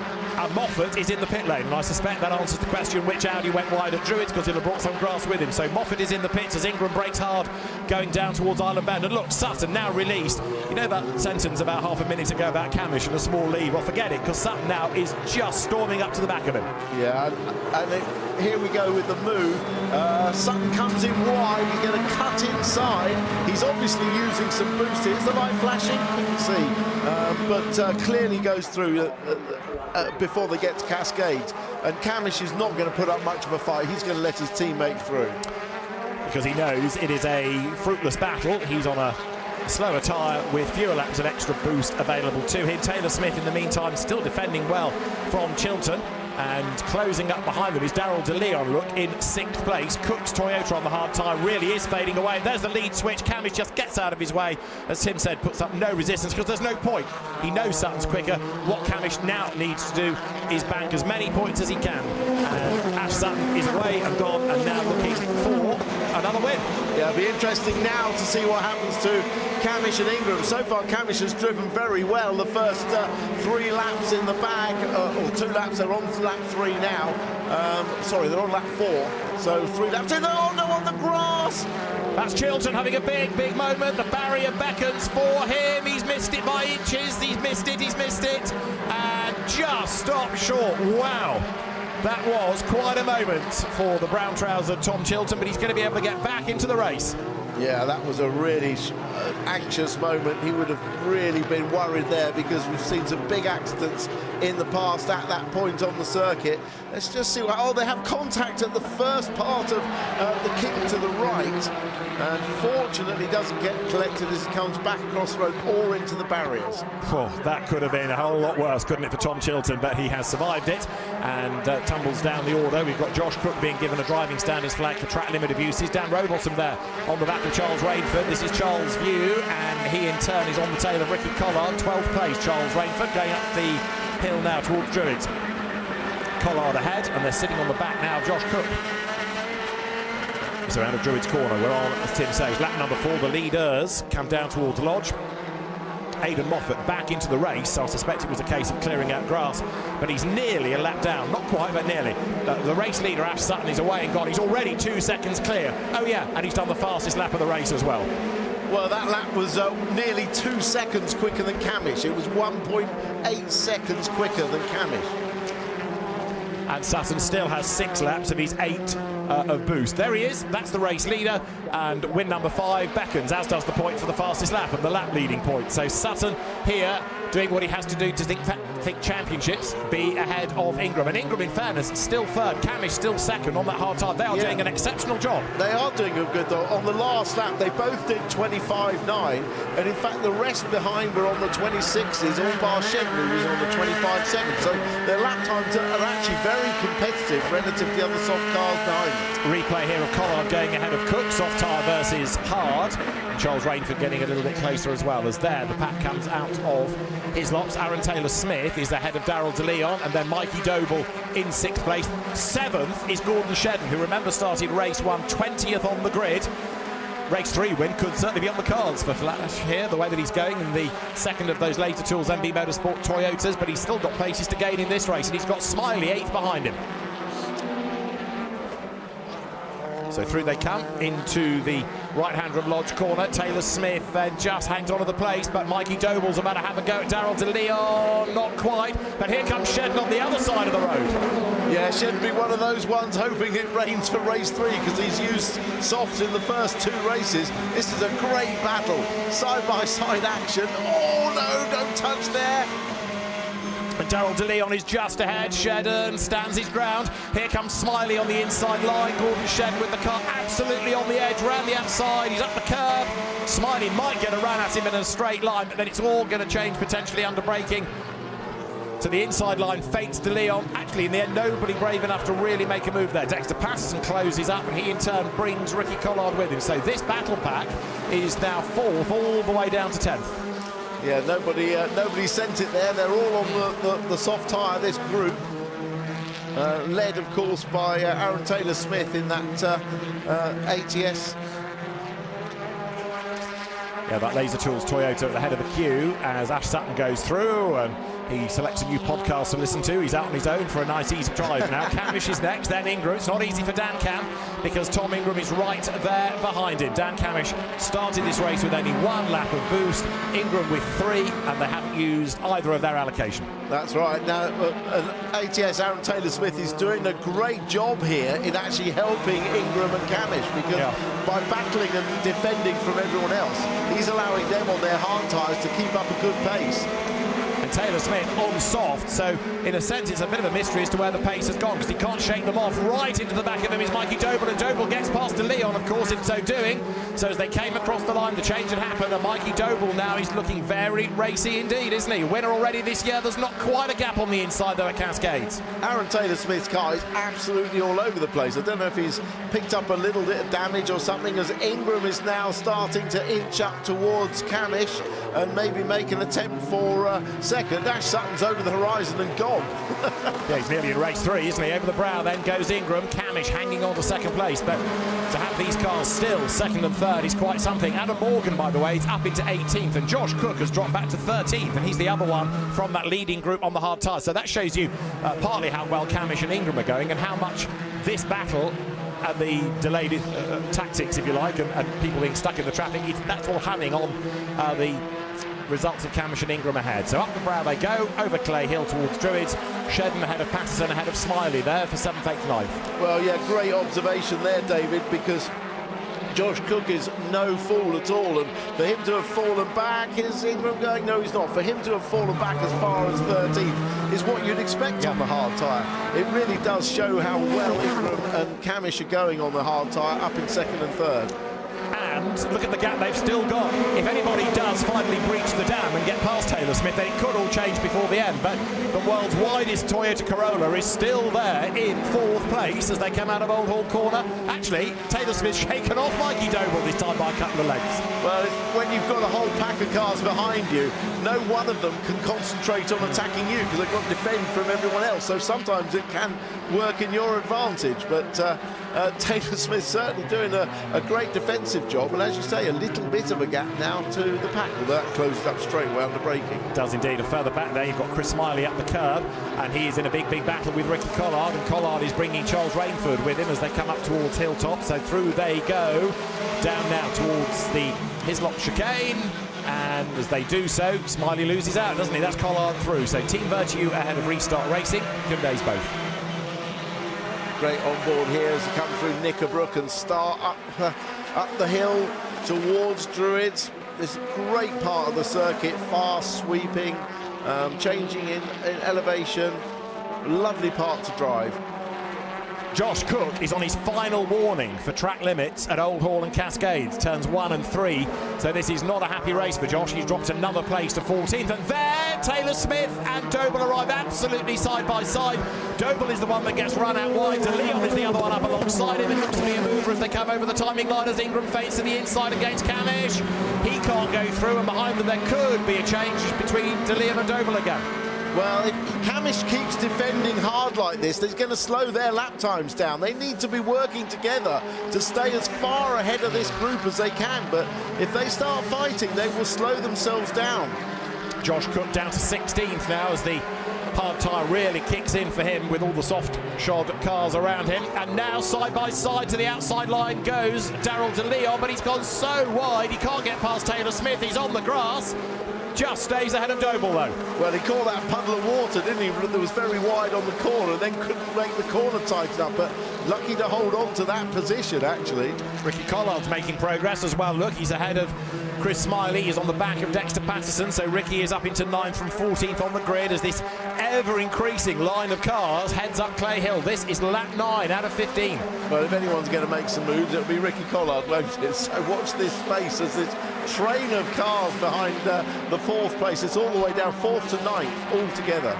Aaron Taylor-Smith's headlights flashing as he came up towards Druids. Nobody ahead to really try and startle out of the way. Ash Sutton, by the way, has gone serenely through as again Taylor-Smith defends from Daryl De Leon. You've got to give Aaron Taylor-Smith credit for this defensive drive because he's got them all stacked up behind. There is, of course, the Goodyear Wingfoot Award decided by the fans, and I wonder whether Aaron Taylor-Smith's drive here might put him on that shortlist as Dexter Patterson goes to the inside on Shedden, but he doesn't quite make it stick. out of the corner, out of Old Hall. This is Denton's, and then into the left of Cascades. It plunges downhill, and Taylor Smith is still somehow fourth. He's got this mega queue behind him, and Dan Camish hanging on to second place. And you've got to say, excellent drive by Dan, excellent drive by Tom Ingram as well. Well, Aaron Taylor Smith on the last lap, he wasn't actually closing, even though he had a clear lap, and De Leon out wide again. This time he's not been able to come it off, although on the grass is De Leon. Will he get done again by the Audis? No, he holds that place. So he holds fifth place. But Taylor Smith wasn't actually closing on lap time on the two in front, the two hard-placed cars. Collard on the line. Indeed, so Doble was the one trying to go through, but got squeezed to the grass, didn't he, by De Leon, so Doble had to back out of it. Ricky Collard is very definitely on the move. Aaron Taylor Smith is now on a last warning for track limits at two separate corners. So it might be driving standards that take the place away from Aaron, not another car. Camish has run out of boost. He's used his one lap. So now, with still 5 to go for the leader, it's just got to be a wide car that hangs onto the place for Camish as Ingram chases him over the line. And then look back, fourth is Aaron Taylor Smith. De Leon is fifth. Doble is sixth. Then it's Shedden, Patterson, Collard, Smiley, Rainford, Osborne, Rowbottom. The line is growing all the time.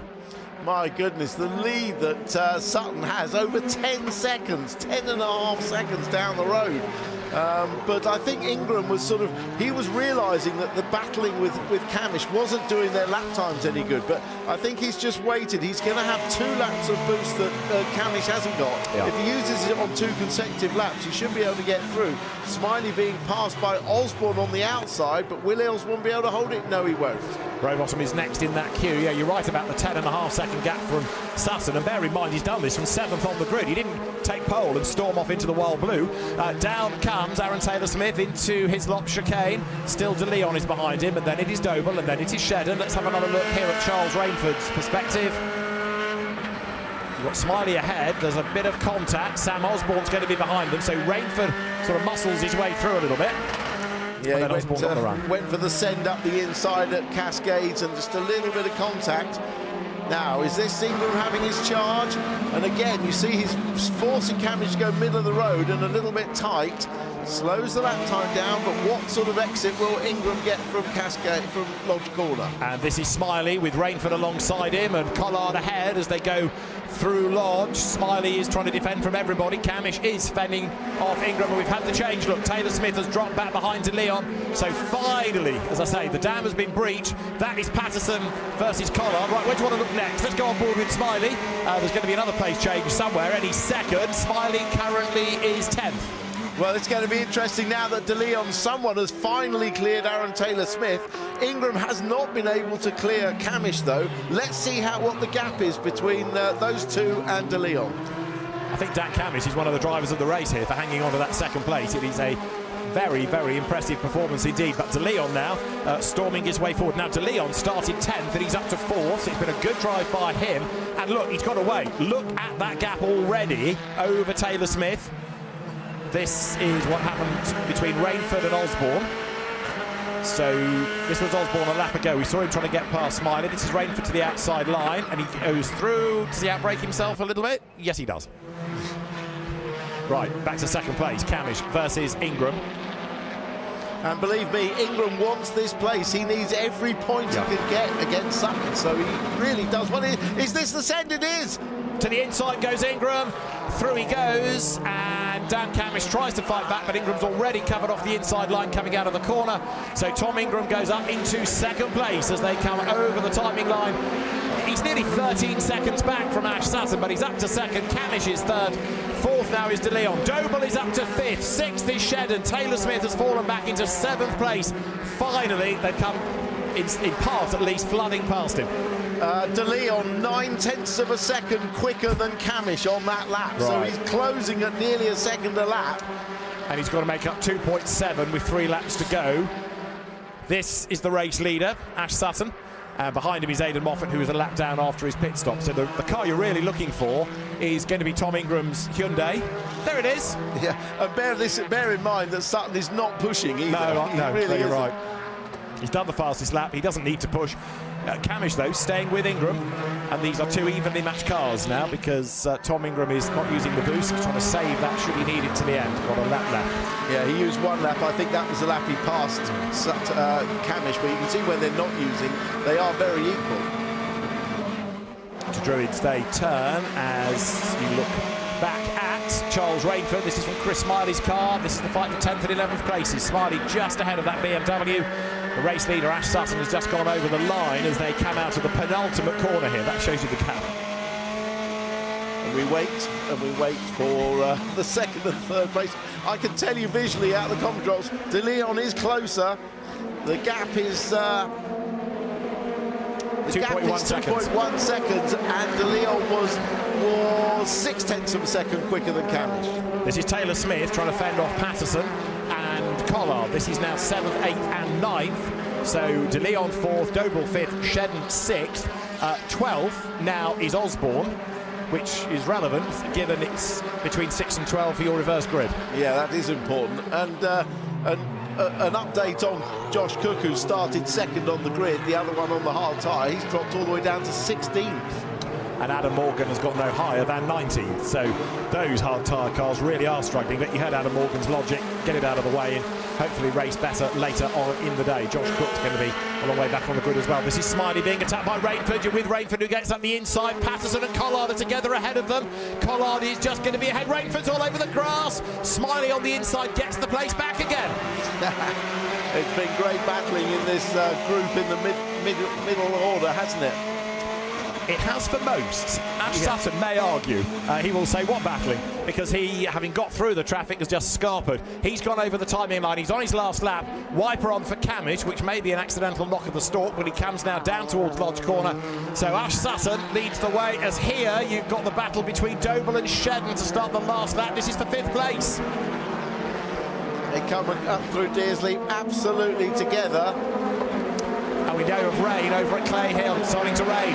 So that is Doble going through on the inside to retake 5th place. Gordon Shedden right with him, but there is a little bit of rain falling now.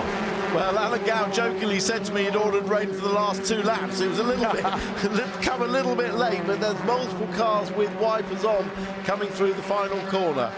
So, Ash Sutton, race leader, coming through the approach to Knickerbrook. That's for 2nd place. Tom Ingram versus Dan Camish, and Daryl De Leon is closing, but he's not going to get there quite in time.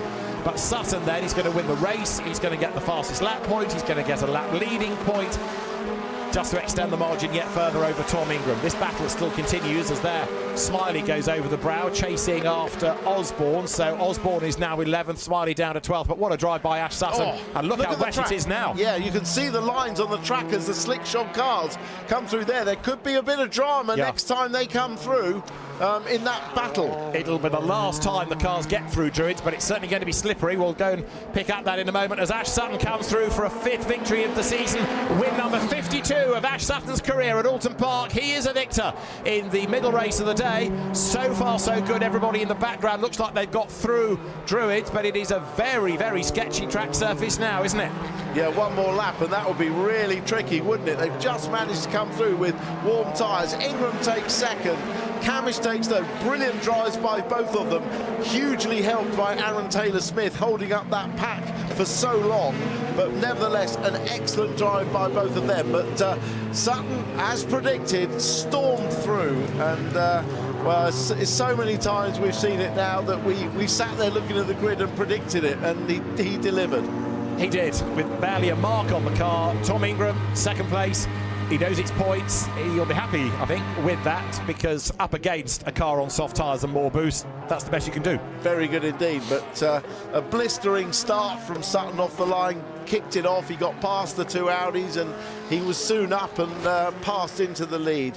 The Napa Racing Group. Well, that's 2 from 2 for Napa Racing so far, isn't it? Yeah. With Camish and Sutton winning races 1 and 2. But what is the weather going to hold? What is the final race? What is the reverse grid going to be?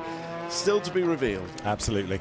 Well, Ash Sutton, another exemplary drive, and the rather soggy crowd now getting ready for more racing here. Plenty more action to come, including, of course, race 3, the reverse grid race, which is going to be very interesting indeed once the grid has fallen. It's fairly heavy rain. We know this because it's raining into our commentary box.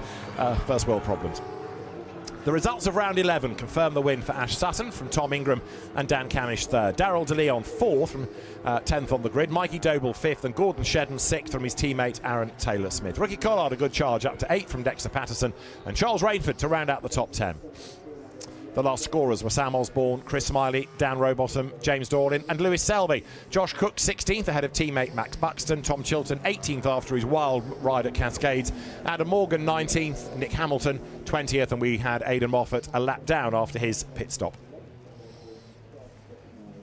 So then, a 5th victory of the season for Ash Sutton, a 52nd of his career, and he's now 57 points ahead of Tom Ingram in the championship.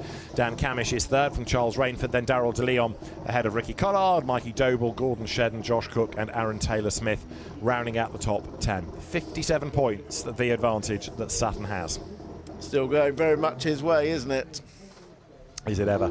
But you are a lucky driver in this championship if you can get through a whole weekend at some point of the season without dramas. If you can do 10 of them, then you've done exceptionally well. So you never know, there might be one weekend where things go off the rails for Ash Sutton.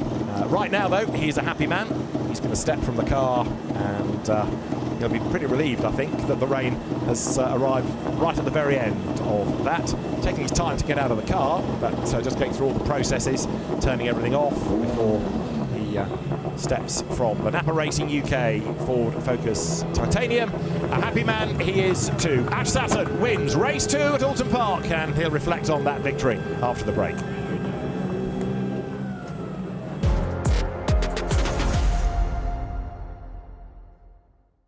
Stick around, guys. You're not going to want to miss what's next. We'll start with you, Josh. First memory of BTCC as a kid, and also if there was a car in BTCC history that you would love to drive, what would it be?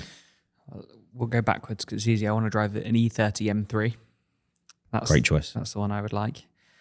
And my first memory of touring cars, I can't really remember, to be honest. You know, obviously being on the Toka package, you're often, when you're like in Clio Cup or something, you're really focused on what you're doing rather than watching the touring car races. But I must say, I do remember the Rockingham, Matt Neal, Jason Plato scuffle. Like, that was amazing.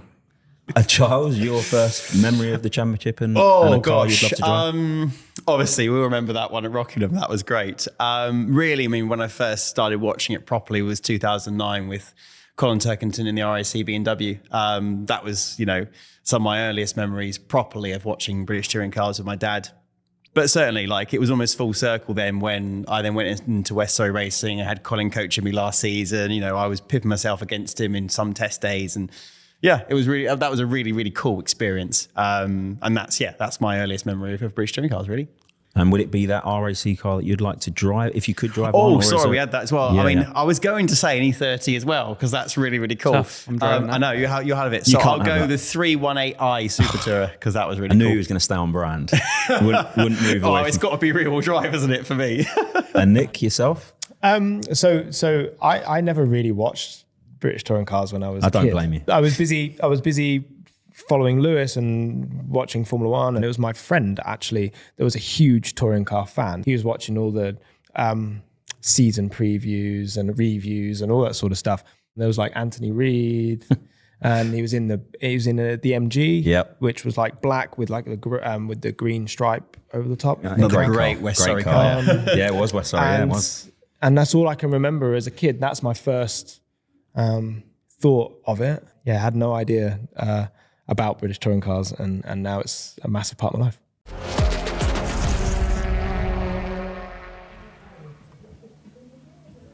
So in the second touring car race of the weekend, it was Dan Camish in the Napa Racing car on pole with Josh Cook alongside him. It was a busy start with Aaron Taylor-Smith going wide, but it was really Ash Sutton's race. He was on the soft tyre and started down in P7, but slowly moved his way up the field with ease, taking his 5th win of the year and 52nd career win.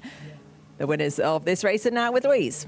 Yes, and he's currently brought his umbrella with him, so thank you very much for that. What a great race. I mean, normal services resumed, thanks in no small part to another blinding start. Yeah, obviously we cleared 2 cars by the time we got to turn 1, and then ultimately we were left with 3 hard cars and a soft car. But yeah, Tom dispersed of the soft car for me. Poor old Aaron got the elbow at turn 3. It was just a case of picking off the hard cars with a boost and cracking on. We were debating which podcast you were listening to during that race, because, I mean, there wasn't really much going on for... listen, I know you're busy in the car, but you were I think it was about 15 seconds by the end of the race. Yeah, I mean, there was a theory behind stretching the gap out. For whatever reason, if I get a penalty thrown at me, we experienced this at Snet. But the biggest one was, if the wet weather come, I had a load of margin to play with. So I didn't want to be coming in and putting wets on. We knew it was due to come at the end of the race. So yeah, we went for the biggest gap we possibly could using the boost. But ultimately, when you're racing hard tyre cars, I mean, I was shocked no other soft cars got through, but when you're racing hard tyre cars with no boost and you're on a soft with boost, it's quite easy to stretch that gap out. Happy days. Listen, I'll let you go over and talk to Nikki, because you can do the reverse grid draw in a minute. Tom, I mean, that was a fantastic result, given that you were on the harder tyre. It was a hard race. It was hard work. There was a lot going on. With, obviously, Ash came past like an absolute steamroller, so it was there was no point putting up too much of a fight against him. It drove past me straight at the first corner, cut in, and was job done. So I was never going to catch him. So it was really sort of eyes forwards to see if I could put a challenge up to Dan Cam. I think I said to you before the race, the problem is when you're in third in those scenarios, you're the first car that the pack gets to. So you end up being the sort of the lamb to the slaughter, if you were to call it that. That you end up just having to sort of shield yourself to not get completely chaosed. So it was important to get past Josh, and then it was obviously important to sort of try and have a bit of felt like we were sort of 9 years old at a go-kart circuit, tried to work together and create a gap. So yeah, worked really well, very pleased. The rain was disgusting, quite frankly. I didn't enjoy that in the slightest, because when you're the sort of the first car, I mean, Ash was 20 odd seconds down the road, so I knew that Dan was going, right, wherever he's braking, I've got to just brake sort of slightly later. So, yeah, good points. We didn't lose too many against Ash, which is the important thing. So I'd say so far, job well done. One more race to go. I can see this staying wet, and Ashley not having to run this hard tyre. I can almost see into the future.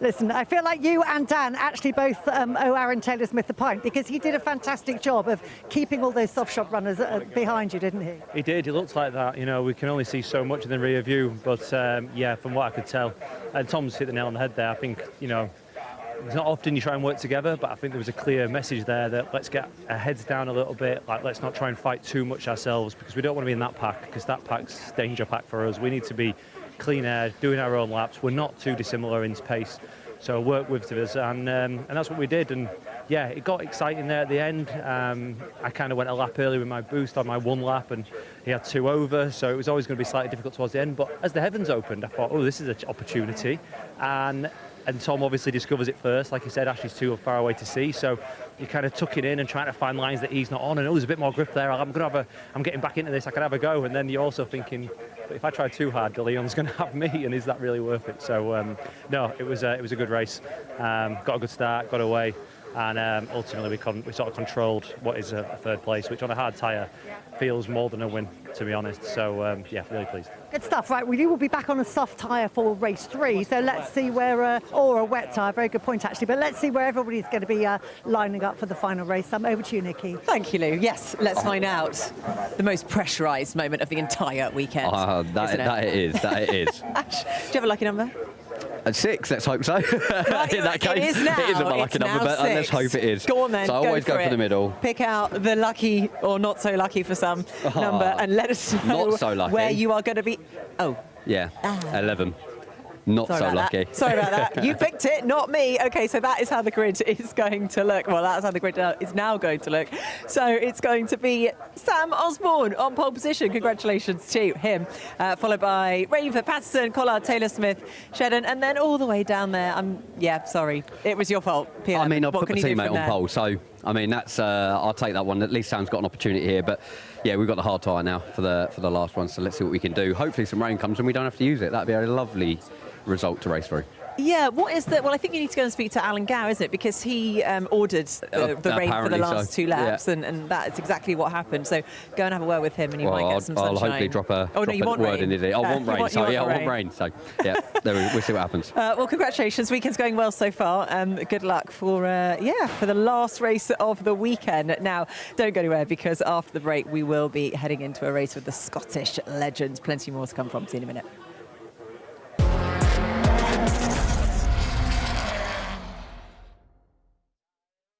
You're watching the Kwik Fit British Touring Car Championship. Don't go anywhere. Welcome, we're here at the annual BTCC season launch at a glorious Brands Hatch. I don't think we've been blessed with this type of weather for our season launch event for a few years. We're just setting up our amazing photo shoot with all of the cars for this season lining up behind us. It might look simple, but it actually takes a good hour or so to set up. Jacob behind us is already up in the cherry picker at the height that we need for him to get the great shot, and we've got ITV ready with the drones and other camera work. It's a busy part of the morning, but after this we go into tracking laps and then move on to the test and welcoming our fans along, where we're expecting, by the sounds of it, well over 10,000 people today, so it's going to be a great day.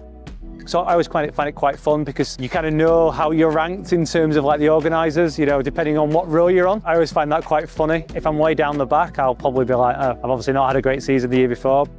This is my home circuit, so I was up very much the crack of dawn still. I think I left my house at like 6 a.m. Got here just before 7 for the early morning shots. We had to have all the cars on the start and finish straight for grid photo, so they were all lined up 4x4 with all the drivers stood next to them with their helmet. After that we do some tracking shots where we drive around 4 abreast, try not to crash into each other and get some cool shots of the cars all out close together, looking shiny before the season starts.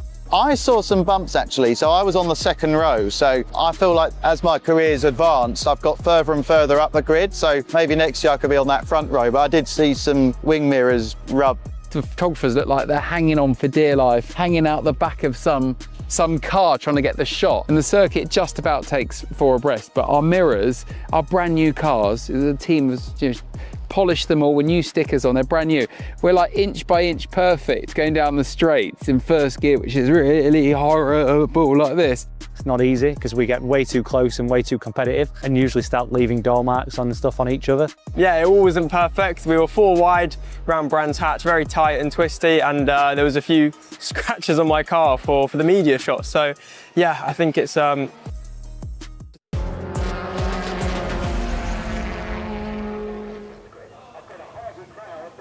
Hello and welcome back to what is turning into a little bit of a wet weekend here in Oulton Park. Let's just quickly talk about the final touring car race of the weekend, Jade, because we've got Sam Osborne now on pole position in the reverse grid race. He originally ended the last race in P11, but he's been propelled to P1 by his teammate Ash Sutton, picking out his number. He's on a hard tyre, so is it going to be a bit of a tough one for him? Yeah, I think Sam himself is more than capable of winning a race from the reverse grid, as he's done so in the past, and he's got a great car underneath him. However, that hard tyre is going to be tricky. Obviously, weather looks like it's going to be playing a part, but I think someone like a Tom Ingram who's on a soft around probably a lot of hard tyres is maybe favourite to win this race 3. Yeah, so we've got Ash Sutton starting from 11th. His big rival Tom Ingram just ahead in 10th, but the fact that Tom is on the soft tyre, he's going to have the advantage. Yeah, I mean, we saw in that race, you know, someone, I think it was Josh, dropped down a lot on that hard tyre. Adam Morgan was on the hard tyre, didn't move up at all.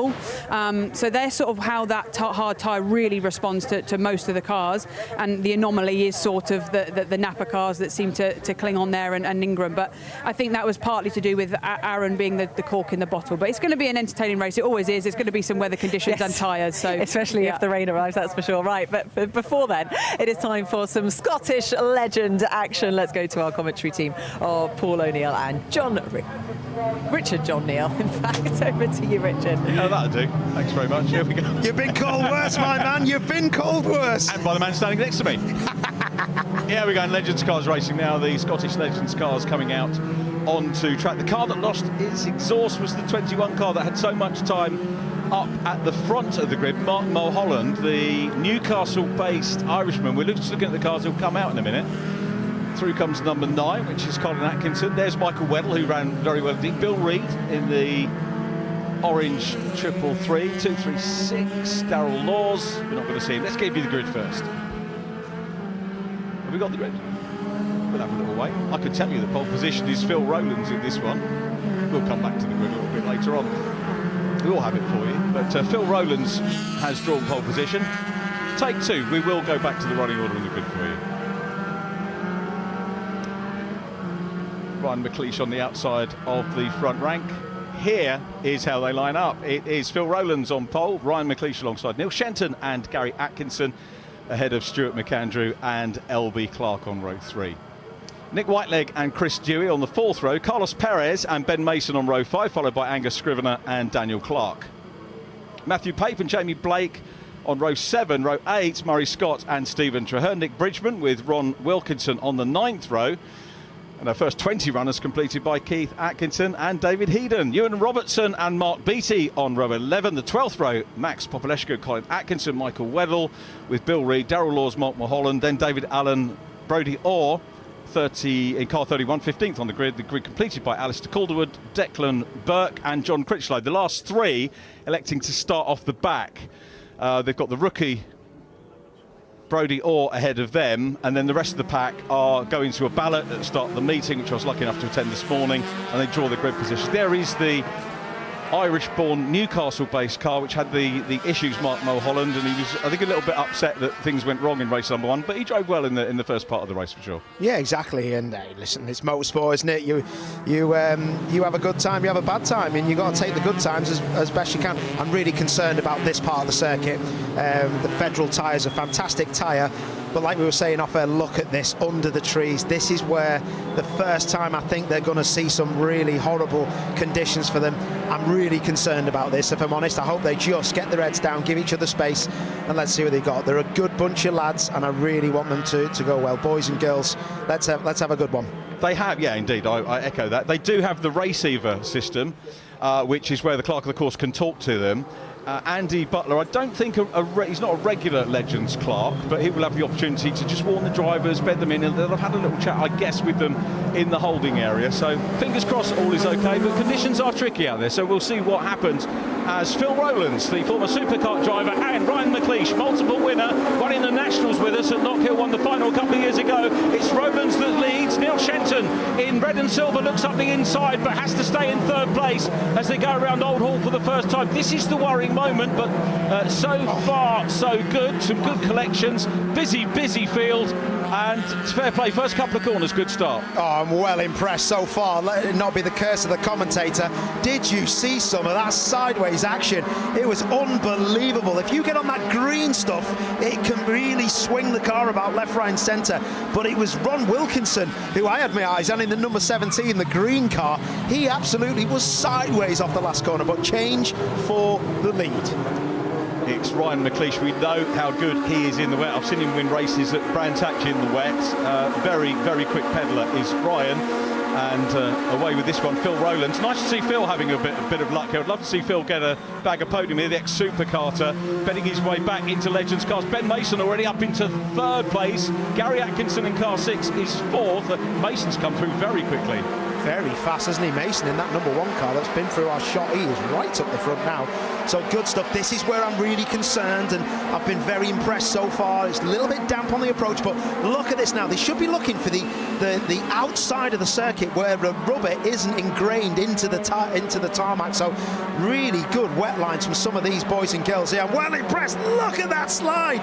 The 43 going through there. Traherne, he's used to this. He knows how to slide a Legend, and that was legendary. Brilliant slide through there. Oh, we got someone off at Lodge. That could be in the gravel and stay there, is it? No, keep going.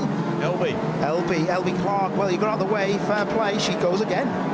She does, yeah. LB, good little racer, really, getting to grips, learning the car still and doing well. I think raced a bit of supercars as well with her husband Daniel Clark, who's out in this race as well. There's Matthew Paper, earlier race winner, starting to make progress as well. Murray Scott, who was up the front in race number 1, running well too, but yeah, it is slippery out. And of course, what you can say is, the Scots, it's fair to say, they get a fair bit of water on track up there at Knockhill. Right, that's offensive, mate, to Scottish people. You need to wind it in, mate. Wind it in. Every time I've been to Knockhill, apart from once. Here we go.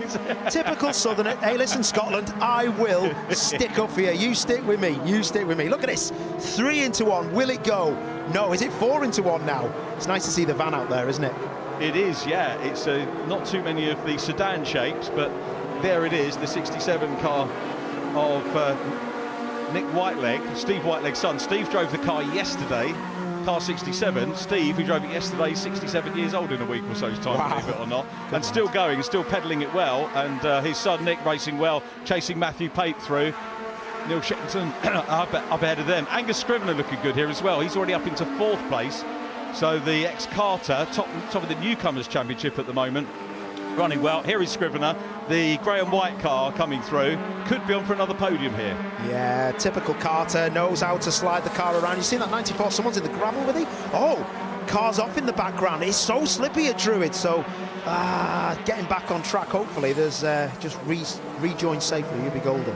Oh, Mark Holland again. Yeah, Mark He's had a bit of camera time, hasn't he, Mark? He's had a bit of camera time. Facing the wrong way usually, but he's done a good job. He's kept it on the circuit, gets going again. So slippy into Druids. Honestly, Richard, I can't tell you how many times I've seen the heavens open round here. Every corner's fine, but Druids, notoriously, with a little bit of tree sap, is a nightmare.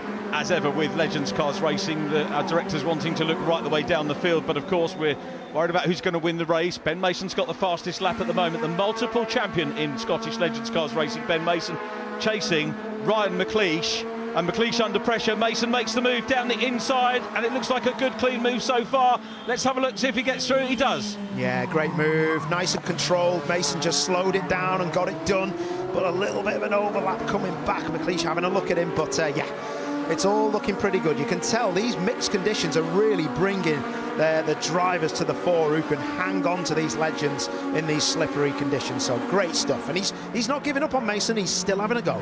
He's having. These two will have a race of it, both capable of doing that. McLeish second. Rowland's now down to 4th place, so it's Scrivener in 3rd. And Angus Scrivener had a podium finish before. I think it's taken away due to a judicial, but first proper podium as it were yesterday. That was a real big rotation, wasn't it? Get on the brakes. Oh, you don't want to be there. Yeah, it's easy to do that as it drops away from Deersley. You literally turn into Lodge, and as you go into the dip, the rear tyres just become light. Oh, the leader! Ben! Big lock up with the rears. He's off, and then McLeish is going to lose the lead as well. And Scrivener's through into the lead. Scrivener, go on, son! Oh! Don't you love to see that? That's brilliant. You got a feel for McLeish there, though. I mean, he could have got collected by Ben Mason. Matthew Pape, the championship leader, is off as well, but significantly they're all back on. That's what I mean. It's just great that they've had this problem, and it's such a shame for McLeish because he had nowhere to go, but just the fact that they all got back in the running and they're going to be up. Look at that, it was down the gear and on the brakes. The rear's locked one way, so he's got it, and then he couldn't do it. And then look at that, McLeish had nowhere to go. Scrivener goes, see you later, lads. But great that they're going to be back in the game. Look at them, they're flying. Let's see how far they can get up here now. Still 3rd and 4th. Oh, come on. What a recovery. If they win this, recovery. If one of these wins this race, I'll be well impressed. They need to crack on. Scrivener's not going to throw this away, though. Young Carter on for his first win on TV, biggest crowd of the year. What a big story it's going to be for Scrivener. Phil Rowlands hasn't had a top 10 finish so far this year. He's in P2. Loads of racing going on further down. Murray Scott getting stuck in. Whiteleg in the mix as well. Beating him on in the 85 is going to have a crack as well. It's good stuff, this. It's great, this, isn't it, to see these cars are proper fully. Do you know what's really funny? Because a lot of them won't have driven around Oulton, so they have no preconceived ideas about where to overtake. They just overtake. Yeah, there's no line, is there? It's just pretty much get on with it. Ben Mason back into 2nd position, passes Phil Rowlands. Mate, he's going to keep up here. I think Scriven's. Oh, look at that car control. He's not far off the leader, and he's been in the gravel trap at Lodge backwards. Will he do it again? Look at the number 1. Is there any rear problems with that car? Well, there's a front problem. As you can see, that car's just trying to get down the gears. Rowland's just trying to get the thing slowed down. This is going to be a great last couple of laps. I mean, story-wise, you've got a 4-time champion who won some of the championships in the early years, came back last year, and the young pretender coming in as well, Angus Scrivener. We've got to remember that name. Yeah. So we've got a Legends old master, and Ben won't thank me for calling him that, but old VU, it's great, super scenario. Yeah, absolutely. This is going to be really interesting. What is the pressure going to do to the front crew? Because Mason was nearly 2 seconds quicker than our leader. This is going to be a barnstormer. It's live on telly. Can Scrivener just keep his cool? Daniel Clark's in 5th, one of the championship front runners as well. Stephen Traherne has worked his way through into 6th place. Now we've got Rowlands down into 4th, the gap closing up, so Ben Mason getting closer. Mason had fastest lap earlier in the race. They're on and now with Matthew Pape. Purple sector for Mason, the last one. He's going for it, isn't he? He's cross with himself, isn't he? Mason cannot spin and win. He can't spin and win. It just can't happen, and McLeish is really on it. That's 71 crossed up. Is there something down on the circuit? I would say it's not raining anymore, and it seems to be slippier. So I don't know whether it's got that crossover of greasiness from wet, which can be really, really bad. Nice close up on the tyres there, and oh, here we go. I told you, mate. Closing in. Good call. He's closing in. This. Good call, mate. Just really, there's some stories here, and I'd love Scrivener to do it, but if Mason did it from being backwards at the last corner, I'd be well impressed. Come on, lads. Mark Beattie was talking about the conditions you described when it's not quite one thing or the other. He said he hates it in the 85. I've just seen him wide. He's wide. I knew it. He's gone wide. He's gone in too quick, and Mason's all over him now. The leaders are gonna be so close. He's in his toe. Come on, Angus. I've got to show parity, but I want the boy to do this. Come on. Let's see how this pans out. They both want this race win. We've got a wheel off a car. Oh, it's one of the Atkinson cars. We've got an issue there for Max Populescu as well, but back to the front, and it's Scrivener, the youngster, versus Ben Mason, the Peterhead-based plumbing and heating engineer, who's putting him under pressure. This is what Legends is all about. Mason's going to have a go. Switches to the outside run here. Can he get the move done before they get to Ireland? It's going to be difficult. Who's going to break the latest? I think that incident we've seen was at Druids. What's going to happen? But look, come on, son. Get her in there. You're on live TV. Just keep it all calm. Don't think about it. This is Mason's chance. And what is going to happen now? Here comes Ben Mason down from Hilltop, in towards Hislops they go. He's surely not going to get the lead here unless he jinks back to the inside, maybe too slippy to do that. And it's Scrivener that hangs on to it, looking for a first win. I remind you, first podium yesterday. Can he get the win? Oh dear, we've got Chris Dewey stuck in the middle of the track. That's a big shame for Chris. He's out the car and okay. But back to our race for the lead. Scrivener still under pressure. Ben Mason piling it on. Yeah, this is going to be a last corner lunge, isn't it? He can't do it at Druid. Surely is the yellow flags. The yellow flags must be waving for that problem we've seen. That I'm assuming was, oh, it's yellows down at Lodge. I think he might have won this. He can't overtake, but he's defending. But it might be green as we come to the last bit of the corner. But it's the last corner now, Richie. Ben Mason will read it as he can. He's going to take a wide run in and try and maybe go for the cut back on the inside. It's the run to the flag. Oh, he's got traction. Curb cluttery. Now, here we come. Up, over there. It's side by side to the flag. And Scrivener, it's going to take it. It's the first win for the teenager. Or is it side by side across the line? It is Scrivener, the rookie, the newcomer, who takes the win. Ben Mason, he's going to be kicking himself for that moment. But what a comeback from Mason. It's how you come back from those moments, Paul, that define you, isn't it, as a racer? And Ben, superb comeback. Scrivener, though, first win. Superb stuff for him. Brodie Orr is coming through. It's another performance into the top 20. Brodie Orr comes across the line in 18th, right from the back, another of the newcomers. There's Chris Dewey, who's got a brew on. He's got to try and get things sorted out for later on. It's a big accident at Druids, wasn't it? Populescu, yeah. Populescu was he had a nightmare. He'd spun and got whacked, didn't he? That's David Allen, isn't it? That's got LB Clark off in the distance as well, and that was David Allen. I've got to say, well done to the marshals and everyone at Druids to get that out the way and let us finish this race with a localised yellow. That was great, and I hope people at home who are friends of Mason, please don't think I was supporting your man who won. It was just a great story that he could have spun and won, but it's this man, the Carter, the legend. That was brilliant. You know, to be fair, whoever would have won that race, it was very well deserved, and a little bit of history in the making there, to be perfectly honest. You know, Duncan Vincent was saying this guy's the next Aidan Moffat yesterday. They were his words to me. What a gobby Scottish lad. I'm only joking. I know where you're going. They're good guys, good drivers. Yeah. And that is what Legends Cars is about, bringing youngsters on. It's about some of the more mature drivers having some fun as well. It doesn't matter who you are, doesn't matter where you're from, what age you are, you can come into Legends Cars, start your career, whether it's an early start or a late start. Here's a replay. Yeah, replay of the lead being lost. Mason on the brakes, down a gear, just catches the grease or the wet. But look, right, race over now, it's finished. Takes McLeish with him in the 71. I'm thinking, oh, okay, they're going to get on and they're going to be sweet. That is what it's all about that you're watching now. The fans love that. All the Instagram messages I get, when a Legend's next on, mate? When a Legend's next on, mate? Well, there you go. And the marshals love it too. We're good. It was great to have you here, and hopefully you come back again, and you are with us actually again. Toke around somewhere. Yeah, we got them at Knock Hill 9 weeks' time. Yeah. So with the JCW back, of course, we've got the Thruxton round before that, which we're looking forward to. Welcoming back F4, who are having a little bit of a well-earned sabbatical. So all good there. Here's how they finished. Race 5 of the weekend for the Scottish legends. Angus Scrivener, a first-time winner, the teenager, super job. Ben Mason raced him hard, and a P2. Good points for Ben there, and indeed Ryan McLeish. Phil Rowlands, first, top 10 of the year, I think, there in 4th place. Good drive from him. And Daniel Clark, his teammate, in 5th. Matthew Pape, the championship leader, in 6th from Stephen Traherne and Murray Scott. Mark Beattie in 9th, and in 10th position, Nick Bridgman. Nick Whiteleg came home in 11th from Gary and Colin Atkinson. Then it was Michael Weddle and Carlos Perez in 15th. Neil Shenton 16th. Good recovery from Neil. Jamie Blake 17th. Brodie Orr 18th from John Critchlow. And Stuart McAndrew wrapping up our top 20. Darrell Laws 21st from David Heaton. Then it was Keith Atkinson and Declan Burke. Elby Clark 25th from Ewan Robertson and Bill Reid. Mark Mulholland recovered from 28th. Ron Wilkinson next up from Alistair Calderwood. And then Chris Dewey, Max Popolescu and David Allen with some issues, as we saw in the closing stages of that one. Very well presented cars. I know these guys have loved being here, enjoyed the crowd attention.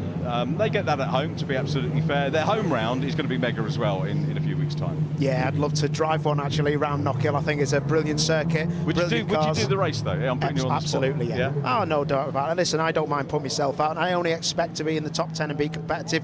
These boys are proper, and I would never think of coming in. You'd be off the back, 12 races off the back. I'd probably need to be 2 laps in front, if I'm honest. So let's see what happens. But I think Louise is with the winners. She is. Over to you, Lou. I am indeed, and Angus has just kind of casually got out the car, looking quite calm about it all. That was mega. Yeah. That was your first win, and what a race. Yeah, wow, amazing. 2 in front, had a bit of a moment. I was trying to sneak through, tried to control it, but Ben was right on my tail, so managed to defend last few laps, and yeah, came away with a win. How surprised were you, given that you had, a fantastic view of the two of them going backwards into Lodge, to then see Ben coming up on you again? Well, he nearly held it, but I think he just must have just lost control. But yeah, I did not expect him to catch up that fast. I was trying to control the race, and then the next thing I know, there's a blue car right in my mirror. But yeah, wow. I have to say, brilliant defensive driving. There were about 4 occasions when, judging by the Paul O'Neill's voice going up 3 octaves, we thought he was coming through, but you seemed like you had that covered and under control. That's what it looked like to me. Is that what it felt like to you? Yeah, I just managed to position the car in the right place at the right time, and yeah, came out with a win. So good stuff. Well done, Ben. Come on in and grab a word. That was a fantastic to watch. I presume that was quite fun to you. We almost had, as Paul was calling it, spin to win, but spin to P2 was that's a big save and a half, isn't it? It was, yeah. I thought when I braked going into the last corner, I think, oh no, here we go. And then obviously Ryan just followed me in as well. And it was just, I thought, Angus was gone from then on, but I just got the head down, got past Phil, I think it was, and I was just catching. But he can place a car, can't he? But he drove absolutely fantastic. It's an up and coming star here in the Legends grid. So, another P2. So. I'm happy with that. I'm not surprised. Just talk us about that. When you had that lock-up, you were one of several people who had a bit of an issue there. Was there something on the track, or I'm giving you an out here? You could be honest if you like. A lot of rubber from the Porsches and the touring cars and all that, but it was just weird because every other lap it was fine. I don't know whether it was, I maybe just taking a slightly different line going into there, but obviously Ryan was hot on my heels, and then as I was spinning, I can see him following me in as well. And I think Matthew was following us in as well after that. So yeah, I was shocked I managed to recover it to P2 there. I'm absolutely delighted with that. Good stuff. Well done. Come on in and join us, Ryan, because that must have been a slightly scary moment for you too. No, definitely. I thought it could have been, but when I seen Ben losing control, I don't know what to do. My options really were evasive action, or the chances were I was going to end up in there with him. Yeah. So from your perspective, to make the comeback as well and get back to P3, particularly in Legends, when so often you're so close, you're so bunched up together, something like that, and you're halfway down the pack. Yeah, no, definitely. I think it benefited. The car didn't turn round. I kept it pointing in the right direction. So I managed to get back on and as quick as I possibly could and just get the head down and keep going. But I was disappointed. I was sitting behind Ben. I was going to just sit there comfy to the last lap, but it wasn't to be. Good stuff. And the rain held off for that one as well. It must have been slightly dicey in the first couple of laps, though. Definitely. A lot of the track felt like a lot of grip, but then you got to certain corners and there was just nothing. So it was just lap by lap, seeing what you could feel and how it was going. Great stuff. Great race to watch. Well done. Thanks for the entertainment. Right, we're heading off for a quick break to recover from that one. When we come back, we've got action from the classic touring cars, so join us for that.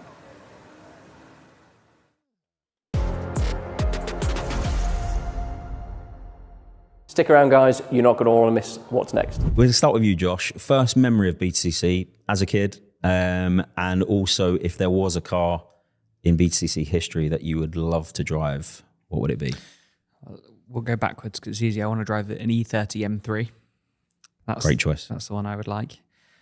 And my first memory of touring cars, I can't really remember, to be honest. You know, obviously being on the Toka package, you're often, when you're like in Clio Cup or something, you're really focused on what you're doing rather than watching the touring car races. But I must say, I do remember the Rockingham, Matt Neal, Jason Plato scuffle. Like, that was amazing.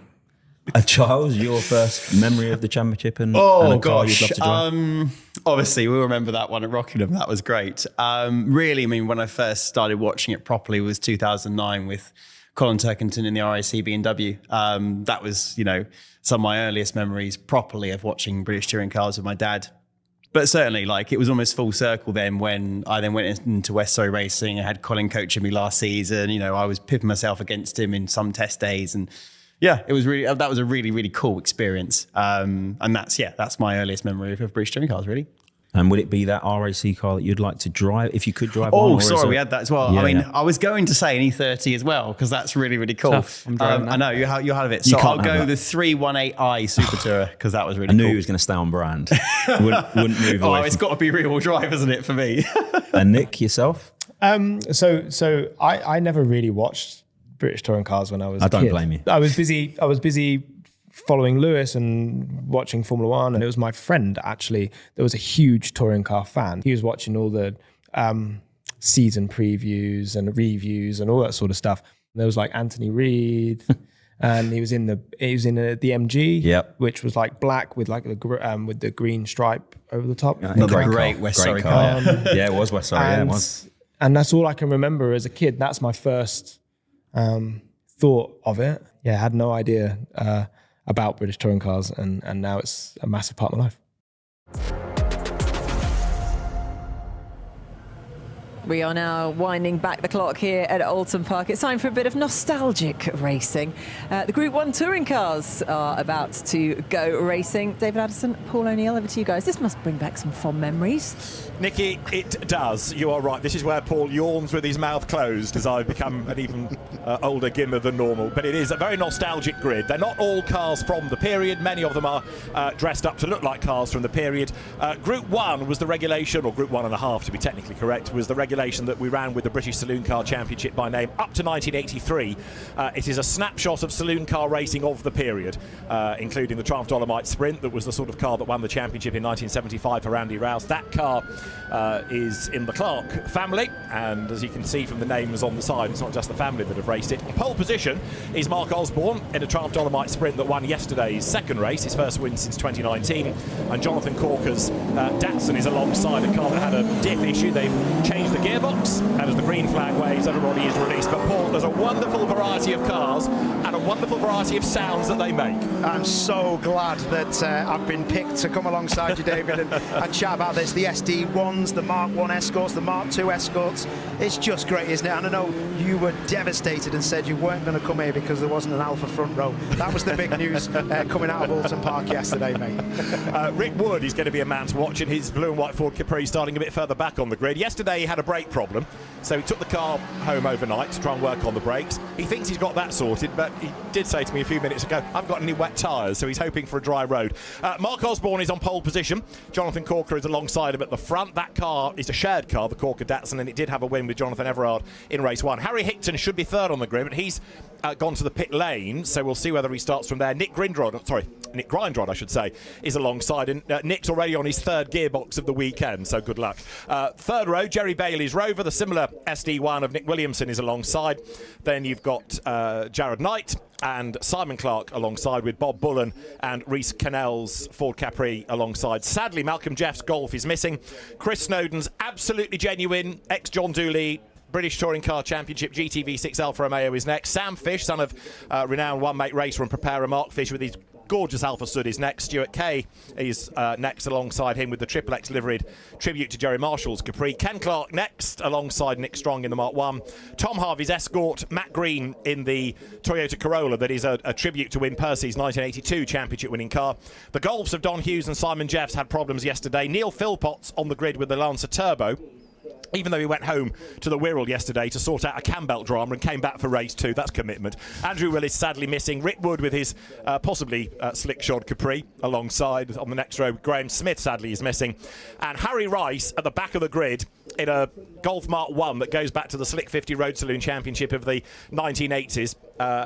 Harry shares that car with his dad Henry, who raced yesterday. Grandfather John Rice used to be a regular at Oulton Park in the 1980s in the BARC Northwest Sports Saloon Championship. He had a Jaguar XJ12 automatic that he raced, and he also had a Dolomite Sprint in Production Saloons. And that is the car from the outside of the front row, Paul. No, what an absolute disaster. That's a bit of damage from the other day, isn't it? I think. Yeah, that's yesterday's. Don't worry about that. Jonathan, what an absolute disaster. That is a gutted to see. I really wanted to see how that car got on, and he's devastated. But like you say, these cars are, they're not spring chickens, but they're well prepared, and these things happen, don't they? They do. Did have a diff issue yesterday. They changed the gearbox, but it was still a bit leaky. Maybe it's a legacy of that. Anyway, we've still got enough to entertain us, whether they are Volkswagens, Triumphs, Rovers. Chris Snowden's Alpha GT V6 for me is the car of the race, because as I say, it's a genuine period touring car, and those Alpha GT V6s just make the world's best noise. Right. So, we're good to go. It is going to be 20 minutes. The black Dolomite Sprinter Mark Osborne then on the front row. The lights go out. A good getaway is made there by Jared Knight's Escort that comes storming through from a little bit further back. But Mark Osborne is going to lead the way. Nick Grindrod in the Mark 1 Escort slots into second. You've got Harry Hickson starting in the pit lane. The Rovers have all got themselves together with the blue and white car in Kurt Tim's DTM championship winning livery of 1984 just at the head of the queue. Jerry Bailey's car as they come down towards Cascades for the first time. Bailey drops back behind Nick Williamson, and that is all sideways. Tom Harvey's Escort having a monster moment. That was proper Harry Vatanen spec. That is still going on. I won't be getting on the throttle just on that green stuff, mate, but he did well there. But the leader is still out in front. The black bit, Tom, not the green, the black. Right, Mark Osborne is your leader in the Triumph Dolomite Sprint. They were very successful cars within production saloon car racing and in the British Saloon Car Championship in the 1970s. Number 44 Rover there is Tim Clark as the Escorts get themselves together for second and third places, and it's going to be Jared Knight up the inside then in the Mark 2 to get past Nick Grindrod's Mark 1. Oh, beautiful that, wasn't it? He really got the line down the inside, and yeah, the Capris everywhere, and flames are getting spitting from some of the other cars as well. Absolutely stunning. And Harry Hickton there from the pit lane. That is the same Harry Hickton that you talk about in minis. We know he's quick. Yeah, he is very quick, and his dad's usually driving that car, but Harry getting a little run out. The car looks fantastic. That Opel Kadett is something to watch as we go through this race. But hopefully it doesn't rain too much, because then it will be hard work. Absolutely right. So one of the cars to watch is going to be Rick Wood, number 123, the Capri. He's gained 14 places so far from where he started on the grid. Now, okay, there were a few gaps ahead of him, but even so, there he is, up the inside of Chris Snowden's ex-John Dooley Alfa Romeo, and the two of them are going to come wailing their way. Capri and Alpha GT-V6 both made proper noises. Yeah, beautiful sound. I haven't heard a sound like this across this start-finish line for a long, long time. Beautiful. You know what car it is by the sound of it coming across. Absolutely stunning. And Chris Snowden chopping across the front there, wasn't he? Yeah, he don't care. Well, no, indeed. It's not his car, actually. The owner's here to watch it. Let's have a look at earlier dramas from the first lap. This is Tom Harvey trying to regroup after his rally crossing at Cascade round the outside of Harry Rice. Oh, that was nicely done. That was a lovely job, wasn't it? Loads of brilliant moves around the track, especially with the guest racing that we're having today, because everyone seems to just have no idea about where to overtake, so they just overtake. I love it. Just have a go. These are non-championship races, in fairness. And oh dear, another drama. Jared Knight, who was running in third place, he's now ground to a halt coming out of the Island Bend hairpin. As now Nick Williamson gets the Rover up the inside. It occupies a lot of room, does the Rover, but he's gone through. Wow, that was like a rugby prop coming at you, wasn't it? Big old car, the SD1, but what a fantastic motor it was back in the day. And it's so good to see these cars going round here. Absolutely. Go back to 1980, the Rover SD1, or the Rover 3.5 litre as it was then, came into the British Saloon Car Championship. Jeff Allen and Rex Greenslade were the drivers, and by mid-season they were winning. Jeff Allen won the Grand Prix support race at Brands Hatch. And now, look, Nick Williamson is right on the back of Mark Osborne, so you've got the Dolomite Sprint versus the Rover, and Mark Osborne gets out his elbows, and the Dolomite Sprint sort of grows him with, but look, it is absolutely dwarfed by the Rover. It looks like half the width of it. Exactly. I love the Dolomite though. It reminds me of Broadspeed back in the day, and this is proper racing now. And do you know what I love about this? Osborne is not letting him through. Go on, son. Absolutely right. Come on, Mark, over the line then. Nick Grindrod's Mark 1 Escort there, rather impudently staying with the Rover. There's a gap back to Jerry Bailey's Rover in 4th place, and that's Rick Wood up the inside line in the Ford Capri to try to get himself ahead of the Rover of Tim Clark, and he gets all sideways. Road's drying out, Rick. Here's the lead battle still. But yeah, Rick Wood and actually Neil Philpotts in that Mitsubishi Lancer Turbo that was never really a British Saloon Car Championship car, but did go well in road saloons, the real club level category in the UK in the 80s. That's going nicely as well, but still Osborne is in the lead. This should not be happening. That SD1 should be well out in front, but this is where he seems to get the traction down, but he's got a lot of understeer as he comes through that hairpin. Replay here. That's the Alpha Soot making a big dive to the outside of Sam Fish, and he launches himself through. Yeah, Harry Hickton's Opel has dropped back a little bit. This was Rick Wood's big slide. My word. That's just proper Capri stuff, that, isn't it? Yeah. Like Goodwood. Proper. Absolutely. Or an episode of The Professionals. Yes. Yeah, exactly. There's more sideways from Rick Wood. That's more like it, Rick. Go on. Goes sideways through Knickerbrook. This is how Capris were always raced. They were always sideways, weren't they? Absolutely. Looks like he's actually got those wets on that you said he was too tight to buy. So he's taking Neil Philpotts along for the ride. This now puts them up into 5th and 6th places as their Chris Snowden's GTV6 goes through. That's the earlier Capri of Reece Cannell. And Tom Harvey, who suffered a bit of damage on the left front corner in race 1 yesterday, he's still charging along after his scary moment earlier on. Stuart Kai there in the Triple X livery Capri, the chairman of the Classic Touring Car Racing Club, and Matt Green, number 40, in, as I say, that tribute to Wyn Percy. Wyn won his class every race he did in 1982 to win the championship, and comes now down towards Lodge Corner. It's not that car, but it is an absolute perfect copy, right down to the Wyn 1 number plate that Wyn Percy used to carry. What a peddler that boy was. Oh, absolutely. Yeah. Nice of you to mention Stuart Kai as well. He's the big dog, isn't he? And he's the guy that keeps it all together. And yeah, really, really good for the club to have him, and he really gets on board. This is not. You told me this was good. He was going to lap him. You said that. You said he was going to be SD1 gone. See you later. And it ain't happening, but Neil Philpotts, who's got past Rick Wood, goes exploring, and Rick's all sideways as he tries to get up the inside. Neil Philpotts in that Mitsubishi Lancer Turbo, after all the travails of yesterday, he's going great guns. Actually, he could yet be part of this leading group, couldn't he? Because the leading 6 are pretty much concertinary. Yeah, definitely. They're all starting to just join up together. I think it's drying out a little bit, so they're just leaning on the tyre a bit more, aren't they? I hope you're not going left, mate, with that indicator on. Yeah, that's Matt Green getting up past the Dolomite Sprint of Ken Clark, who used to work for TWR, so used to engineer many of the Rovers that ran in the British and European Touring Car Championships. Has Mark Osborne just escaped by a couple of lengths? He has, hasn't he? And there's smoke out of the Rover. No! The Rover has also got a little bit of damage on the rear right as well, so I don't know if it's bodywork that's smoking, but it's smoking from the other side, isn't it? So let's keep an eye on this SD1, but that looks like it's coming from the front, doesn't it? It's got a little bit of damage, isn't it? Yeah, you're right, I think it is. So the Rover Vitesse, as it's badged, comes up towards the timing line, but Nick Grindrod's Mark 1 Escort now is going to make a move to the inside, and there's not much Williamson can seemingly do that. No, I wonder where that smoke's coming from. No, that's not good, and it will be a worry. He's sliding around now. That smoke could be some sort of oil, and yeah, that could be game over now. The other fear is whenever it's dropping onto the circuit as well, isn't it? Which is making life tricky for those behind. And it's not enough for the driver probably to see that in the mirrors, and he's not going to be looking in those mirrors at all. But these guys in front are really cracking on. But here's one of the beauties of classic touring car racing. Little Mark 1 Escort versus big Rover 3.5 litre, and they are absolutely nose to tail, while the Triumph Dolomite Sprint still holds sway. Nick Williamson sideways and up the curbs. It's like some David Attenborough programme, isn't it? Like horrible wildlife, a big beast getting chasing down a little mule.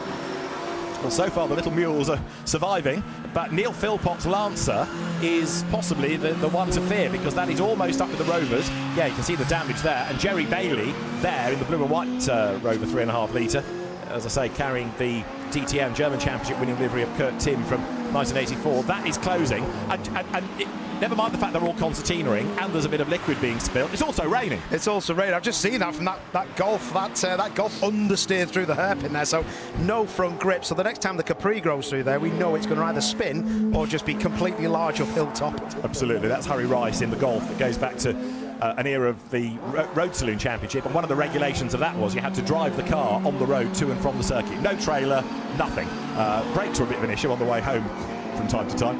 The Rovers have switched. Jerry Bailey goes through, and you do fear now for Nick Williamson's Rover. I don't think it's going to get to the end, is it? No, it doesn't look like it, does it? And to be fair, Philpott as well in the Lancer, in the Mitsubishi, sorry, that thing. Yeah. Have you seen the flames that spit out the back of it? Yes. When he changes gear, it might not do it here, but look at that. It's off the smoke even. It looks like a gun. Got his little James Bond panel of effects, hasn't he? So now we'll use smoke. That'll deter a Rover. Oh, a big lock-up. And all of this is happening with Rick Wood, sadly, dropping back a bit in the Capri in 6th place. Oh, Neil Philpott's all sideways. Oh, dear, oh, Lord. You see look at the overrun, the fuel going in the exhaust. That, you can tell when he lifts off or changes gear. He had a massive lift when he was going into that. He nearly went in the lake there. That was proper. I thought the flames related to his heart rate. Yes, that spiked. ECG on the Mitsubishi. Yes, exactly. Nick Williamson, in the meantime, is 5th, and Rick Wood, a slightly distant 6th. Let's have a look at some of the others. There you've got Sam Fish in the lovely Alfa Sud. Don't see many of those racing, not many surviving, I'm afraid to say, but that car is very nicely presented.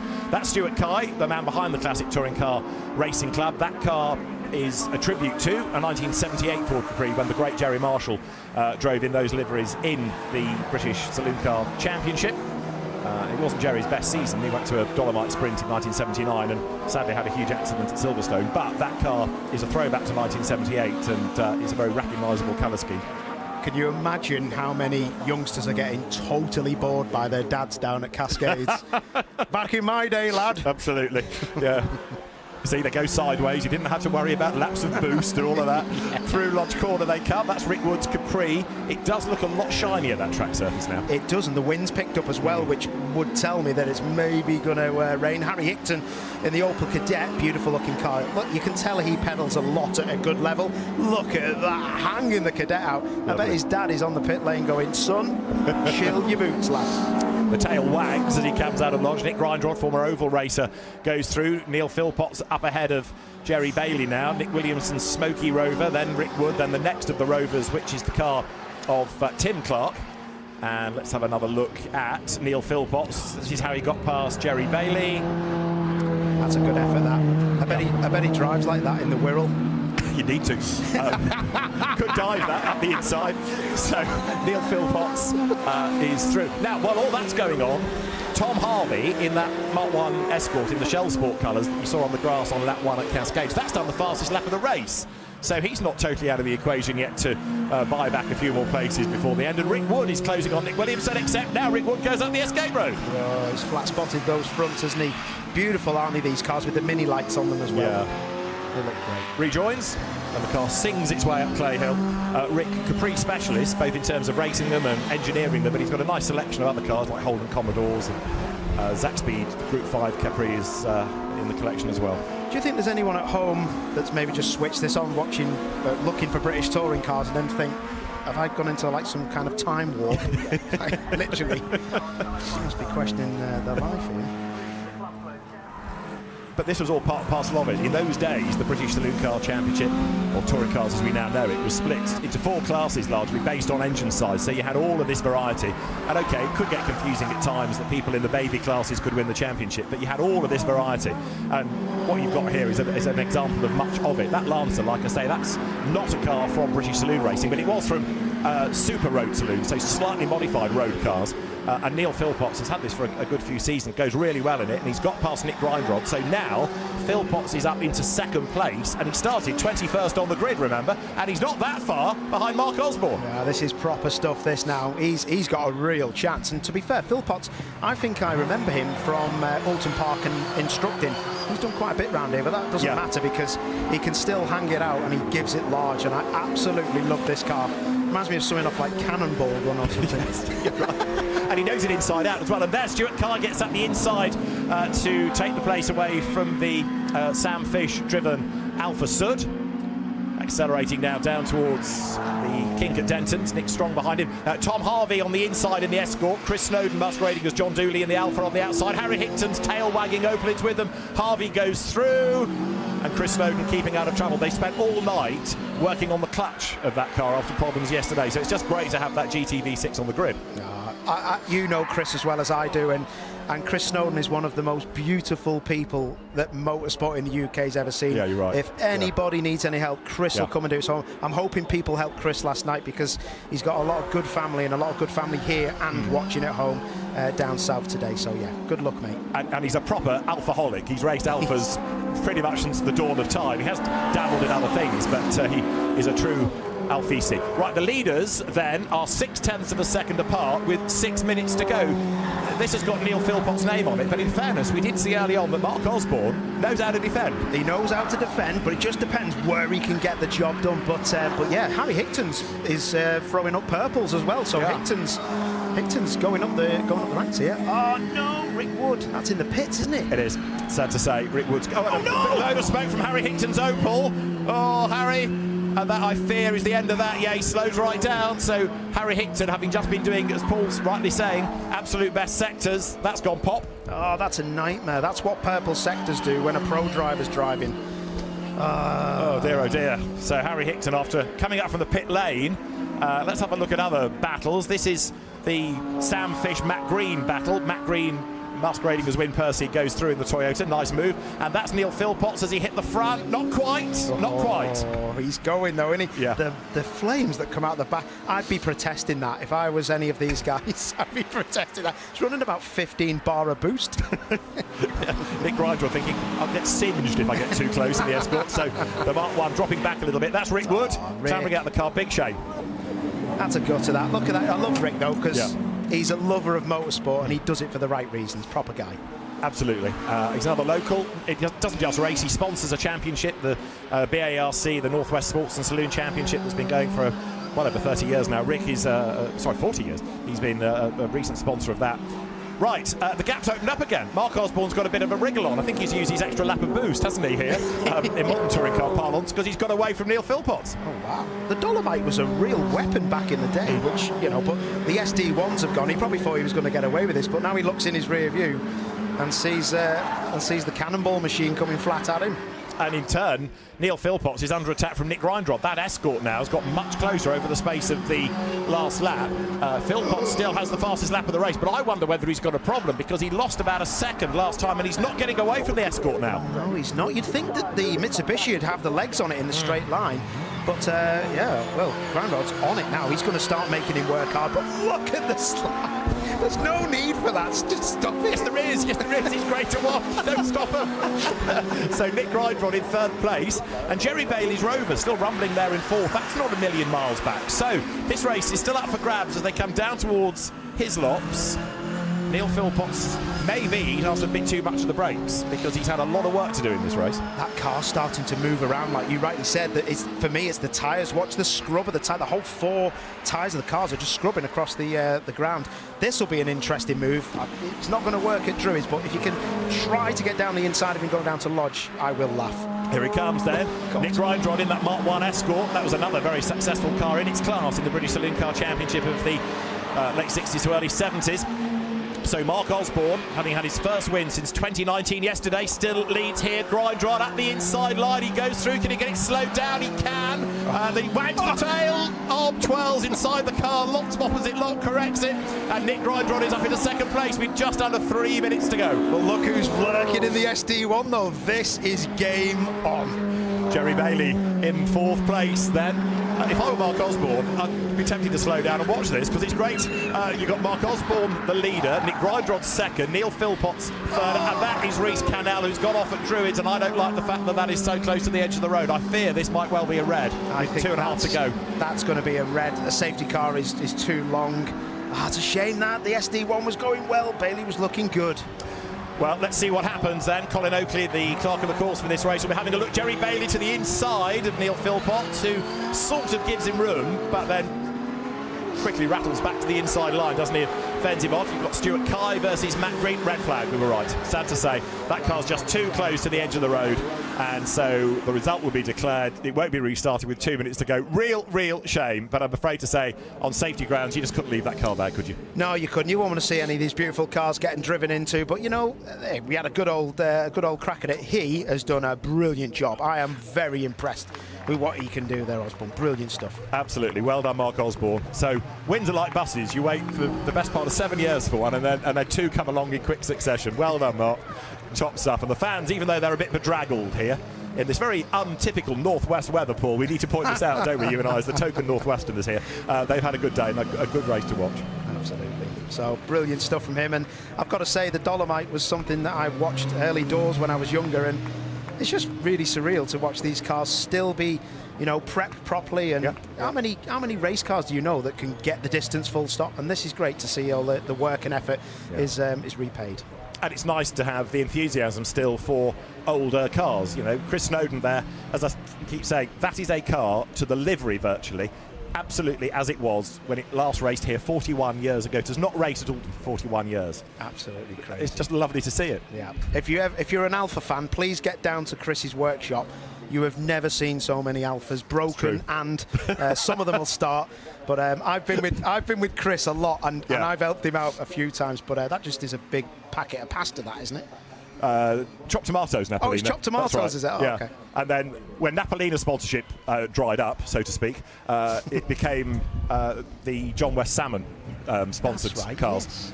Rob Kirby, who was John Dooley's teammate, was sponsored for a year by the Cannes Salmon Bureau, and then John West Salmon came. I told you, yawn with your mouth closed, Paul. Right, let's look at the result then. 9 laps with the red flag. Mark Osborne, the winner from Neil Philpotts. Nick Grindrod, third on the count back from Jerry Bailey. Nick Williamson did survive to get fifth ahead of Simon Clark, and then Tom Harvey after his big moment on the first lap. Chris Snowden was 8th ahead of Bob Bullen, and Stuart Kai rounded out the top 10. Matt Green was 11th ahead of Nick Strong and Sam Fish. Harry Rice in the family heirloom Volkswagen Golf, and then Ken Clark behind with Rick Wood, sadly a retirement. We lost Harry Hickton and Jared Knight and Jonathan Corker even before the race started, and also Rhys Cannell. Rhys Cannell is the cause of the red flag, sadly, taken out of the result. Well, there they are in the assembly area, or the Parc Ferme area now. And Mark Osborne, having driven a cracking race, is the winner. And he's about to clamber out of the Triumph Dolomite Sprint. Winner yesterday, and he managed to hang on to take honours in this final race of the weekend. Out he gets, Mark Osborne victorious at Oulton Park, and we can reflect on that after the break.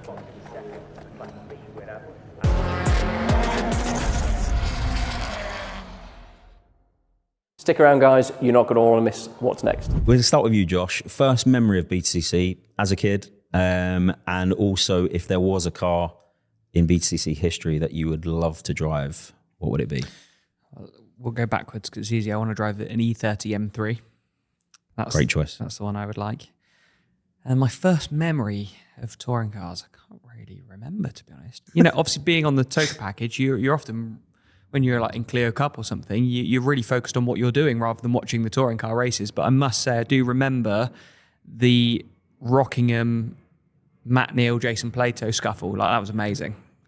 Charles, your first memory of the championship and a car you'd love to drive? Obviously, we'll remember that one at Rockingham. That was great. Really, I mean, when I first started watching it properly was 2009 with Colin Turkington in the RAC B&W. That was, you know, some of my earliest memories properly of watching British touring cars with my dad. But certainly, like, it was almost full circle then when I then went into West Surrey Racing. I had Colin coaching me last season. You know, I was pipping myself against him in some test days, and yeah, it was really, that was a really, really cool experience. And that's my earliest memory of British touring cars, really. And would it be that RAC car that you'd like to drive, if you could drive one? Oh, sorry, we had that as well. Yeah, I mean, I was going to say an E30 as well, because that's really, really cool. Tough. I know, you'll have it. So I'll go the 318i Super Tourer, because that was really cool. I knew he was going to stay on brand. wouldn't move away. It's got to be rear-wheel drive, isn't it, for me?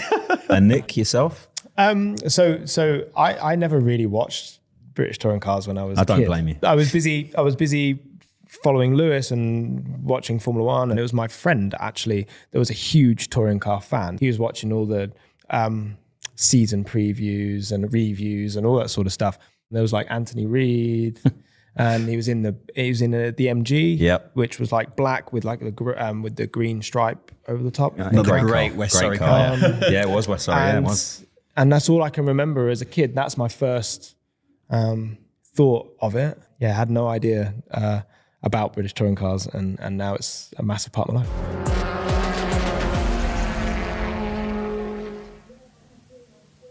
Well, whilst we were enjoying a bit of nostalgia in the Group 1 touring cars, unfortunately it was a red flag that was brought out when Rhys Connell had to retire from the race. But it was another solid job from Mark Osborne. He started on pole, he retook the lead of the race and has taken a second win of the weekend. Congratulations to him, and he's down there with Lou now. Thank you, Nikki. Yeah, we've just been reminiscing about Triumph Dolomite sprints down here. But Mark, I mean, what a great weekend you've had. 2 wins. Yeah, it was absolutely brilliant. I didn't think it was going to turn out this well, but we had a really good day yesterday. Managed to get a good spot on the grid, and then when we finished in the second race, of course, we managed to win that one. So it set us very well today. When I saw it started to rain, I thought, that's it, I'm toast. I'm not going to make it around the first corner, you know, but I think the legends must have dried it up a bit for us. It stopped raining, and it was brilliant. Absolutely fantastic. You had your mirrors full of rovers, certainly in the early race, in the early part of that race, didn't you? So handled it really well. Yeah. Well, I knew that they would be having a go, and I just kept a look on the left and the right, and thought, well, as long as I can, you know, get in front on the straight a bit more, they shouldn't be coming by on the corners. If they go side by side, give them the space, you know. So I was trying to be fair, you know. So. Good stuff. Well done. Right, let's go down and now to our second place finisher, Nick Grimrod.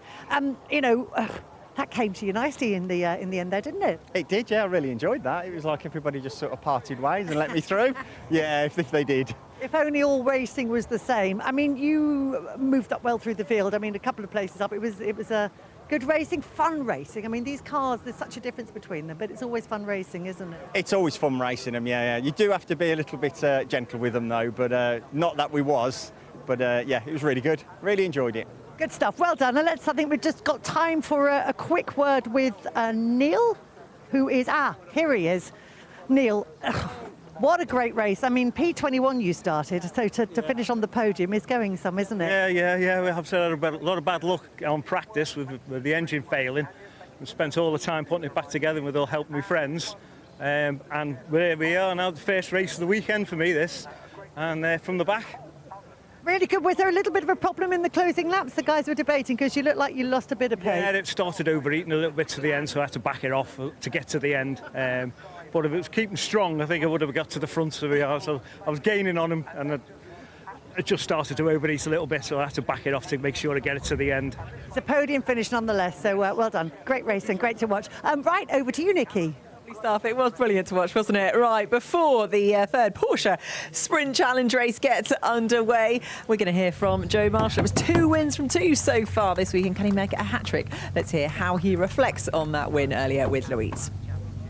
So, Joe, the clean sweep of 2026 continues. That's the 5th win of the season, and it all came from another really good start. Yeah, I had a really good start and just got my head down. They put the gap to P2 on the board, and it just kept on egging me on to go even faster. The car's been mega all weekend. Massive thank you for the team. We put a lot of work in over the winter to be fast, and we are, which is good. And so, yeah, I didn't realise I broke the record, but now I do. I think the championship's more important for me, but it's still a nice thing to have. So, yeah, I'm very happy. It's lovely. Most successful driver in the history of the championship. I think that's 11 wins altogether now. And it was, it was relatively plain sailing, but having said that, you still had tricky bits of traffic to manage, didn't you? Yeah, I mean, you sort of don't want to catch them at the wrong bit, but normally you do, so that's normally a problem. The team would tell me the lap record before the race, so I wanted to try to get that, and luckily we did, so I'm happy about that. And my sector hasn't been good all weekend. Scott, he's been telling me, you need to do this, you need to do that, and actually I nailed it on my fastest lap, so he was happy about that. Good stuff, well done. Thank you. Thanks. Lovely stuff. Right, racing is about to get underway, so let's join our commentators, David Addison and Jade Edwards. Thanks, Nikki. Grid formed. We're good to go. Joe Marshall, very much the man to beat. As you've just been hearing, he has now had the most wins of anybody in the history of this championship, and he has not been beaten this season. 5 out of 5, Jade Edwards. That is impressive. Yeah, I mean, obviously they've only had 2 weekends so far, but 5 out of 5 for any driver is impressive. And as we spoke about in the previous race, it's only going to be building his confidence. He's actually talking there about how he's not great through Sector 1, but I'd say that most people on this grid would argue differently. He's doing a grand job. And home race as well. The Cheshire driver comes from Alsager down the road near Crewe. Right, let's have a look at how they're going to line up then, based on the results of the second race of the weekend. It is Joe Marshall on pole position, the Team Parker Racing driver ahead of Graves Motorsports' Ethan Hamilton, Clean Racing's Matt Kyle-Henny, Zentech Motorsports' James Seal, 4 different teams in the top 4. Then you've got Dan Zelos 5th, and Chris Bingham is going to start 6th. 7th is where you find newcomer Felix Livesey. Dan Lewis is next ahead of Amy Watts and Lydia Walmsley. Rhys Summerfield had a spin in race 2 but recovered for 11th, and Sam Harvey had a rather torrid race. Penalties not helping. He's next. Richard Hosking is on race 7 from Max Watt, then Dean Burden and Matthew Bryars. Now, Josh Rogers, esports star, second yesterday, had problems in the earlier race. He's going to be a man to watch to see what progress can be made. Gabe Fairbrother has now had 4 wins out of 5 in the older club sport class. The other winner there, Gracie Mitchell, is on row 10 ahead of Mark McKenzie, and Alistair Weston and Giancarlo Romano had a really good battle in the earlier race. It might have been way back, but it didn't matter, did it? It's not way back for them, you know. Their class, they're racing in class, so for them they battled throughout the race. Even when the front or the leaders came through, they still managed to keep their battle going. So it's really impressive. Right, there is the car of Amy Watts, daughter of former touring car racer Patrick, and is going to be a driver to watch in this. Lydia Walmsley alongside number 82 in this unofficial Coupe des Dames that we have, because the Sprint Challenge this year has attracted a very strong quota of female racers, which is great to see. And Lydia, ex-Mini racer.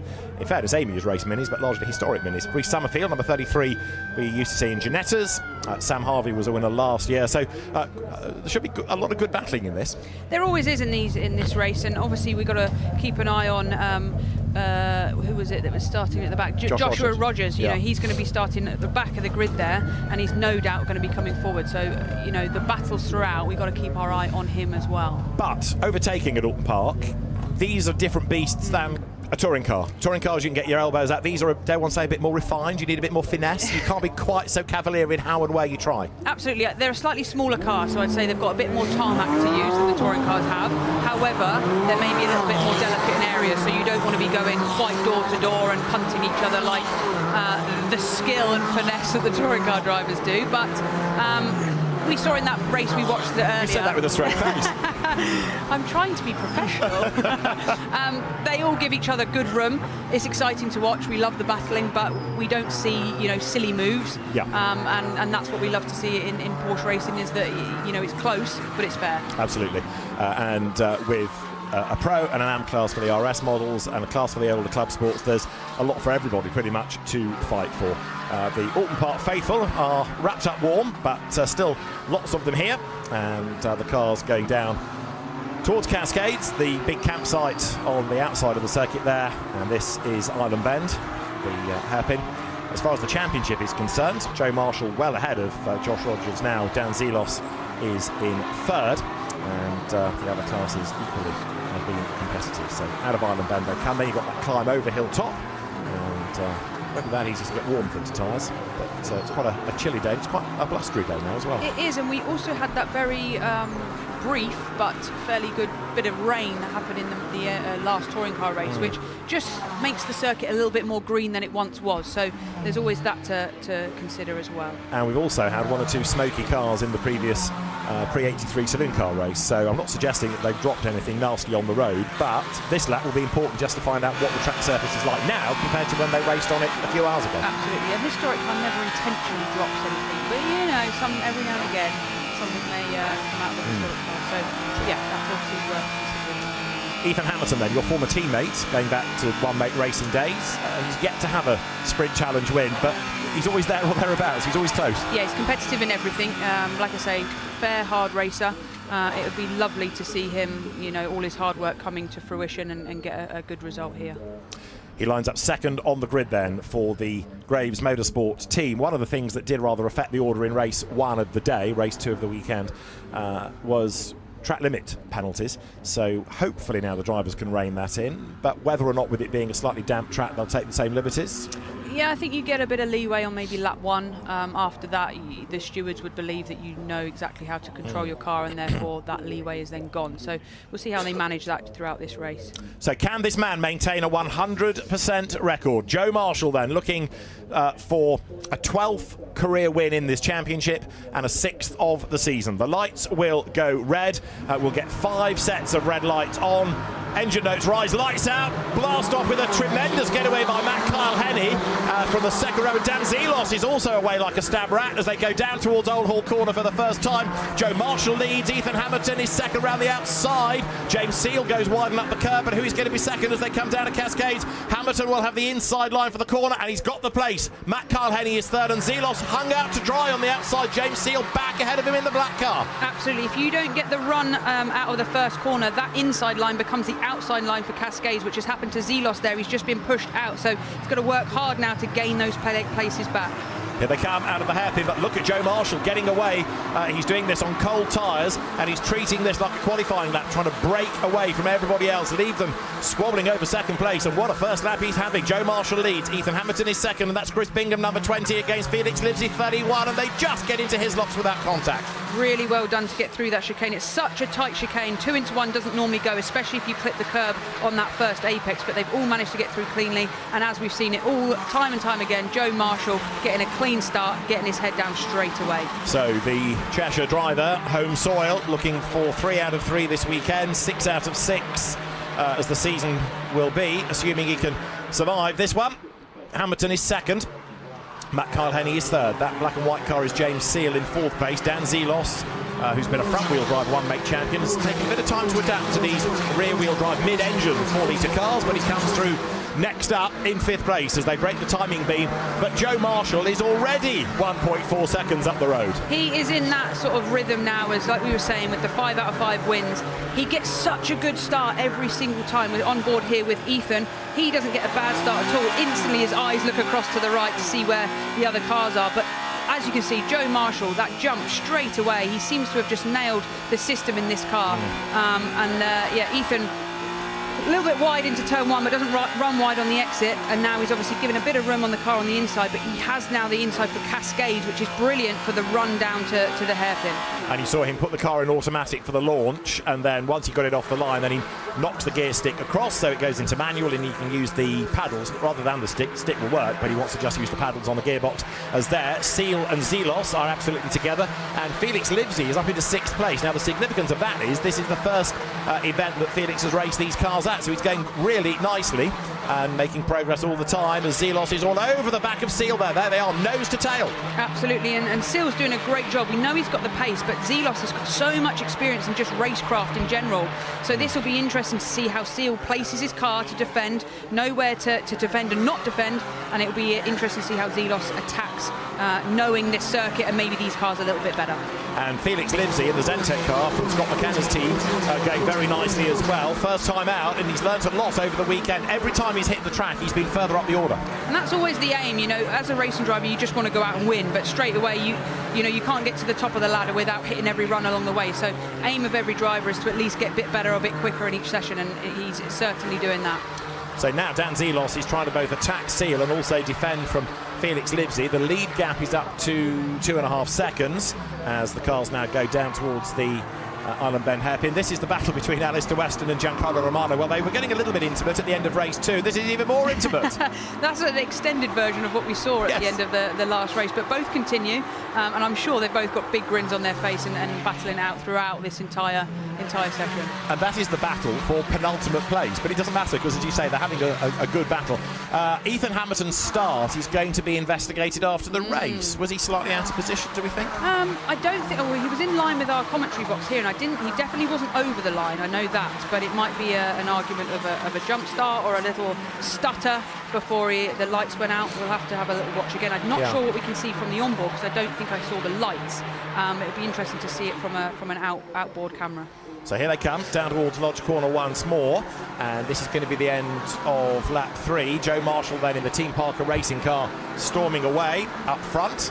And let's have a look. Ethan Hamilton in the blue car. Oh. He just does a little initial jump. I don't think he would have crossed the line, and I'm not sure he's gained much of an advantage. I'd say that's why they're looking at it after the race, because it's something that needs to be discussed. Yes, technically on paper it's a jump start, but did he gain an advantage? I'm not sure. He was creeping, he was moving, so we'll let the officials look at it. Nigel Jones is the clerk of the course for Porsche Sprint Challenge, another experienced Northwestern race official. Right, Alistair Weston, former bike racer, versus former historic racer Giancarlo Romano, and these two are in 21st and 22nd places. This is the battle not to be last, effectively, but it's one of the fiercest fights on track. Absolutely, and Weston has spent, you know, some of last season sort of going around by himself because he is, you know, that lower class as such.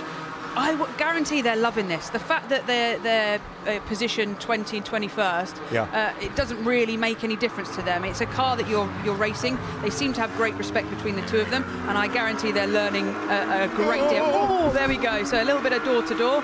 Now they'll have a drag race down to the chicane. Looks like Weston's just got the pace there. Romano will tuck in, and the battle continues. Yes, in the learning, they've learnt about the width of the cars now. Absolutely. But that was Alistair Weston going a bit deep into the hairpin and then coming back across the road, and Giancarlo Romano, having already committed, ended up being clattered into. Not deliberate at all.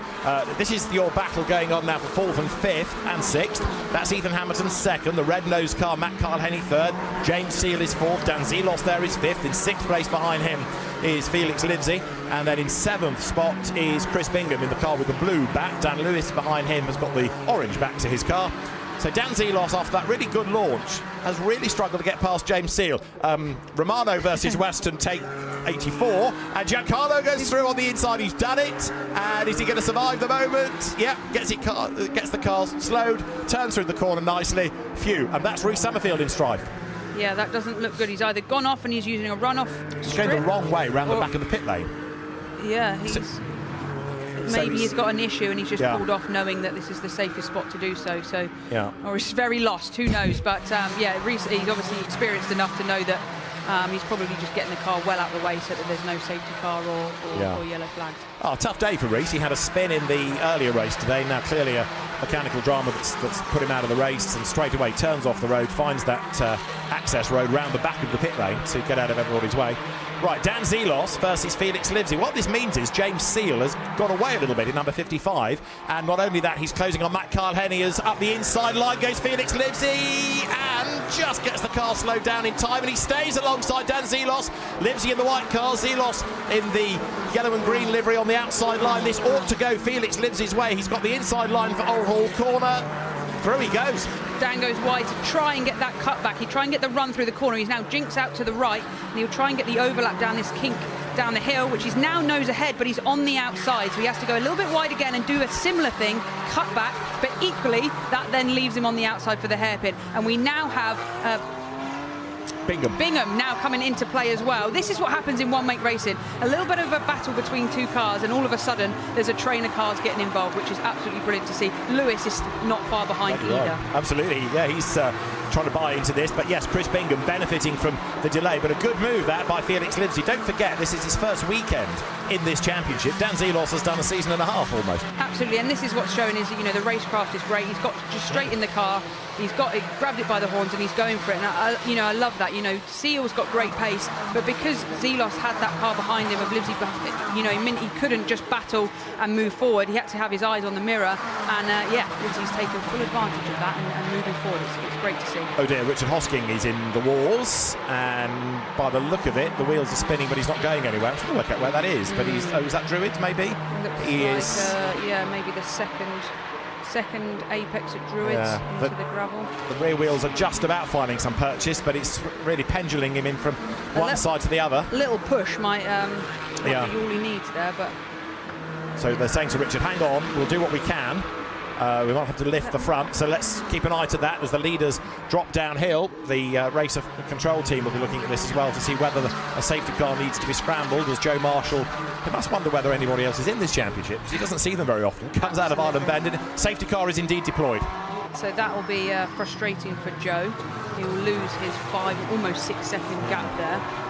However, like we've said, he's sort of in that groove now that no doubt he'll respond to. it might help that silver card just going out of shot, because 92 is Josh Rogers there, just going through the shot. Now, don't forget that Josh was second yesterday, but he had problems in the earlier race. He started this 17th on the grid. He's got himself up to 12th. But now with everybody bunched, he ought to be able to gain a few more places on the resumption. Yeah, when you start from the back there, you want to use the first opening laps to gain as much advantage as you can, overtake as many cars. What naturally then happens is the race spreads out. So this is the perfect scenario. Almost halfway through the race, a safety car bunches you back up, and you essentially get that sort of first lap excitement all over again, where he can now take advantage. You can see that the car's actually gone off on the exit of Knickerbrook. Yeah. And it was Hosking versus Dean Burden in the black car. Richard Hosking brakes late, gets up the inside. So far, so good.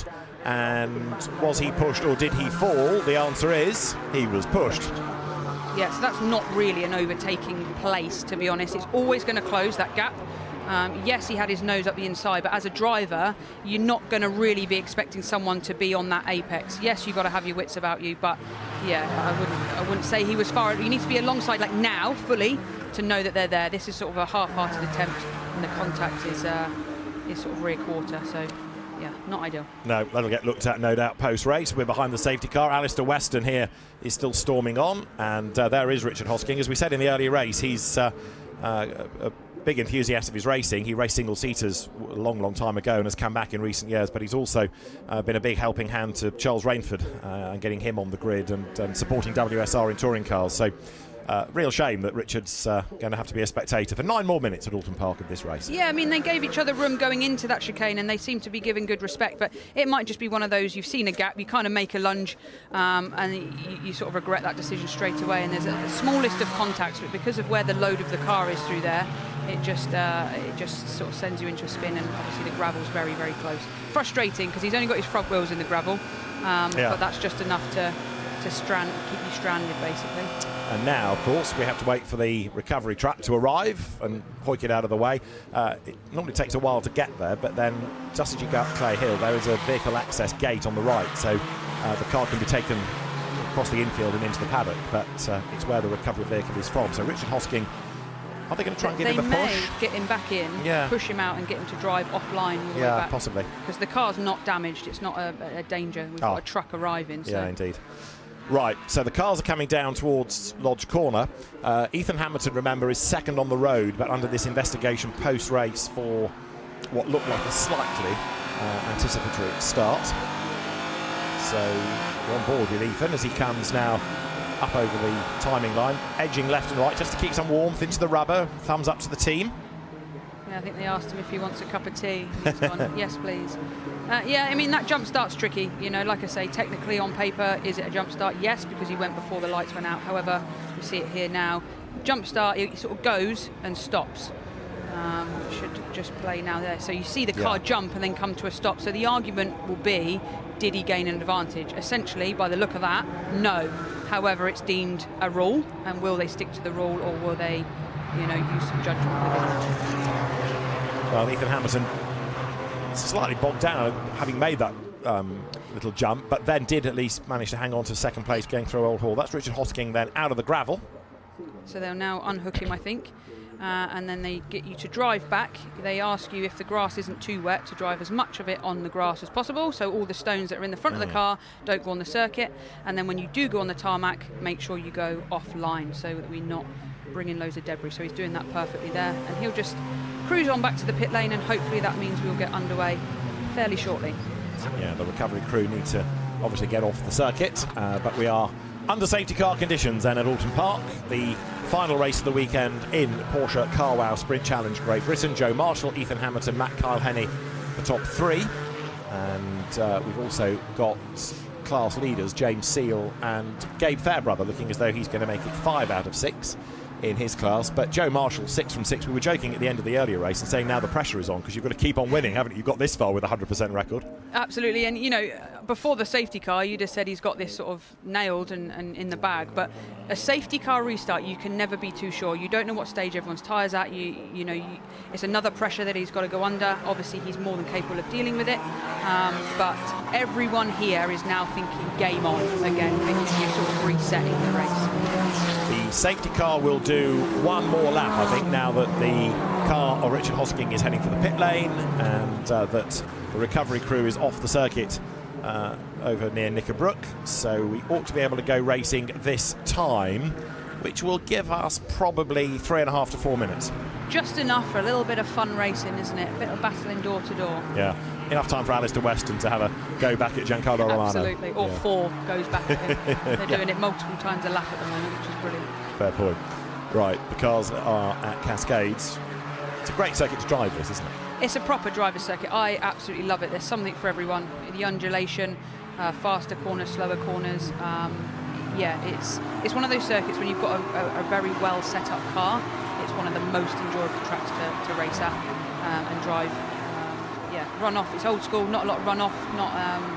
Not a wide circuit, so you have to think very carefully when you drive and you race and place your car in a certain position. But yeah, it's a proper driver's circuit.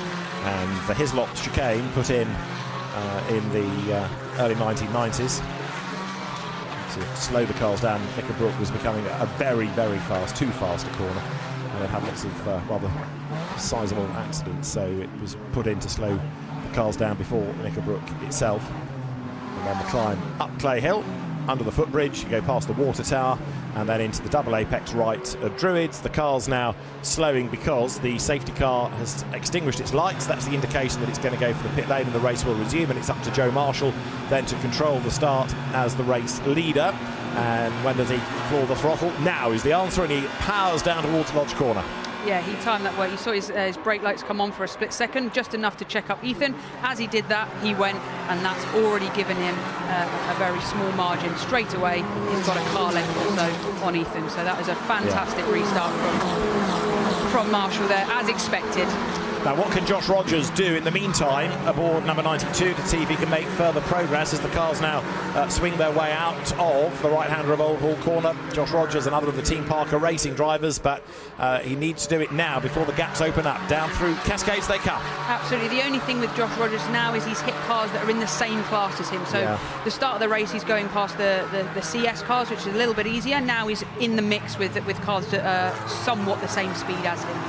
Out of Island Bend goes Joe Marshall, so this is almost a mirror image of lap 1 with him building the lead. Sam Harvey is that's been turned around. It is Sam Harvey in number 70 is on the grass, and that's not going to be easy to get off, is it, because it's wet grass? Yeah, we've just had a sprinkling of rain prior to this race, so rear-wheel drive car trying to get off grass is not ideal, so that would be tricky for him, but hopefully he can get back onto the tail of the field and make up a couple of positions before the race ends. Almost better sort of rolling it backwards, back into the hairpin. He has got going again as Weston is still on the back of Giancarlo Romano. They have had a great weekend of racing, these two. Giancarlo Romano in the Tuttle UK car, Alistair Weston for Zentech, and Joe Marshall doing exactly what he did on lap 1, storming away again, and Ethan Hamilton just can do nothing about it. I almost think he doesn't even have a rear view mirror in his car anymore. He's just focusing on moving forward, head down. It's like karting mentality, isn't it? You know, you're just constantly looking forward, and the gap is already 1.1 seconds. So another little replay of the spin there. Little tap on the rear quarter, nothing malicious, nothing fast, bunching up of cars, but yeah, enough to just into a spin there. We've got Rogers just on the back of Walmsley here, so they're both in the same class, but he does look a smidge faster. He showed his nose just a little on the inside of Cascades there. He'll now try and get a run down to the hairpin, but Lydia is wily old fox. She's got enough experience to know to hold it to the inside, and if he's going to go round, it's got to be on the outside. So Josh Rogers closing up a little bit under braking. Very wide in the background goes Dean Burden and opens the door to allow Max Watt to have a go, and Max tries to level as the leaders drop down towards his lots. There is James Seal, who's now got Felix Livesey right up behind him. Felix, who's been straight into the pro class in this maiden weekend. James Seal, who is the leading AM category entrant, but you've got to say, as Seal goes wide, Felix Livesey has been one of the drivers of the weekend. Joe Marshall aside. Yeah, absolutely. He's done a fantastic job all weekend. He's fast, he's clean with his racing, he's moving forward in every session. Yeah, and James Seal looks like he's really sort of holding on to his car now. What happens is you start the race, the car feels good, you push forward, you build a gap. The safety car means that if you do have a car that's starting to struggle in that second half of the race, you've now got to defend as well as deal with the car's handling. So He looks like he's built a bit of a gap there, but he obviously ran wide on one of the corners, so he'll have to be very careful of any track limit warnings. Race leaders come through then to start the last lap. Less than a lap time left in the race now. So Joe Marshall, who was a Ginetta racer before having a couple of seasons in the TCR touring car class, and then coming into Porsche Sprint Challenge in 2024. He was the runner-up in the championship last year, and unquestionably he is the man to beat this year. He leads and he's on target to continue this 100% record. Here he is down towards Island Bend, and look at the gap he's built in 2 laps. Yeah, it's impressive, you know, and like we say, he's in this groove now. It'll be interesting to see whether this now carries over into the next weekend and the next circuit they go to. The rivals must be willing on some sort of circuit that he's not brilliant at, but so far so good, and a perfect season so far. It is indeed. So it's going very nicely for Joe Marshall. The next stop for them is going to be Knock Hill. Then they race at Croft and Silverstone and Brands Hatch. So we can't quite ask Louise to give him the Champions Trophy at the end of this, but he's going to take some stopping. Clock has hit 0, so they're on the last half of the last lap. And Dan Zelos trying to come back there at Felix Livesey, who's dropped back a little bit. Has he not from James Seal? Yeah, I think he had a little bit of a lap where Zelos was right on him, so he's had to focus on the defence rather than the attack, and that's just built a gap. And here we have Joe Marshall about to cross the line. It is going to be 6 out of 6 for Joe Marshall. 3 out of 3 at Oulton Park. What a season this guy's having. Joe Marshall dominates Sprint Challenge at Oulton. Ethan Hamilton is second from Matt Carl-Henny. James Seal is a class-winning 4th. Felix Livesey an impressive 5th. And Dan Zelos comes home in 6th place. Martial law prevails, I think. No one has an answer to it. That's Rhys Summerfield, who I thought we'd seen going the wrong way into the pit lane, but he's come back out. And poor old Alistair Weston is in the gravel, and he's a long way off the road somewhere. That has the look of being up the escape road and going towards the Shell Oils corner on the wrong circuit. I hope he's not gone that far up, but he's deep into the hair. He's gone long. He's gone deep into the hairpin yet, so it's a big old lock-up or something. Maybe, hopefully no contact, but he's well in that gravel trap, isn't he? He is, yes. If you carry on through that corner, you get to the Shell hairpin. That's what I was trying to suggest. He's on that part of the loop. But Joe Marshall, 6 out of 6. Oh, and the fastest lap as well. Of course. Tick. Who else? Just absolutely dominant. And to have a weekend like this at your home circuit as well is going to be quite something for him. Yeah, normally at your home circuit you have lots of friends and family that come along begging you for tickets. And yeah, the team was super happy there, and Joe Marshall, fantastic result and great driving all weekend. You cannot fault him. Scott Malvern, who is the driver coach for the team, very happy as well, and for Stuart Parker's eponymous crew, a very good weekend indeed. Round 6 of Porsche Carwow Sprint Challenge falls to Joe Marshall. Unbeaten this year, Ethan Hamilton chasing him over the line 2nd, and Matt Carl-Henny in 3rd. 4th, James Seal ahead of Felix Livesey and Dan Zelos. Chris Bingham was 7th ahead of Dan Lewis, Amy Watts and Lydia Wormsley. James Seal a class winner. So too was Gabe Fairbrother in 15th place. Josh Rogers up to 11th in the end after a tough day. Dean Burton behind him. Max Watt was ahead of Matthew Bryars. And as I say, Gabe Fairbrother winning the club sport class from Gracie Mitchell. Sam Harvey after a spin was 17th ahead of Mark McKenzie and Giancarlo Romano. And we'd lost Richard Hosking, and we'd lost Alistair Weston. Rhys Summerfield not classified because he had been a couple of laps down. So, 6 races in, there's no doubt about the championship leader. Joe Marshall is now 34 points up the road from Josh Rogers, with Matt Carl-Henny 3rd in RS Pro. Dan Lewis is 9 clear of Dean Burden and Rhys Summerfield, who are tied on 2nd in the RS Am category. And in the club sport division, Gabe Fairbrother is now 12 ahead of Gracie Mitchell, with Chris Bingham 3 ahead of James Seal in the talent pool for the young drivers. So Joe Marshall has done it again, and the Team Parker racing car arrives at the Parc Fermé area. The technical team will have a look, and Joe, I think, just letting the enormity of that sink in. So well done, that man. Excellent effort, and a lot of relief, I'd imagine. I think you're right. Yeah. P1, done it again. 6 out of 6, unbeaten in Porsche Sprint Challenge is Joe Marshall. We'll hear from him right after the break here.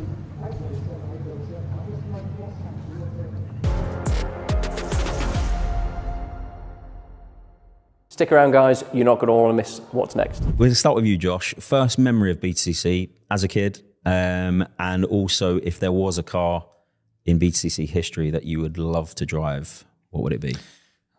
We'll go backwards because it's easy. I want to drive an E30 M3. Great choice. That's the one I would like. And my first memory of touring cars, I can't really remember, to be honest. Obviously being on the Toka package, you're often, when you're like in Clio Cup or something, you're really focused on what you're doing rather than watching the touring car races. But I must say, I do remember the Rockingham, Matt Neal, Jason Plato scuffle. Like, that was amazing. Charles, your first memory of the championship and a car you'd love to drive? Obviously, we'll remember that one at Rockingham. That was great. Really, when I first started watching it properly was 2009 with Colin Turkington in the RAC BMW.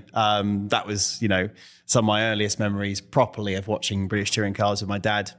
But certainly, it was almost full circle then when I then went into West Surrey Racing. I had Colin coaching me last season. I was pipping myself against him in some test days, and yeah, it was that was a really, really cool experience. And that's my earliest memory of British touring cars, really.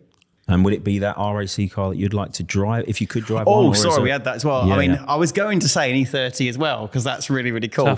I know you'll have it. So I'll go the 318i Super Tourer because that was really cool. I knew he was going to stay on brand. wouldn't move away. It's got to be rear-wheel drive, isn't it, for me? And Nick, yourself? So I never really watched British touring cars when I was a kid. I don't blame you. I was busy following Lewis and watching Formula One, and it was my friend actually that was a huge touring car fan. He was watching all the season previews and reviews and all that sort of stuff. And there was Anthony Reid, and he was in the MG, which was black with with the green stripe over the top. Another great West Surrey car. Yeah, it was West Surrey. Yeah, it was. And that's all I can remember as a kid. That's my first thought of it. Yeah, I had no idea about British touring cars, and now it's a massive part of my life.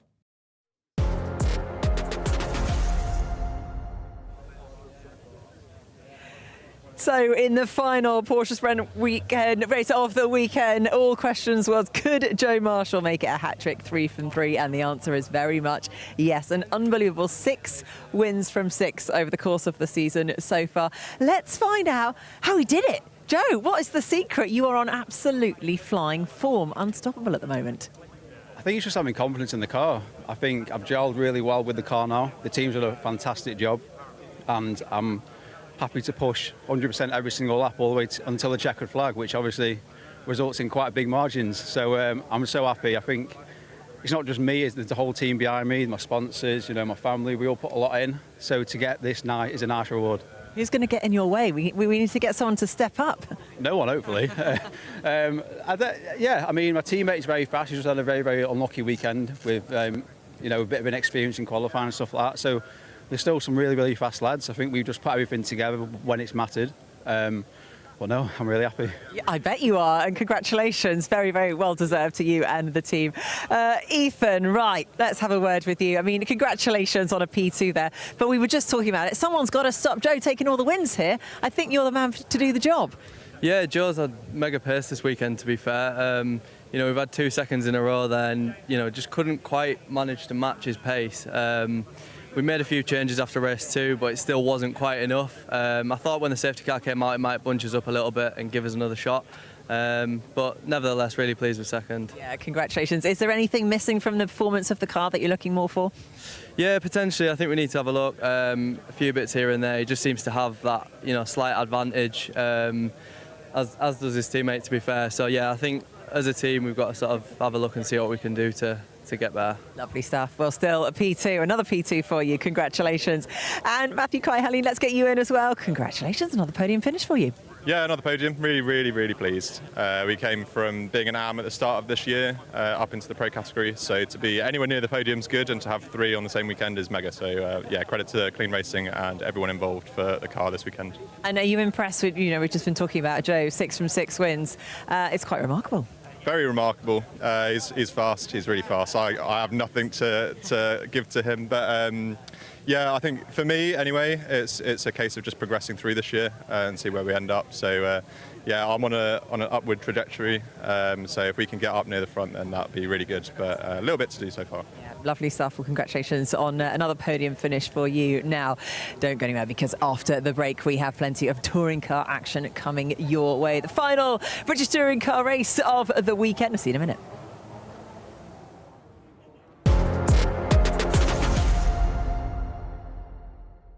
You're watching the Kwik Fit British Touring Car Championship. Don't go anywhere.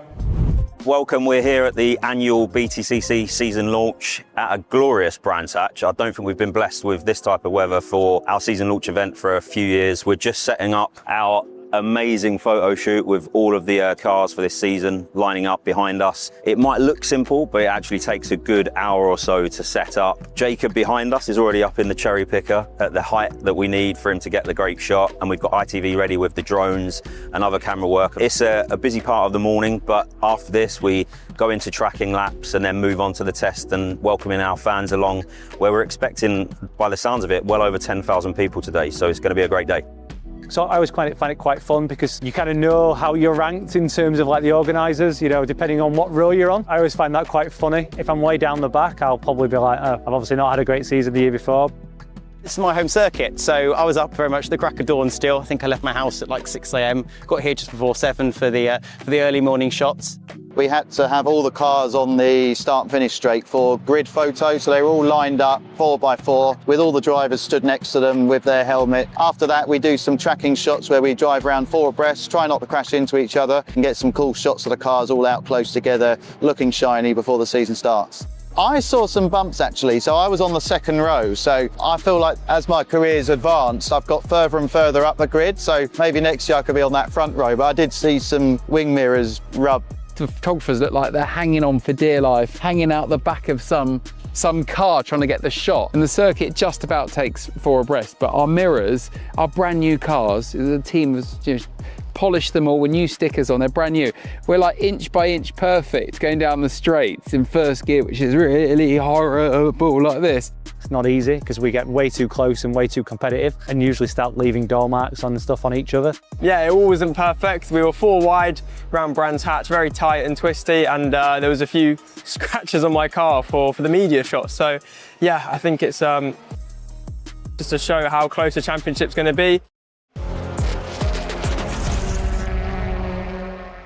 To red, the lights are out, we go racing, and a good start is made by Sutton, as now Sutton's on the outside line and contact between him and Cook, and Sutton gets turned completely sideways. Dan Camish breaks his 2026 duck by winning race 1. Come on!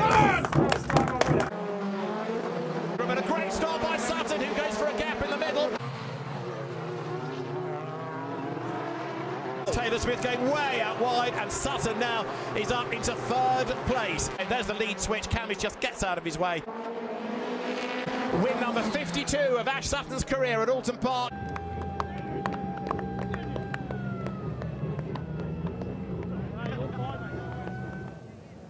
So we do have one race still to go, but it's been some day already here at Oulton Park. A quick reminder, you can catch the highlights of the best of today's action in our BTCC highlight show, which will be coming up on Friday at 6:30 on ITV4.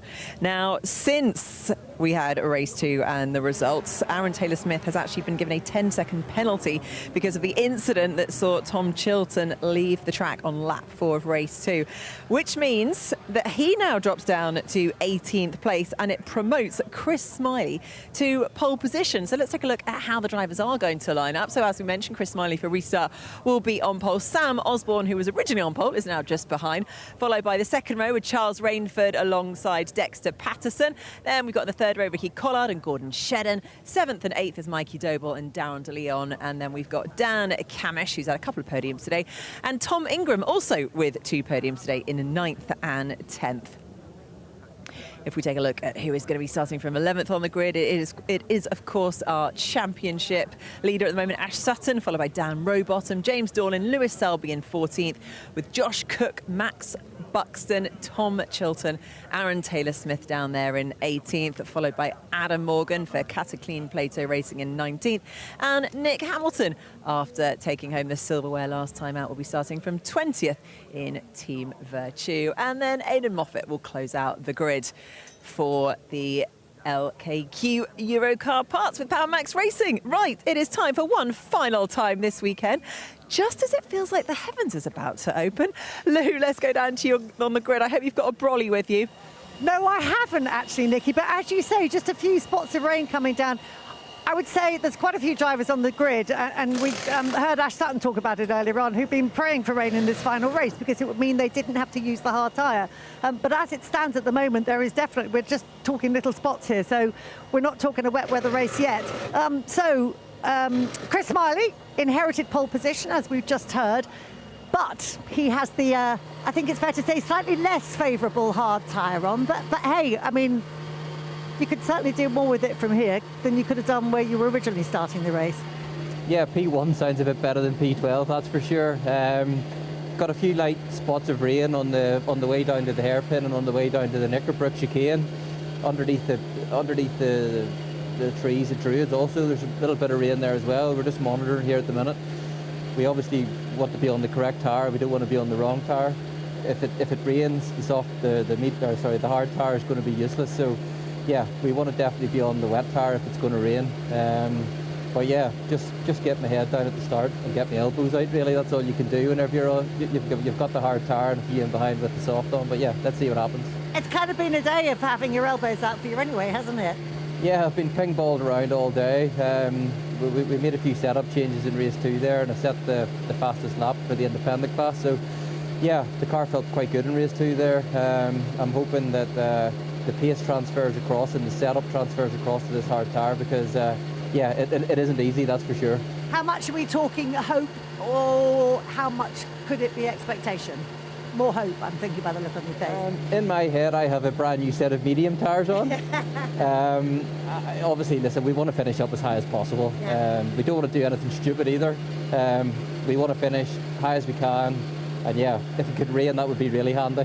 It's got to rain quite soon though, hasn't it? Yeah, we haven't got a lot of time here to make an adjustment. So yeah, let's see what happens. Okay, right, cool. Let's see what happens when we go over to Paul. Who you got with you, Paul? Yeah, thanks, Lou. There's a lot going on down here with James Dolan's car. I'm just going to ask him what's going on. A lot of steering, wiggling. I don't know if there's a problem with the power steering. A lot of people around the car. Bonnet's shut. I can smell gearbox oil in this car, mate. That's not a good sign. No, and it's not me either.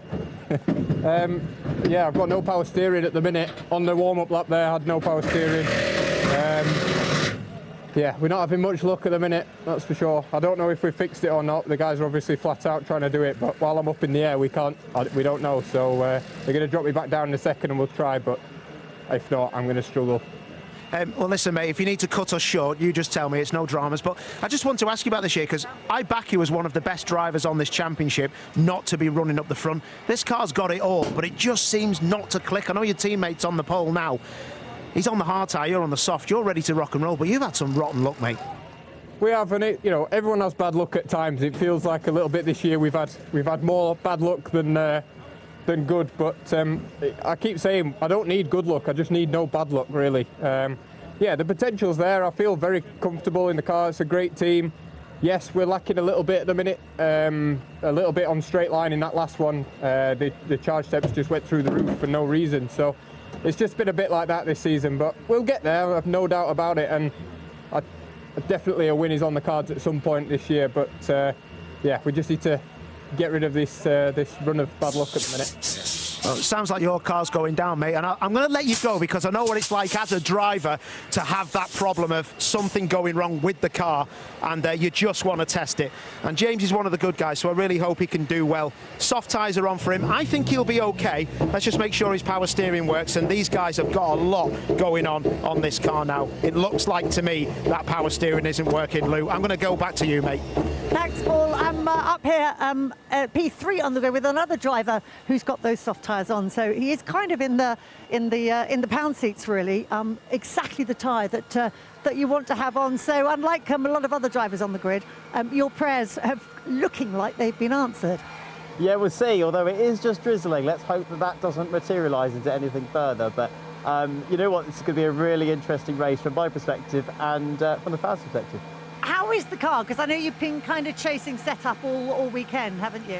Yeah, a little bit. If I'm honest, I think we're going to have it dialed now, but I'm always an optimist, so we'll see. What's the problem been? I've just been bouncing a little bit. And actually, we'll plug the Instagram. There's a very good clip on the BTCC Instagram of me bouncing. So have a look at that if you don't know what we're on about. Not exactly what you want from a racing car. Talking of racing cars, you've been thoroughly enjoying. I mean, you're a driver who's come up into touring cars from historic, so you've been loving watching some of the guys who you know you've been racing with for the last couple of years here this weekend, haven't you? Yeah, I have, most definitely. I compete a lot with some of the guys in the Classic Touring Car Racing Club as well, when I do some of that in the lovely Route 33 Capri. So yeah, it's nice to see everyone. I did get asked if I wanted to race this weekend in that as well, but I think it's a bit busy, isn't it? Well, there's been some feisty racing in that, on the subject of which you have a certain Ricky Collard starting not far away with a soft tyre on as well. So I guess he's a driver you're really going to have to keep an eye out for and keep your elbows out for as well. Yeah, exactly. He's in a quick car as well. But we've been working together today fabulously. Both are trying to survive the first race and work together in the second one. So I'm sure we're going to have a nice clean race in this one. I'm looking forward to it. We look forward to seeing how that one pans out. So our final race of the day is going to be coming up, and it's always an exciting one, race 3. It's going to be coming up very shortly.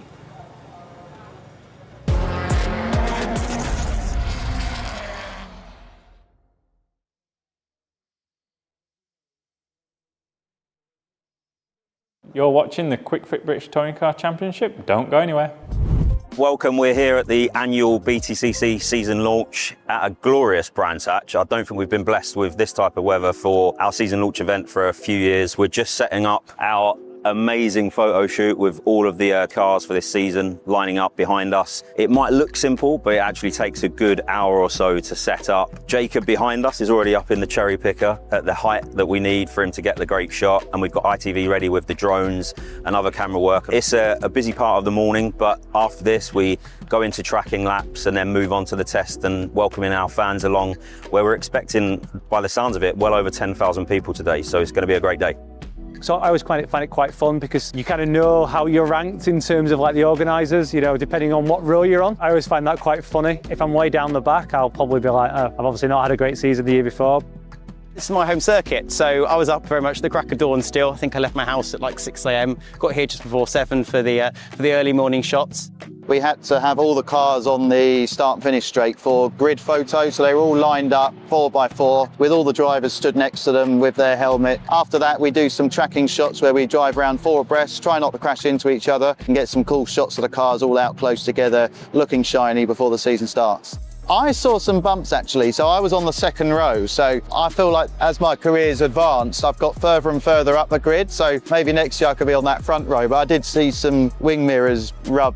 The photographers look like they're hanging on for dear life, hanging out the back of some car trying to get the shot. And the circuit just about takes 4 abreast, but our mirrors, our brand new cars, the team has just polished them all with new stickers on, they're brand new. We're like inch by inch perfect going down the straights in first gear, which is really horrible like this. It's not easy because we get way too close and way too competitive and usually start leaving door marks and stuff on each other. Yeah, it all wasn't perfect. We were 4 wide around Brands Hatch, very tight and twisty, and there was a few scratches on my car.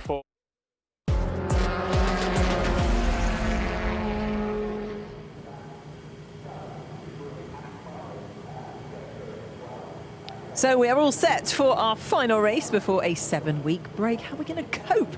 Well, it's Chris Smiley now on pole position, and the voices behind all the action of round 12 of British Touring Car. Your commentators, Tim Harvey and David Addison. Over to you. And the answer possibly to how we're going to cope if you're a team is you've got all those weeks of repair time, Tim. This could be quite brutal. Yeah, it could be a good race, this one, and particularly if it starts to spit with rain a bit. Most of the grid are on the hard. There's a few very good runners on the soft, though, who'll really fancy their chances in this rain. But if the rain falls during it, anything could happen. And you've got a few people with hard luck stories over the weekend. They'll be wanting to write those. There's also this question mark over James Dorlin and whether he's going to be able to start from the grid or have to start from the pits. There he is. He's on the grid for now, but he will know at the end of the pit straight, really, going into the first corner at Old Hall, whether it's sorted itself out. So, Chris Smiley for pole position. You've got Charles Rainford starting third on the grid as the best placed previous race winner of this season. It's wide open, this. Yeah, it really is. I mean, you'd have to fancy Charles Rainford's chances if it does stay dry, because the BMW does like the soft tyres. He's right up there, but he's got a very charging Ricky Collard right behind him, and not too far back is Tom Ingram and Dan Camage. So anything can happen. And you've got Gordon Shedden, who won this equivalent race here last year. So green flag is waved. Everybody sets off then for the formation lap. Down towards Oulton corner they go, led by Chris Smiley. And a quick look out of the window shows that James Dorlin has set off from the grid, and he's about to discover what the power steering situation is. Right, let's quickly check in with Charles Rainford. Charles, first of all, track surface, hello. Is it wet? Is it dry? Is this rain doing anything? Does it stop? Yeah, right now it's dry, which is good. Obviously, we had the slight sprinkle on the way to the grid, but I don't think it's made a difference feeling it now. So just concentrate on getting these tyres up to temperature to get the best start I can. And third on the grid, and the good launch that a BMW has. You must be fairly confident going into this. Let's not jinx it yet. We'll see what happens, but certainly I'm looking forward to this one there, David. Yeah. Me jinx it, never. Right, have a good race, Charles. Thank you, appreciate it. Charles Rainford third, Dexter Patterson there behind him, fourth on the grid, another driver to watch, and Chris Smiley on a fairly slow lap, but a lot of weaving going on. It's a chilly day here for early June. That wasn't really in the plan. Normally the sun is shining and it's a good carnival atmosphere here at Oulton Park, but it's been a rather grey day. Yeah, well, the hard runners are really working hard to get temperature in that tyre. There's nothing worse than a hard compound cold tyre at the start of a race, and when they tip it into turn one, or more importantly turn two, they need to cascades. They need to know that they can have the grip there. And Charles Rainford is on the soft tyre as well, so not only is he well placed on the grid and has a car that's going to make a good launch, but he's also looking very good as well in terms of a soft tyre, and he's also got maximum boost. Yeah, exactly. He's got the full 10-lap allocation.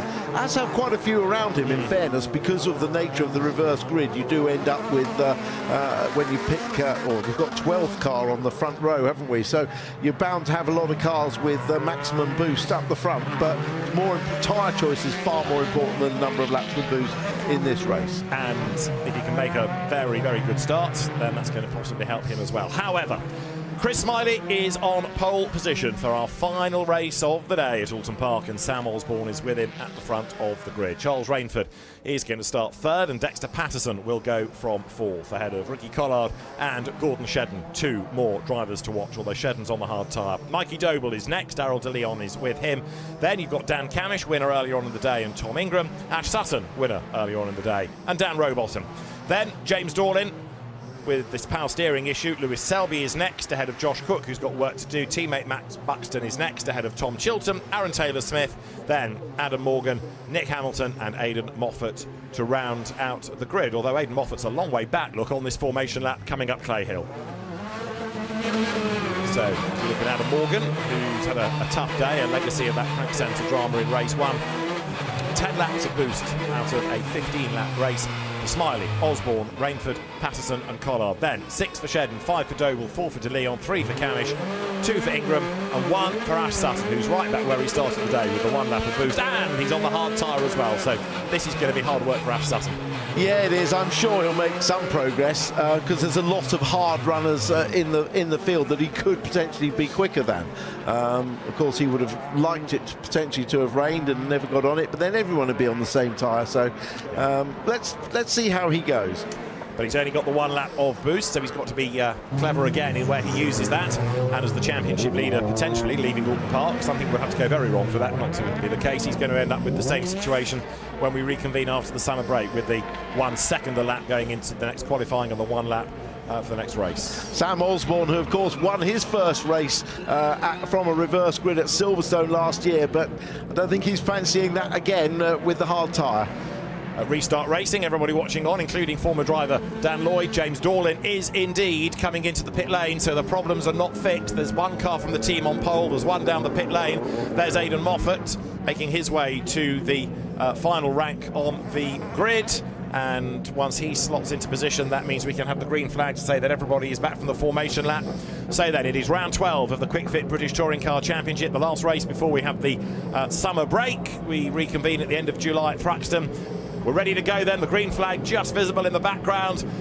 The lights start to go red. 5 sets of lights will go red. The lights will go out. And away we race at Oulton Park with a decent start by Smiley, but a good launch by Charles Rainford's BMW, who tries to split the front row drivers. And he just about gets alongside, but then he leans on Osborne, and there's contact, so Smiley leads, but then Rainford tries the outside line. He's way off the road. Osborne almost gets into the back of him, and a big slide there from Aaron Taylor-Smith, and that may not end well if he can't hang on to it. He's taken one of the Mercedes with him. It's Morgan. Adam Morgan is out of the race. Taylor-Smith is out of the race, and this will be a safety car for sure, as Max Buxton has to take evasive action. What a terrible day for Adam Morgan. It's all gone wrong, from being in 5th place in race 1, crank sensor went, race 2 over boosting, and now taken out of race 3. And the car, he said in race 1, was the best it's ever been. But back to the front, Smiley is trying to hold off a really determined Rainford, who's trying to take advantage. Safety car is out anyway. They'll all have to slow down and try and find their positions. Osborne holding on to 3rd. And Aaron Taylor-Smith's weekend has gone from bad to worse, hasn't it? Having and the medical crew will be there just to make sure that the drivers are okay. Any contact, large or small, then triggers a trip to the medical centre to be on the safe side. But Adam Morgan not in much of a mood at the moment, I don't think, to talk to Aaron Taylor-Smith, and you can understand why. He'll be really excuse us for any of you that can lip read. That just sums up Adam's day, doesn't it? You can't even get into the incident vehicle because the door's got a childproof lock on it or something. Oh, in fact, Aaron Taylor-Smith decided he doesn't want to play now. I'm out of here. So Aaron might need to go back to the car and use a cut-off switch or something. There's something in the car's process that he may not have done. They can't get it into neutral or something, is most likely what it is.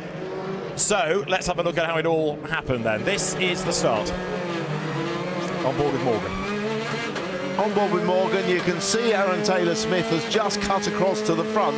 That all's well at the moment. Oh, there's a slow-moving Shedden on the left, but they're cleanly past that. Now, a cold tyre on the rear, and Aaron Taylor-Smith gets sideways. Morgan tries to avoid him, but just can't miss tagging him as the car rejoins. I said about how difficult it is on cold tyres at turn 1 and turn 2. Here's a look at the front of the grid, and Rainford gets a great start, gets in between Smiley and Osborne, and then it all gets a little bit tight. I was worried here that there was going to be a big shunt, but they managed to get through. Rainford tries to go all the way around the outside, but there isn't quite room. Little touch with Osborne, and there you see the sliding. Oh, it was the smallest of touches, wasn't it? Smallest of touches, but big damage. But that is both of the later tools with MB Toyotas out of the race, because Gordon Shedden clearly had a problem, and he's not come through at the end of lap 1 either. So Shedden is parked at Old Hall with a separate drama. But look, he gets away, and then it's almost like he's got no gears. Suddenly the car's got no drive, no power. Maybe broke drive shafts or something off the line, or the clutch went, something like that. Most likely when you get a problem immediately off the line, it's usually somewhere in the drivetrain system. And so the clearing up is underway as the cars went through cascades on that opening lap, and confirmation it is a drive shaft for Gordon Shedden. Yeah, well, difficult day, but end of the day, sometimes it's when these things happen, because although items like drive shafts are lifed and everything else, of course, at the end of the day, you've done lots of practice starts, lots of starts. If they're going to fail, that's when it is. So Aaron Taylor-Smith's car out of harm's way. Adam Morgan's car will need to be removed as well, and Gordon Shedden's car is somewhere in that vicinity, and hopefully that's not in an awkward place as well. So Gordon Shedden, I think, has peeled off at the end of the pit straight. He managed to sort of swing across the road close to pit exit, and the car out of the race. There it is. In fact, he's made it well off the track, out of harm's way. So Gordon Shedden's race is done, but that is another hard luck story for the local team, because those two blue Toyota Corollas run by Speedworks Motorsport based down the road, and very disappointing. One with damage, one with a drive shaft failure, and they're both out before the first corner. Yeah, a great shame. Not the way they wanted to end this week, but they have had some good results recently and some good progress. And the car it was written off at the start of the year as being the only hatchback in the field, but it shows that on its day on the right circuit, it really can perform well. And of course, Shedden won that third race at at Silverstone, Snetterton. Oh, into the pits with grass. We saw Max Buxton going across the grass in avoidance of that. Actually, he's filled the radiator with grass and had to come in. But he'll drop to the back of the field, but he won't lose a lap. It's just clearing the grass out. So it's another Toyota sadly in strife, but as you say, he can rejoin once the grass has been taken out. There's Charles Rainford.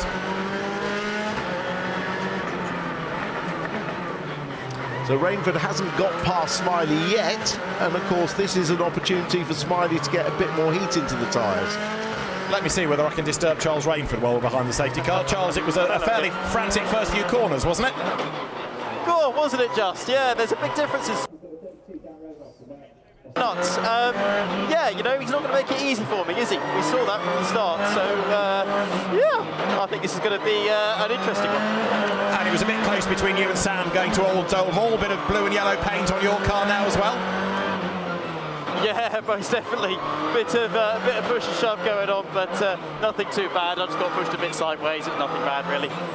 Excellent. Good luck on the restart. So Charles Rainford's view going down towards the first corner, and it got very lively, didn't it, with Osborne one side and Smiley the other. Yeah, he was the meat in the sandwich, and Smiley wouldn't have known that there were two cars left him, only one, so he was trying to move out to the left to get a better line through Old Hall, the first corner, which he did successfully. So Chris Smiley in that Restart Racing Hyundai then, in this replay of lap 1, the race leader all the way down towards Island Bend. He's still, of course, there when the safety car came out, but Charles Rainford trying the outside. They needed to get back into the pack, and just latching back onto the tail of Smiley as they get uphill. Just a little bit of a touch. And then you've got the yellow light suddenly on with the safety car having been called by Ian Watson, the clerk of the course. Yeah, remember the safety car light comes on inside the car as well, so they're all notified at the same time.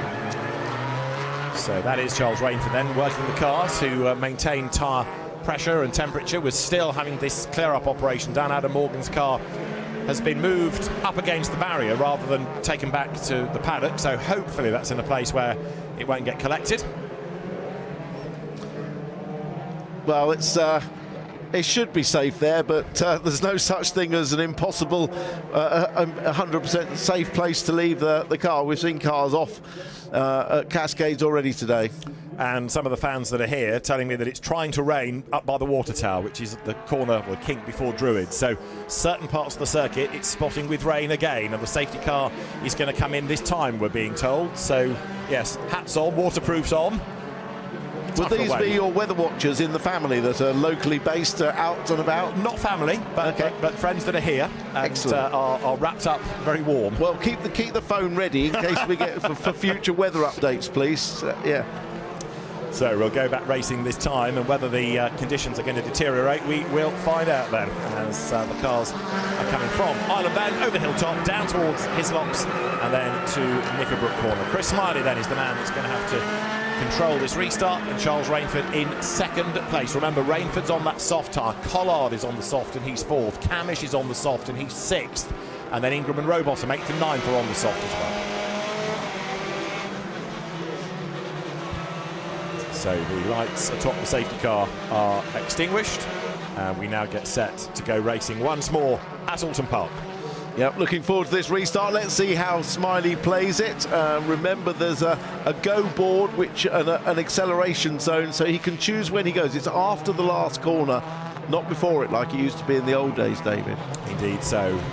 Got weave, as Aaron Taylor-Smith will tell you from yesterday. So here they come, down towards Lodge they come, and it is Chris Smiley then as the race leader. Charles Rainford behind him. Then third, Sam Osborne, and the rest of the queue all ready to go. Ricky Collard, I think, could well be a man to watch on the resumption of the race. Nobody with the wipers on, so those spots of rain still not really amounting to anything, as Daryl De Leon just pulls out of line and has a little peek. So Smiley trickling his way now through Lodge Corner, and any second he will get ready to pull the pin and go racing. Now, coming out of Deerleaf, we're back racing again. 18 laps then now will be the duration we go through. Down to Old Hall Corner, Smiley leads the way. There was definitely some overtaking moves coming down here into Old Hall on lap 1. You're not allowed to overtake if you've gone past the start-finish line, but that's actually... Oh, Rainford's up the outside, and he cleanly gets through. perfect restart for Rainford, just what he wanted. Now he'll really try and stretch that gap while there's a hard tyre car behind him. Nice move by Charles Rainford, and Chris Smiley always knew he was going to be under attack. Osborne is being given a hard time by Ricky Collard on the outside line then, as you go on board here with the car of Tom Ingram coming out of the hairpin of Island Bend. Right, Collard to the outside of Osborne, and Ricky, remember, on that soft tyre, ought to be able to make further progress in this race. He wants to get on with it though before Rainford builds the lead. Collard to the outside of Osborne, beautifully done. Third is his. Yeah, well, you can brake later on the soft tyre, greater friction there, so he used it as De Leon gets a wheel on the grass coming through his lops. But yeah, good overtake from Ricky Collard, and he left room on the inside just in case Osborne was there. And that's Tom Ingram on an absolute mission as well, going up towards Druid. So Ingram is absolutely flying. He started this lap in 8th place and he's up to 6th, so making progress, remember, is Tom Ingram, and he's only got 2 laps of boost available to him as now Collard goes for the inside against Smiley. Ricky Collard through. Remember, he's not had a British Touring Car Championship win. He's won on the road but lost it for track limit penalties. Could this be Ricky's day? Well, now the battle starts to bring down the 1.5 second gap to Charles Rainford. Yeah, the chase is well and truly on as Ingram gets up the inside of Osborne. Again, using those soft tyres, far more important, as I said, than extra laps of boost. Ingram is charging. Camish is behind him. Wearing this is Ash Sutton. He's in 9th place. This is the replay on board with Ingram, about to make a move against Camish. Going for a lunge down the inside, and sure enough, he makes it stick. Absolutely no way that Camish could defend that one. So Ingram goes through, and now Osborne, Patterson and Rowbottom are all involved in a bit of a scrabble coming out of the Island Bend hairpin. Behind Rowbottom you've got Josh Cook, and they come now over Hilltop, down again towards Island Bend. We are on lap 6 out of 18, elongated of course this race with that safety car period, and down through Hislop chicane. Once again Chilton there looking to try to get through the traffic. He's got Mikey Doble ahead of him, but it's Rainford, Collard, Smiley, Camish, Ingram, Osborne, the top 6. Smiley still doing well, holding on to that 3rd place. He's indeed, isn't he, as they come then into Druids. So there's Smiley. He is still the best of those on that hard tyre, but Rainford is leading Collard. In sector 1 it was Charles quicker than Ricky, in sector 2 it was Charles quicker than Ricky, and here they come up towards the timing line. Ingram goes past Smiley on the brakes into Lodge and continues to make progress forward, and crucially all the time he's doing this he's ahead of Sutton of course, and he's putting more cars and therefore fewer points, if you like, between himself and Sutton, so he's going to narrow that gap in the championship. Wow, Rowbottom's car looked very squirrely on the brakes there, like he had a bit too much rear brake on. That's looking back at Camish from Smiley's car. He's the next one on soft tyres to try and get through. I'm sure Smiley won't make it quite as easy for him. He's not a teammate. No, absolutely right. But Dan Cam, another on that soft tyre, as you say, down to the hairpin. He thinks about a gap on the inside. Chris Smiley now, this really is just damage limitation. He's on a slower tyre. All he can do is hang on in there as best he can and try not to drop too many places. Yeah, exactly. But if you're not careful in fighting defend, you let more cars get close to you. So you have to, it's almost better if it's an inevitability to let a car go past and lose as little time as possible. Charles Rainford, race leader, also the independent leader. Smiley is the second of the independence runners as they make that climb uphill. Camish just drops back ever so slightly. They good up the hill, going towards Druids then. This lap number 7 out of the 18. Charles Rainford leading. Yeah, so Rainford set the fastest lap on the last lap. The gap was 1.7 seconds. We will monitor that to Collard. Yeah, it had gone up fractionally, hadn't it? Because it was 1.5 seconds when he made the initial pass. And there is Camish up the inside line. Smiley gives him the room. Dan Camish goes through, up in a 4th place. Rainford across the line. Ricky Collard will go through in 2nd place, 1.8. The gap is extending here. In 3rd place, it's Ingram. Camish now 4th and Smiley 5th. Only a 10th. That pass into Lodge is where everybody has been able to overtake Smiley, because they're using their superior grip through Druids, the previous corner, to get a run and momentum and then just outbrake into Lodge. But it's also a good place for Smiley to let them through. He doesn't lose much time there. But Ingram has now got the point for the fastest lap, which is crucial. So Tom Ingram is faster than the 2 leading cars as you look now at Osborne and Dexter Patterson and Cook and Rowbottom coming towards us. And Josh Cook is the man on a mission. Look, trying to get up the inside of Sam Osborne. Patterson on the outside line. Josh runs out of room and slots back in behind. So Ford versus Audi.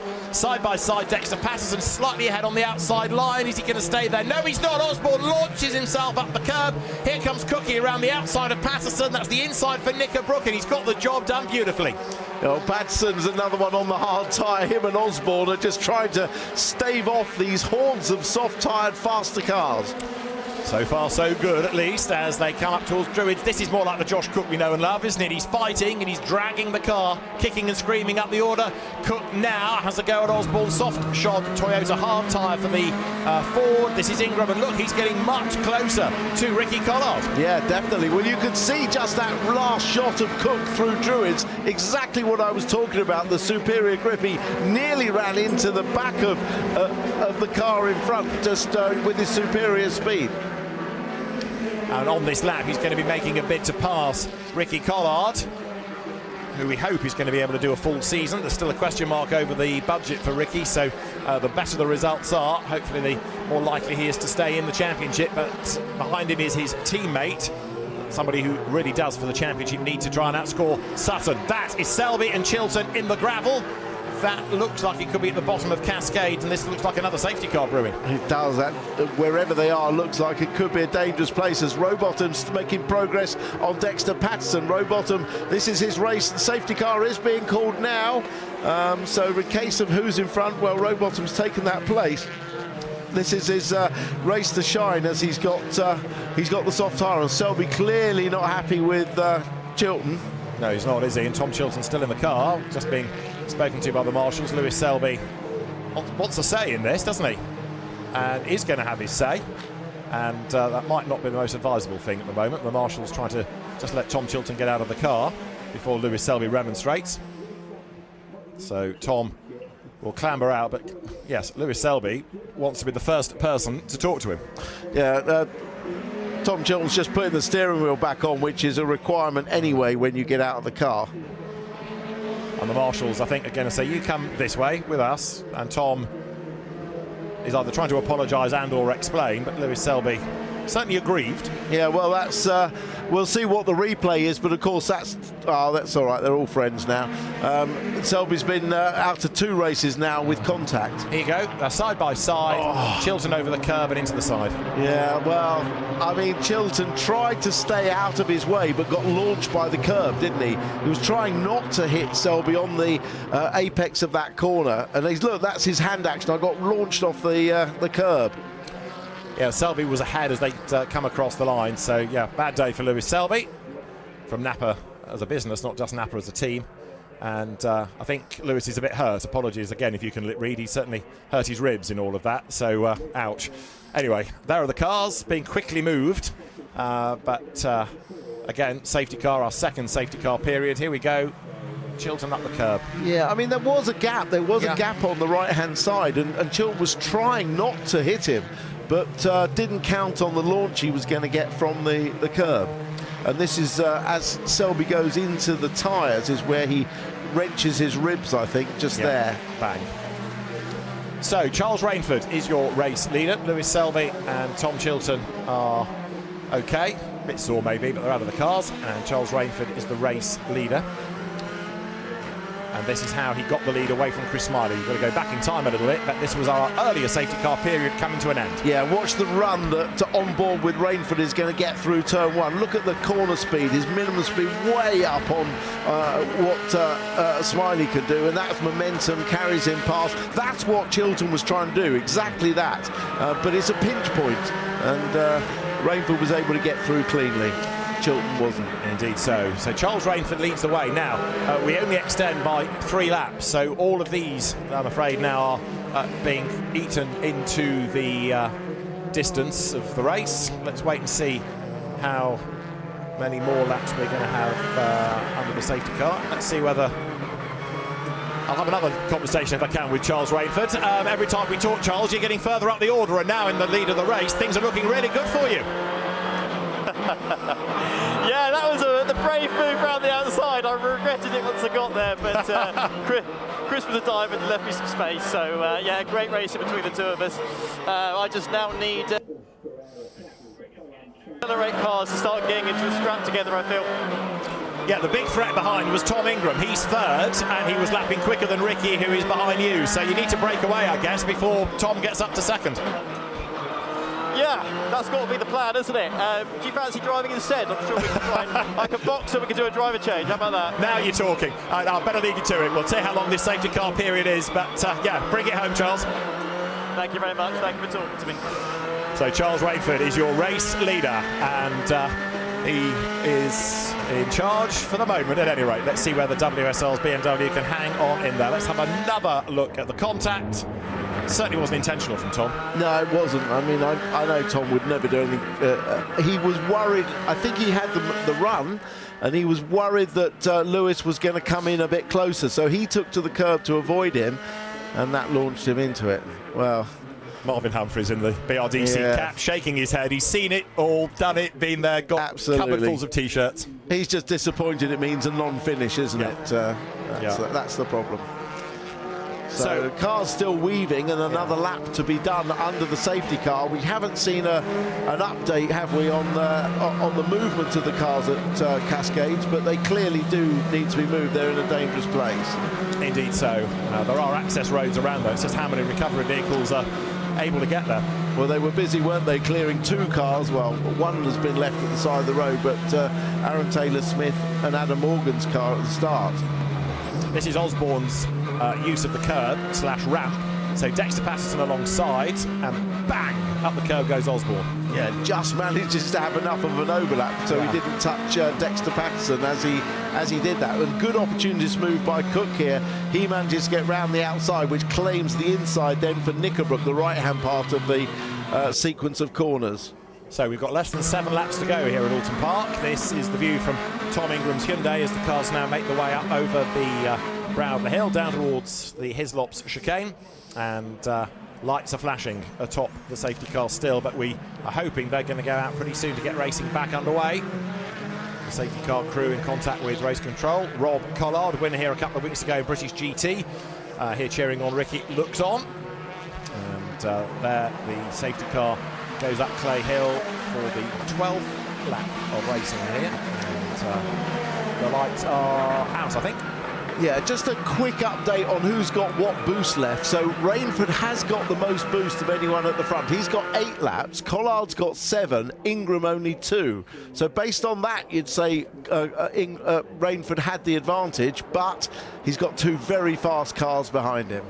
James Dorlin from his pit lane start 15th now, helped in part by a number of cars obviously out of the race, but we're ready to go racing once more. Charles Rainford will accelerate out of Deer Leap with Ricky Collard almost in the boot lid. We go green once more at Oulton Park then as they start lap number 13 as they go through over the timing line, and it is Rainford ahead of Collard, ahead of Ingram, and then in 4th place Camish, 5th is Smiley, 6th is Cook. Rowbottom up the inside of Sam Osborne. That puts Robo 7th now. Yeah. Some good moves there into turn 1, using the advantage of the soft tyres. That was Rowbottom on Osborne. They were teammates last year, but different teams this year. Oh, big slide there from Rowbottom. Yeah, he saved it well as Collard is crawling all over the back of Rainford. Charles has not got away on this restart lap, and Ricky now fancying his chances of going for the race lead. He wants to attack rather than being attacked, of course, by Ingram. Darrell De Leon in the background getting a little bit crossed up coming out of Island Bend. So it is Rainford leading from Collard. It is Ingram in 3rd, and then in 4th place Dan Camish, Smiley, Cook, Rowbottom round out the top 7, and Collard is being warned about track limits at Old Hall, the first corner. Oh, there's a moment there. And it's coming together again. Mikey Doble, isn't it, getting involved with Darrell De Leon, who's now on the grass going up the hill. And Nick Hamilton trying to gain ground also in all of that. So Hamilton is going to be in the points comfortably in this race. As now, look, Smiley comes under attack from Dan Rowbottom in the background. They come out of Druids absolutely nose to tail. Rainford is just edging away slightly from Collard. Here comes Rowbottom up the inside line in the Mercedes. Locks up, can't do it. Well, he couldn't get it stopped, could he? He had a bit of a lock-up, and we've seen a lock-up already from Rowbottom in this race. And the braking efficiency not quite right yet on that Mercedes A35. Through Old Hall, they will turn once more then onto lap 14. 5 to go at Oulton Park. Rainford is leading, but only by about half a second from Ricky Collard. Ingram is coming back at his teammate. Camish is there banking points again in 4th place. That is a bit of a gap to Cook, but Josh Cook now up into 5th place, having started 15th on the grid. Yeah, great drive so far. This has been a good day points-wise for Camish, hasn't it? Definitely. Yeah. Absolutely has, and actually Camish on the back of Ingram once again. Camish, remember, has got 3 laps of boost to use. Ingram has got 2, and here is Rowbottom now making that effort against Chris Smiley, although the Hyundai gets a decent drive off the corner. Hard tyre for the Hyundai. Rowbottom is on the soft, and Smiley stays ahead. He does now. I'm not sure if either of them were on the boost there or not, but certainly the straight line problem that Cataclean Plato Racing have been complaining about looked very evident there, didn't it? I don't think Smiley was on the boost.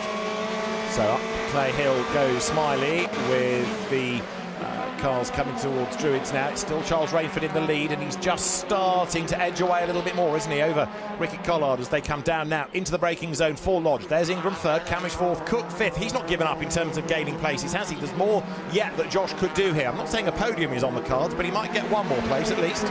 Well, Cook has got right with them, hasn't he? Yeah. He's come alive again now. He's back on the soft tyre and got some boost underneath him. And he's got 5 laps of boost to the 3 of Camish and the 2 of Ingram. So maybe a podium does back him. It's doable. Down towards Cascades. Charles Rainford leading by half a second, but he's certainly not being able to get away quite as easily this side of the restart as he was before. Yeah. Fastest lap of the race, Ingram. On this lap, Camish, absolute best first sector as he gets closer to the Hyundai. And there is Smiley, still ahead of Rowbottom and Patterson. And then you've got Ash Sutton in 9th place.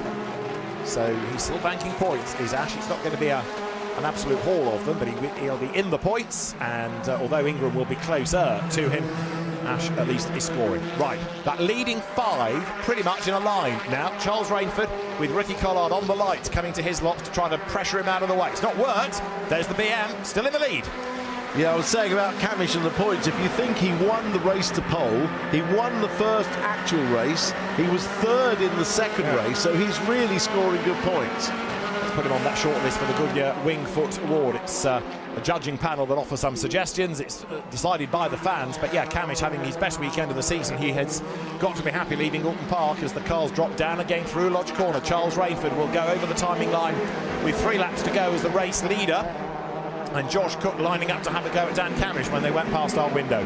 There in the background of the queue is James Dorlin, still battling on in the points, actually. He is 15th, he's in the points, but Nick Hamilton in 13th place there as he goes down through the right-hander of Old Hall Corner and running on the tail of Sam Osborne, who of course has dropped away from his front row start on his hard tyres, so it's softs in the top 5 places. Yeah, we've now got a situation where they've actually all got boost now for the remaining laps.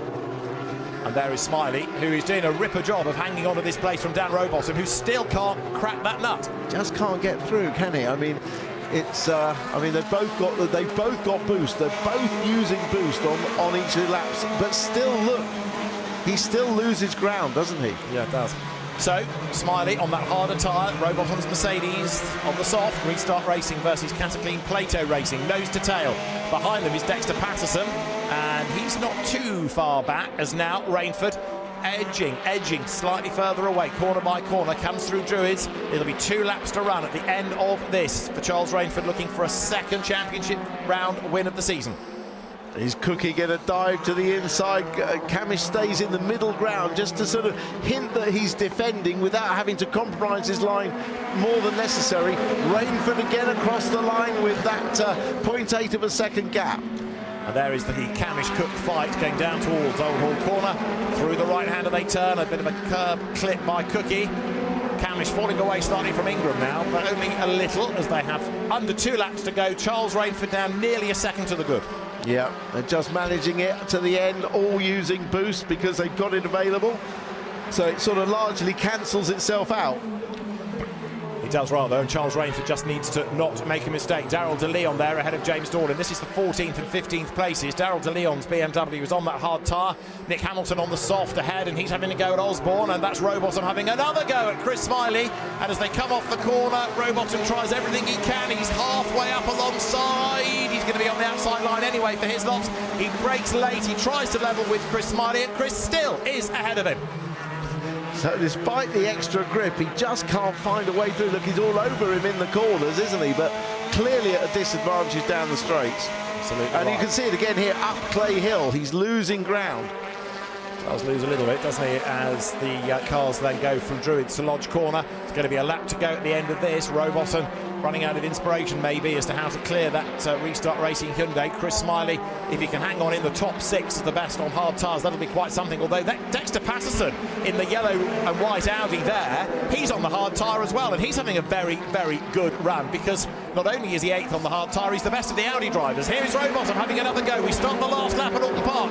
Smiley on the inside line. On the outside is Rowbottom, and another lock-up for the Mercedes as they scramble into the corner. Locks that inside rear wheel up, but now he's got an overlap, albeit on the wrong side. Can he get all the way around the outside? He's got the grip advantage. He has been able to do it, but will Smiley fight back on the straight? Well, now there's the battle to be the best of those on the hard tyre. Smiley versus Patterson. I think finally Rowbottom has done it and cracked it. He ought to be able to get away now. Smiley tries to close under braking, where there's another little puff of tyre smoke, but it's the last lap, and Charles Rainford, the leader, will be coming from Hislops and Knickerbrook up Clay Hill, looking for a second victory of the season. The checkered flag is being made ready as Rowbottom here in now 6th place comes down towards Hislops. But as the Mercedes wriggles through the chicane and powers its way up the hill, Charles Rainford is heading towards Druids. He's heading for a victory. Yeah, a fine drive. He coped with that pressure very well, knew his car's advantages and took advantage and made use of them. So fine drive, Charles Rainford coming home for the victory. Winner at Snetterton, he's going to be a winner at Oulton Park, and a really impressive drive this by Charles. Checkered flag at the ready. Race 3 at Oulton Park is going to be a BMW win. Charles Rainford brings it home. He wins at Oulton Park. Ricky Collard is 2nd. Tom Ingram is 3rd. A delighted Sean Rainford there, Charles' dad. Dan Camish 4th. Josh Cook is going to be 5th as they come across the line. 6th place to Dan Rowbottom from Smiley and Patterson. Sutton is 9th. Aidan Moffat 10th, just ahead of Mikey Doble. And then 12th, Nick Hamilton, ahead of Osborne and Dorlin and Darrell De Leon. 12th place for Nick Hamilton. Excellent effort. Yeah, great drive. Good job, Nick. I know he lost a few during the course of the race, but 12th place and points for it. Well done, Nicholas Hamilton. But Charles Rainford, the winner by 1.3 seconds. I think he's had enough of me talking to him. We'll save the next conversation for Louise to have. But a really, really good drive that by Charles. And as I was saying, every time we talked to him, he was a bit further up. Started 3rd, had gained 1 place, then he got the race lead, and he brings it home in great fashion. Tom Ingram then, 3rd. Ash Sutton 9th. Ingram getting the point for the fastest lap. And there are the celebrations at WSR. Dick Bennett's in the white shirt standing in the pit lane. But important points for Ingram for the championship, Tim. Yeah, very much so. Looking forward to seeing the points now and seeing how they go. It's he's really delighted, isn't he? Means a lot. So Charles Rainford there will bring the car to the technical checks and then down towards the happy team. Let's have a look at the result first of all. A win for Charles Rainford in round 12 of the championship. Ricky Collard 2nd and Tom Ingram 3rd. 4th gained the way of Dan Camish ahead of Josh Cook and then Dan Rowbottom. Chris Smiley in 7th. Dexter Patterson was 8th with the top 10 rounded out by Ash Sutton and Aidan Moffat. It was Mikey Doble finishing in 11th place from Nick Hamilton, Sam Osborne, James Dorlin and Darrell De Leon, the last scorer. Max Buxton, having missed all the track activity yesterday, 16th, but we lost Lewis Selby, Tom Chilton, Gordon Shedden, Aaron Taylor-Smith and Adam Morgan. So Charles Rainford taking the race win, and a very, very happy man indeed he was as he came across the line. And that just reminds you how much a touring car race win matters to a driver. Well, he looked so calm and collected when he was actually racing, didn't he? Yeah. He looked really calm and collected. Of course, as soon as you cross the line, it's the release of emotion and everything else. And yes, he was down as a bit of a favourite for this race, given the grid, given his booze, given his tyres. But he still have to convert and deliver, and he's done that. The championship is just a little bit closer as the gap narrows between Ash Sutton and Tom Ingram. Dan Camish is 3rd and Charles Rainford's back up the order to 4th ahead of Ricky Collard and Darrell De Leon. Mikey Doble is next from Josh Cook, then Gordon Shedden and Aidan Moffat, rounding out the top 10. In the Independent Drivers' Championship is Mikey Doble with a modest advantage over Darrell De Leon. Charles Rainford is now 3rd from Aidan Moffat, Gordon Shedden and Chris Smiley 6th. So the cars have made their way down the pit lane. The top 3 will be required for technical checks. The winning independent is the outright race winner. So Charles Rainford is there. The weight being checked, as well as, of course, the ride height. You see behind there Ricky Collard and Tom Ingram's Hyundais. And Charles Rainford waiting, doing as he's told. The car edges forward on instruction, and then when he's waved away, he can make his way back to the team. And the car trickles forward, and he'll fire it up and then go to the winner's stop board. Charles Rainford, with the team reminding him what to do on the radio, no doubt, makes his way down the pit lane. Charles Rainford, race winner at Oulton Park.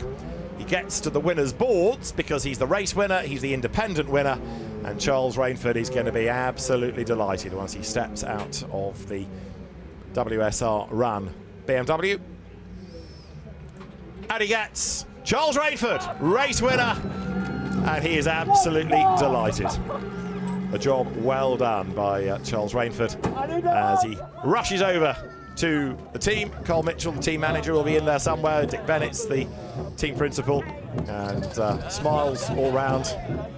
Goes to thank everybody from the team. And again, that just reminds you how much a touring car race win matters to a driver. So well done, Charles Rainford. And he's heard enough of us. It's about time he spoke to somebody else. Louise, your turn now. Yeah, very happy Charles Rainford. I thought you were going to squash Steph for a moment there as he leapt at your team. But, I mean, it just showed what that result meant to you. Yeah, that was... we have a qualifying race. That was my qualifying race. That was just qualifying lap after qualifying lap to try and keep those rapid Hyundais behind me. But, yeah, super happy. The car was on rails the whole race. So just gave me loads of confidence to push, and yeah, fabulous result for the team. You had the right tyres on, obviously, but so did the guys behind you, and it was a tricky race to manage, wasn't it? Yeah, it was. That was the first safety car restart I've done with these regs, so I don't think it was too bad. Pulled a little bit, which was nice, and just gave me the gap into turn 1, which I needed. And the second safety car restart as well. Second safety car restart. Obviously, I led the second one, but yeah, you know, fabulous day. Our strategy worked after a poor qualifying race to try and put it together for race 3, and it's happened.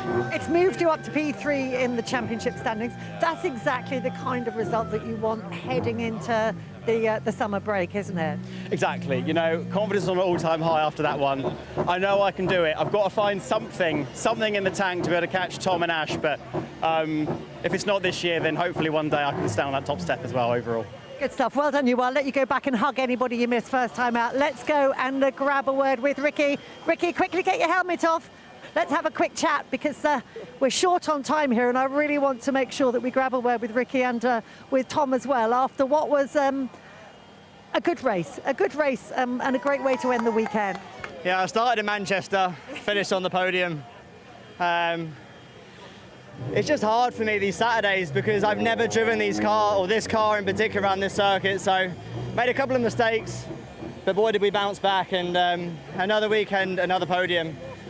I don't know who else is, I think there's a couple of us that have done that now, but yeah, look, we need to just deliver more on Saturday, and I just want to say a massive thank you to everyone. I've got the new partners on board, Suron, EJ Churchill, Virtue, everyone, just a huge thank you, and got to do better on Saturday. I've got one more weekend to try and secure some sponsorship. We've got a long summer break now, and I really need to work hard, try and get some more partners on board. But what I've had so far, thank you guys. Good stuff. Well done. Well done. And let's go down and now, if we can extricate Tom from his people and his celebrations, another good result for you there. Definitely so. Yeah. Definitely. It was hard work in that last one because you obviously had to make some serious progress through in a fairly short space of time with a safety car as well, but with the soft tyre, it felt fantastic. It felt better than it did in qualifying, and I think we ended up going quicker than we did in quali. So the balance was like nothing I've ever driven before. It was an absolute pleasure to drive. So very, very pleased, really pleased. Great for Ricky to get a podium as well because he's had a tricky couple of race weekends. So nice for him to. Nice to get a good result out of the end there. And very quickly, your thoughts heading into the summer break, a little bit of work to do to try and improve the car for the tail end of the season? I don't know if we're going to have a car like that every single time. I think we're in good shape. As Team Virtue, we've worked really, really hard over these first few race weekends to sort of try and overcome the issues that we've had, and some of it has been bad luck. Some of it has been I think most of it has been bad luck, to be honest. So we've worked hard, we've really knuckled down, and we've got a really, really good product to show from it. So yeah, Team Virtue, we go into the summer break with our heads up, our shoulders back, ready to set the fight on for the second half of the year to try and catch this gap to Ash. Good stuff. We will see you soon. Nikki, back to you for a final few thoughts. Lovely stuff. Well, what a weekend it has been, and you can relive the best of the action from today's 3 touring car races in our highlights show on Friday evening at 6:30 here on ITV4. Now, we are all off for a well-earned mid-season break too. So our next live action comes from Thruxton on Sunday, the 26th of July. And as always, qualifying is live the day before on the ITV Sport YouTube channel. Well, in the words of Charles Rainford, it has been a truly fabulous day. Thank you so much for joining us for all the action. I'm not sure we're really having a break, but we can't wait to see you in 7 short weeks in Thruxton.